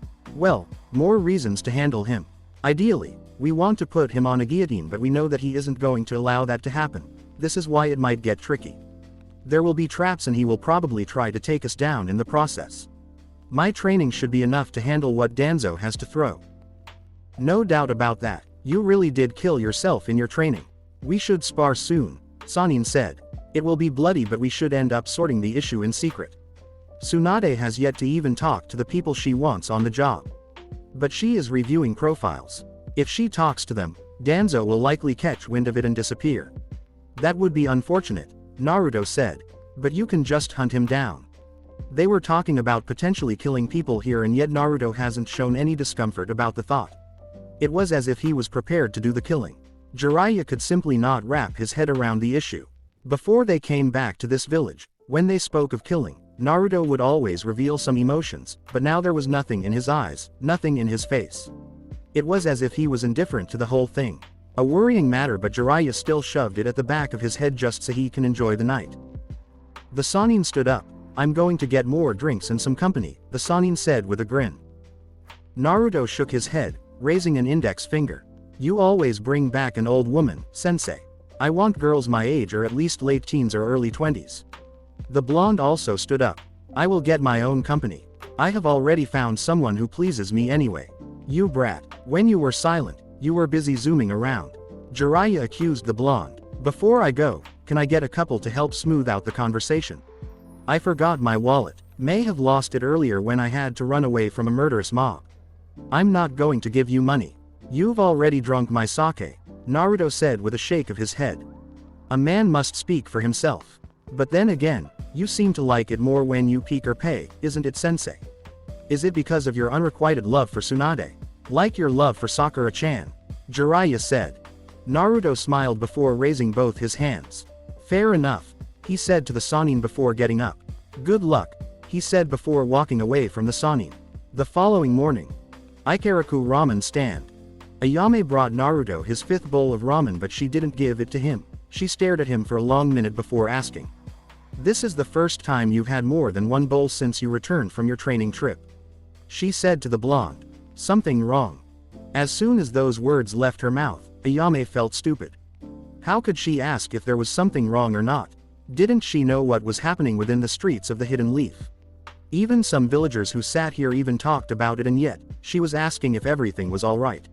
She shook her head. Yesterday, he had been here, but he only had 1 bowl and he had savored it. Before the brown-haired young woman could correct herself, Naruto responded. No, there is nothing wrong, he said with a smile. Jiraiya was a bad influence on me last night. We drank a little too much. I woke up early because of hunger.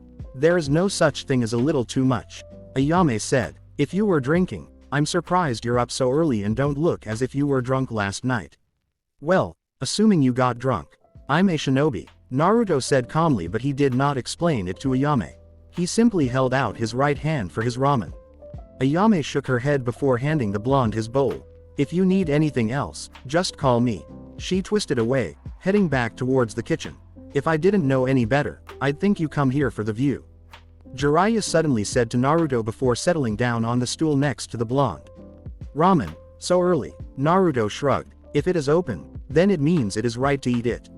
Jiraiya shook his head in response. You got lucky last night. Jiraiya frowned as he shook his head. No, he said. She fell asleep the moment we arrived at her home.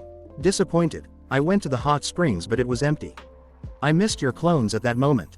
Naruto turned to Sannin with a sharp look on his face. The man had no shame in saying that, did he? But should he be surprised? The man proudly claimed to be a super pervert. Naturally, he would not be ashamed of his actions and what he says. Of course, this caused some righteous woman to smack the Sannin, but he didn't seem to care about anything. What do you want so early in the morning, sensei? I'm just passing by, he said, but I thought I'd tell you that I'm going to give Tsunade information I received regarding Sasuke's whereabouts. As you know, I have been trying to track him down. It hasn't been easy since he is with Orochimaru, but I have finally managed to get something about him. I see. When Naruto showed no interest in asking more about Sasuke and what was going to happen, Sannin shook his head. You know you will have to deal with this issue sooner or later. For future generations, we might need the Uchiha. I don't care much personally, but it would be sad to see the Uchiha blood die with Sasuke. It isn't that I don't want to deal with it, Naruto said with a shake of his head. I cannot deny that I did consider Sasuke to be a friend, perhaps even the brother I never had. Things have changed now, but I cannot really say I hate him. I just don't want to be tangled up in this mess. I already have enough on my plate to deal with. I understand that, Jiraiya said, but refusing to talk about it isn't going to take it away. Naruto eyed the Sannin, who was walking away, from the corner of his eyes before staring back at his ramen. His feelings towards the Uchiha were mixed, but he wasn't about to beg the Uchiha to return to the leaf, not when he was going to abandon it as well. He was going to be many things, but a hypocrite. No, if Sasuke felt that going after revenge was good for him, then he wasn't going to try talking the Uchiha out of it, not when he was going to walk a path that many would disagree on. Of course, such thoughts he could not share with Jiraiya, at least not now. Hokage's office. You're in early, Tsunade said to the Toad Sage. She had planned for talks with the Sannin, but she'd heard that he was out drinking with Naruto last night. The report had even included whores working beside the 2 shinobi. I don't appreciate you influencing Naruto to do any of those things, Jiraiya. Suan said in a very stern tone. She hadn't been happy knowing that the Toad Sage had dragged her dear Naruto into a brothel. He was still young and didn't need to experience those things at this stage of his life. He could end up like this pervert in front of her. Given that he had developed a sexy jutsu before he even knew the body of a woman, she wondered how his jutsu would be now. It was no doubt going to be something even more devilishly perverted. Now, princess, Jiraiya said, waving his hands in surrender. The brat was down and I needed him to feel alive. I know he does become alive after a couple of drinks and some talk. Oh, so now you want him to be an alcoholic? Of course not, Jiraiya more or less shouted. I don't think I can influence Naruto in such a way. Whilst my peace ideals have gotten to him, he still remains independent and does what he likes. He hasn't even drunk anything when I'm not by his side. Even though he can hold his alcohol just fine, the Sanin grumbled at the last part. Tsunade shook her head. Leave you to be a role model and you corrupt a good kid, she said disappointedly. Anyway, settle down so that we can talk. Jiraiya took his usual seat by the window frame. It was only then that Tsunade blinked, realizing that the Sanin had actually walked into the office through the door. When did that last happen? Was something wrong with him? The reason I took Naruto out was because I wanted to find out more about what was inside his head. Yesterday, he was training, learning a jutsu. On the last 6 months of our training trip, he took an interest in learning jutsus that were only good for destruction. I don't think he managed to get any, but he was learning. He even showed interest in learning more about using all major elements. He has trained his clones, and was developing a jutsu that could make him fight powerful opponents without even stepping into the battlefield. I won't be surprised if in the next months or year he manages to create a super clone that can fight even Jonin level shinobi whilst he stands on the side, watching or perhaps not even there. He has been trying to put his presence in different places. From what I observed from him, he looks to be preparing weapons of destruction for war. Very soon, if he keeps his training up, he will surpass us. He has the potential, and the Cage Bunshin's Dawn make it easy for him. For a second, Tsunade looked worried. What are you trying to say, Jiraiya? I've never gone all out sparring with him, but I will try to get him to fight me so that I can see his full strength. The Sanin paused before speaking in a stern tone. We mustn't include Naruto in the mission to handle Danzo. With his mind set now, getting involved in a bloody battle that might result in him killing people will corrupt him. That is a chance we cannot take, Tsunade. Are you sure about this, Jiraiya? The Sanin nodded, and he knew what this implied, but it could not be helped. His conversation with Naruto only affirmed his thoughts. When he told Suon that the blonde Uzumaki had changed, he meant it. Perhaps he'd thought the seriousness he'd used when informing Tsunade about the changes had disappeared once Naruto settled back home. Perhaps he'd been thinking that the blonde would return to his old self, but there was no change, and this little thing with Danzo has only made things worse. It was a massive problem that had to be solved. These experiences that Naruto has to live through were not filling him with positive thoughts about people. It was all just negative things and a couple of positives. Yet, one could not hide that these experiences had their damage within the blonde. Jiraiya had seen it all, and now it scared him.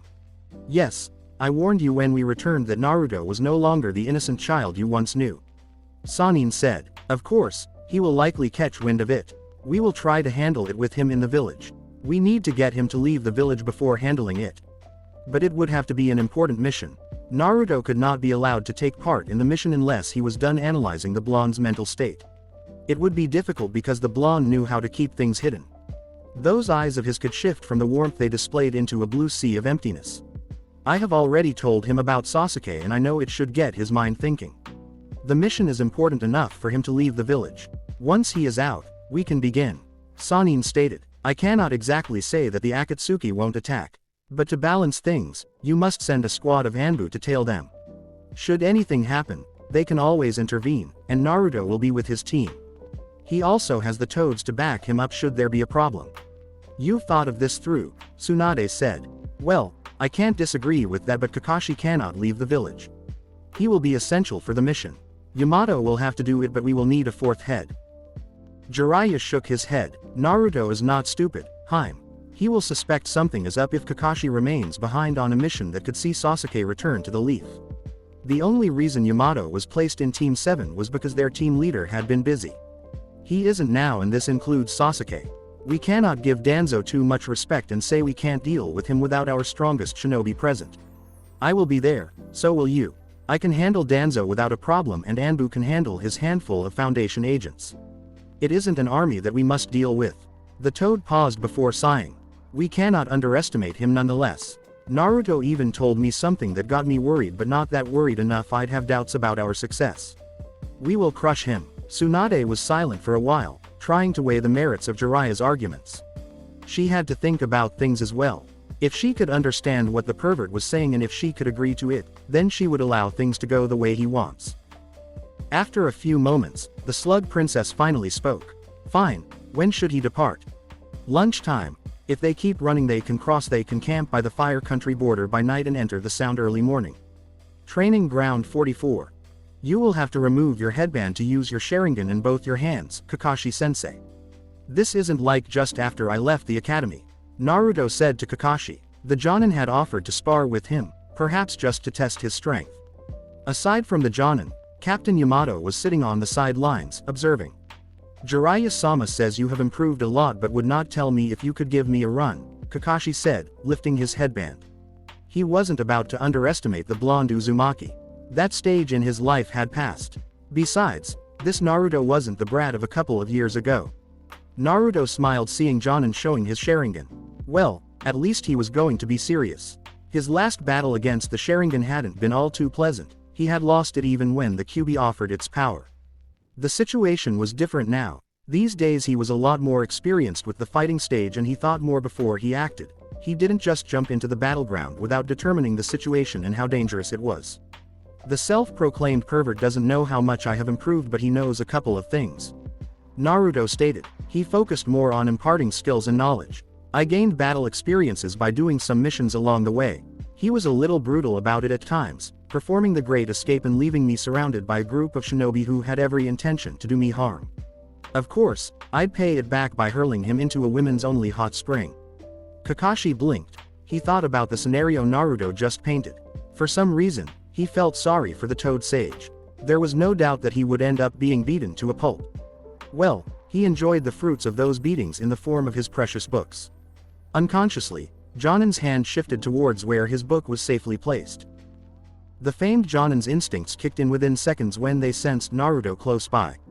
The blonde had used his little distraction by lunging towards him in a quick and silent burst of speed. It took a blink of an eye for the blonde to appear in front of him, slightly above the ground, body bent forward slightly with his right hand moving from the right, charging horizontally just above his left shoulder. Jonin's natural eye couldn't see anything gripped by Naruto's hand, but it did appear to be gripping something. The Sharingan, however, could see something invisible to the naked eye, formed like a sword charging towards his neck. He was a little alarmed that such an attack was coming straight at him. Instinctively, and assisted by the Sharingan's capabilities, the Jonin managed to jump back in a quick burst whilst his body was bending backwards just for extra security. As he flew backwards, the invisible wind blade whizzed just inches away from his forehead. There was no time to drop a sweat as Kakashi landed. He quickly lunged towards Naruto before twisting clockwise, returning with a high kick aimed at Naruto's face. Naruto was in a position to see the kick coming all the way towards him. He folded his hands across his face and bent his knees slightly for extra support. Kakashi's kick crashed into his defense, forcing him to slide backwards under its massive weight. After sliding for a couple of feet, Naruto looked at his hands before looking back at Kakashi with a smile. Well, you really do pack a weight in your kick. You tried to kill me, Kakashi more or less shouted, pointing an index finger towards Naruto. Without the Sharingan, the only way I could have avoided that was through instincts. Naruto shrugged, raising an index finger. Your lessons, sensei. On your first day, you clearly said, come at me with the intention to kill. I figured there would be no justice if I didn't come at you with everything. The blonde paused for a moment, tilting his head slightly. Have you perhaps been spending the past years reading those books you ended up neglecting your training? Kakashi stared. I see you're serious, he said in a serious tone. If I'm not careful, I may end up in the hospital today. The Jonin said, doing hand seals. Suiden no jutsu. The Jonin expelled a large quantity of water from his mouth. The water formed a torrent that rushed towards the blonde Uzumaki. Seeing the incoming attack, Naruto had seconds to decide on which jutsu to use to counter. With regards to other elements, he had very limited options because although learning, he was still not excellent like the likes of Jiraiya and the man fighting him. He could do it with wind though. As the jutsu neared him, Naruto took a single step forward, enlarging his wind blade. He suddenly lunged towards the jutsu whilst swinging his blade in a downward slash. He was slightly above the ground as he did. The invisible sword sliced through the water jutsu, separating it. The water was diverted to both sides of the blonde Uzumaki. Before Naruto could even celebrate his successful test, Kakashi suddenly appeared below him. Jonin slammed his right foot on Naruto's chest. When the kick connected, Naruto felt as if his lungs stopped pumping air for a second. The force of the kick sent him flying upwards. Kakashi blurred above him, right foot slamming down towards his head. Naruto reacted swiftly by folding his hands just above his head to create a strong defense. The back of the Jonin's foot slammed onto his defense. It failed to break through but still sent him crashing down the ground, with the Jonin still attached to him. Despite being pushed, Naruto still managed to land down in a slightly good position, considering the position, on his knees with the Jonin still right above him. "You've got nice reflexes," Kakashi commented idly. "How do you deal with this now?" Jonin's right hand dropped an exploding tag, right in Naruto's face. Naruto's face revealed a look of surprise when the Jonin did something so merciless. Before the tag even went off, Kakashi made his distance and the tag went off, exploding into blue flames, surrounding the Uzumaki. From his safe distance, Kakashi watched as Naruto burst out of the flames with his hands folded around his upper body for protection. When he landed on the ground with slight burns on his clothes, Naruto turned his eyes straight at the smiling Jonin. Was that paid back? Who knows? Kakashi said with a shrug.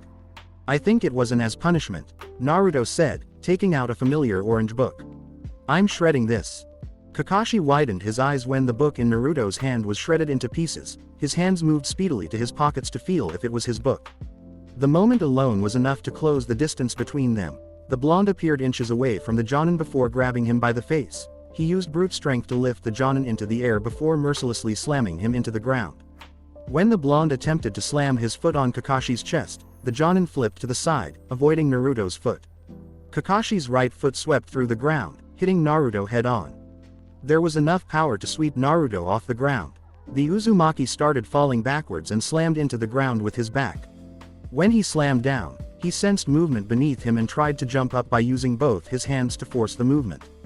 Before he could even go further, Kakashi's hands burst from the ground, grabbing the blonde's shoulders before slamming him down. Naruto's head got buried into the ground. Kakashi burst out from the ground on the side. The Jonin took the air just above Naruto. But as he did, Naruto could see him. The blonde clasped both his hands together. Futon. Wind bullet. Naruto released a large bullet of wind, straight towards Jonin. Since he was in the air, Kakashi knew he could not dodge it, and with the speed it was coming in, wouldn't have enough time to do hand seals to perform any jutsu to block it. The wind jutsu slammed into Kakashi's chest, but the Jonin turned into a cloud of smoke when it connected. Naruto slowly got up from the ground. When he straightened himself, he caught Kakashi dashing towards him at great speed. When the Jonin stopped close as he tried to attack, Naruto transformed into a red-headed, petite, naked and with a large bust young woman. The Jonin halted at the unexpected events. Wasn't she like the girl Yu-chan from Ika Ika Para? You damned pervert. Naruto cut off Jonin's thoughts with a heavy, brutal punch on Jonin's forehead. The punch didn't connect with speed, it just had the power to shake Jonin's entire body, making him feel slightly disoriented. With the Jonin still feeling those effects, Naruto slammed another right punch on Kakashi's guts. When it connected, the Jonin bent forward a little as pain shot through his body before he coughed up a mouthful of saliva. Naruto followed up by twisting clockwise, his right foot going into the air. It slammed straight on Kakashi's face, sending the Jonin flying backwards. Kakashi slammed into a tree before cursing slightly as pain erupted from his back. He cursed once more, seeing Naruto lunge towards him with his invisible sword. The Uzumaki swung his sword with speed and power. The sword cleaved through the air before cutting Kakashi through the waist. When he felt nothing, Naruto halted. Genjutsu. The moment he cancelled the jutsu, Naruto heard birds chirping. He knew he didn't have the time to twist around to face the Jonin. Kakashi suddenly halted his movements, sensing something from Yamato. He dispersed his jutsu. An Anbu dropped into the battlefield. Hokage-sama is calling, Jonin asked quietly. The Anbu nodded before disappearing from existence. I guess I got saved by the bell, Naruto said after releasing a long sigh of relief. I didn't think that kind of jutsu would work though. It has worked on many shinobi, but I thought you'd be familiar with it enough to keep your guard. Jiraiya-sama is familiar with it, yet he still falls for it every day, Kakashi defended himself. Besides, I didn't think you'd pull it off. I guess I shouldn't be surprised after that stunt you pulled earlier. He meant the shredding on his book. Naruto shrugged. I wanted to amuse myself. You've always been fond of those books. People who read those books are very protective of them and always keep them wherever they are. I noticed it with the Sandaime Hokage. He was a fan, but he always kept his book hidden and never let anyone touch it if caught reading it. I don't know, it has always seemed like some sort of a holy grail.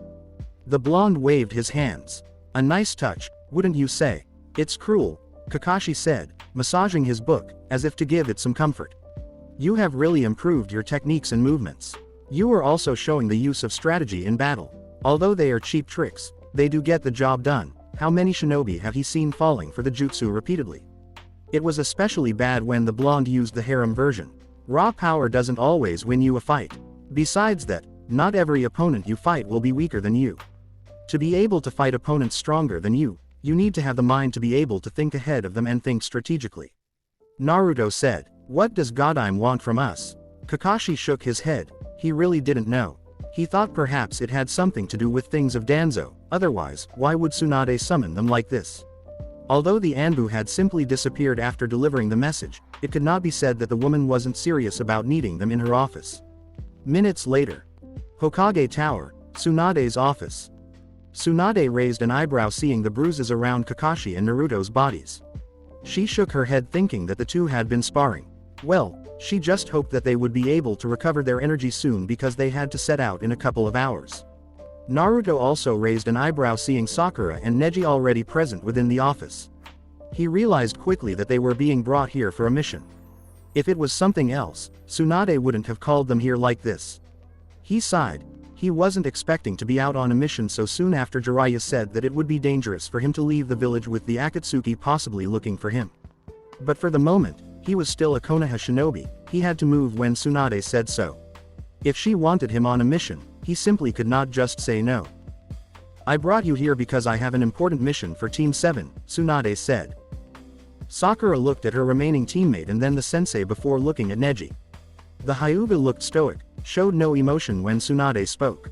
She had nothing against the Hyuga but he wasn't a member of Team 7. If it is Team 7, shouldn't Sai be here as well? She asked. Tsunade shook her head. Sai is no longer a member of Team 7. At best, Team 7 will remain with just 3 members until Sasuke is convinced to return to the Leaf. She said those last words for Sakura's mindset. Neji will be joining the team because the Byakugan will be useful during the mission. What kind of a mission is it? Kakashi asked.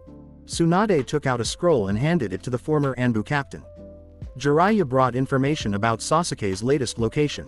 I don't know if he is still within the place, but you are to leave by afternoon and infiltrate one of Orochimaru's hideouts within the Sound. Your mission is to retrieve Sasuke, by force should he refuse. You can get any information you can get your hands on about Orochimaru's activities. Jiraiya says it has been reported that he isn't moving around a lot since the time has come for him to change hosts. Sasuke will be his next target. We must get Sasuke before Orochimaru gets him. Sakura smiled pleasantly upon hearing all that. News about her dear Sasuke has been rare. Whenever she has asked her master about it, the woman has always said that she doesn't have anything new to tell because Orochimaru wasn't an easy person to track down. She had gotten the idea that Tsunade was not actually pulling all the strings in an attempt to find her teammate. She wouldn't even be surprised if there was no team that was assigned specifically for that purpose. In any case, she was happy that they now had a chance to get Sasuke back to the village. She could even show him how much she has grown. He had often called her a dead weight and useless, something she accused Naruto of being when the blonde contributed to the success of their team as much or perhaps even more than Sasuke. Sakura looked towards Naruto. The blonde Uzumaki showed no reaction to this. There was nothing in his face that he was as excited as she was. That was just wrong, right? Although she may not admit it to anyone, Naruto and Sasuke had been close. She had envied their relationship at times. So, she expected the blonde to be happy about this information. Kakashi turned to the Pinkett and gave her his famous eye smile. Jonin addressed his team. I recommend that you prepare yourself for a long journey. We don't know how much time this will take. Say your goodbyes and prepare everything for the mission. We will meet in 3 hours by the gates. Sakura nodded before sending a glare at her sensei. You better not be late, sensei. Kakashi looked surprised. Where did that come from, Sakura? You used to make us wait for hours. Ma. The Jonin waved it off dismissively. I always had a good reason. Yeah, like you stopped to help an old lady. Sakura said, her tone dripping with sarcasm. She said nothing further before walking away from the office to go prepare. Neji followed the medic shortly. Everyone else left, leaving just Naruto and the GODLIKE Hokage. Naruto had questions to the woman sitting behind the desk of responsibility. Why? Tsunade acted ignorant in her response. Why what? If it is about Neji. I have already explained. Yamato. He was just a stand-in since Kakashi was always busy. Besides, this is a personal matter for Team 7. If there are people who can convince Sasuke to return to the Leaf, it is you guys. Naruto shook his head. He understood those reasons. Sasuke wasn't connected to anyone outside of Team 7.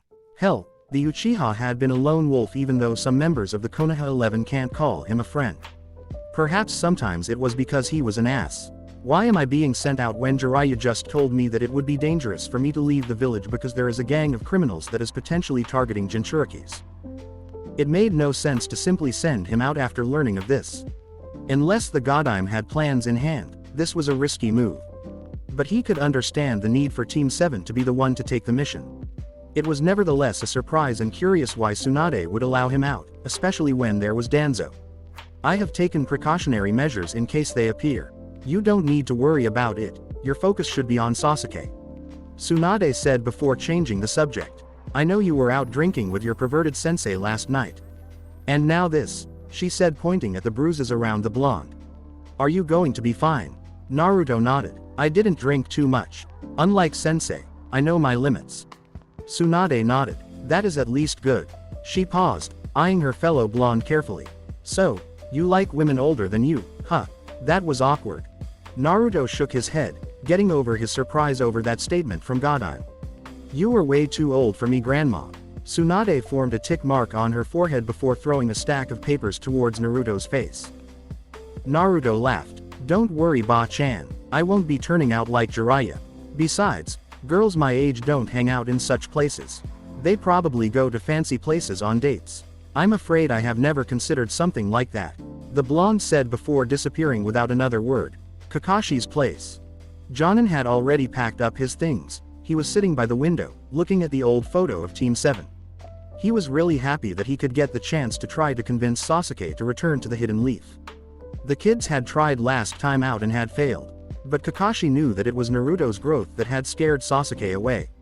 Orochimaru's offer for more power hadn't helped matters. Sasuke had always been power hungry. He has always craved for more power to kill his brother for what he did to their clan. Kakashi had known this, but the Uchiha had been turning a new leaf. He had almost died trying to protect Naruto, and honestly, he had appeared happy in Team 7. Perhaps one thing that made him a little closer to Naruto even though they constantly bickered was because they could relate in their loneliness. He really hoped that they could meet Sasuke once more and bring him back to the village. There was a lot of darkness, but the Uchiha has shown that he can be good. He just didn't know how things would go with Naruto. Jonin looked up at the tree creating a shade over the window. Jiraiya was sitting there, wearing a serious expression on his face. I was going to look for you to ask a couple of questions. Jonin said, I know it is good. The mission, but it seems convenient to me that you'd only choose to reveal this information when preparations are being made for Danzo. Not to mention the risk of taking Naruto to the village. Kakashi was certain that there was something behind the scenes at work. It could even be that they wanted Naruto out of the village whilst they carry out Danzo's elimination. But it would bring questions because last time he checked, Tsunade was happy with Naruto taking part in the mission. So what could have changed? How was your sparring session with Naruto? Jiraiya asked, opting to ignore Kakashi's question. I was taking him seriously. Kakashi said, his speed has increased and his movements are no longer wasted. He still doesn't have a definitive taijutsu style, but his movements are refined. But I guess it works for him given his large chakra reserves and never-ending stamina. He didn't seem to drop a sweat in our session. Then again, the blonde has always been a stamina freak. Being a Jinchuriki helps matters, and there is the Uzumaki gene to factor in. Jiraiya nodded, smiling, at least happy that Naruto was able to give Kakashi a run for his money. The brat trained as if he was training for war. I swear when necessary, he can fight for the whole day without running out of chakra. If he continues to train the way he was, his body will be a battle-trained machine that can take any damage it receives in his prime years. The Sannin shook his head. To answer your question, I have decided that Naruto shouldn't be involved in the mission. It would pose a major threat to his mental stability. He is exhibiting some indifferent signs that need to be dealt with before he takes on anything serious. During this mission, you should also observe him closely. His apparent detachment over some things is worrying. I have already said that Naruto was no longer the same as he was back then. I don't even know what is inside his head. I'm also interested in how his reaction will be when he does see Sasuke. He has refused to speak about it. I think this will also be good for him. Seeing Sasuke should enable him to release whatever he is holding inside his heart. Kakashi was silent for a couple of moments as he digested what the Sannin had said. So you are going to carry out the mission in our absence? Jiraiya nodded. It is much easier that way. Sannin said. We will try to keep Danzo surrounded within the village just to make sure that he doesn't do anything. There is the likelihood that he already has some people on the outside of the village already to check for movements. They might try to take the chance to attack regardless of the odds. There will be Anbu following you, they won't get involved unless it is the Akatsuki attacking. Neji has been brought into speed about what to expect during the mission. Naruto isn't the best censor, but he isn't stupid anymore. But if he uses senjutsu, he will know about everything that surrounds him. He may figure things out, but I doubt he will abandon the mission. I think he also realizes that he must see and talk to Sasuke to sort out his mental issues. What must be done if Sasuke has also changed? Kakashi asked.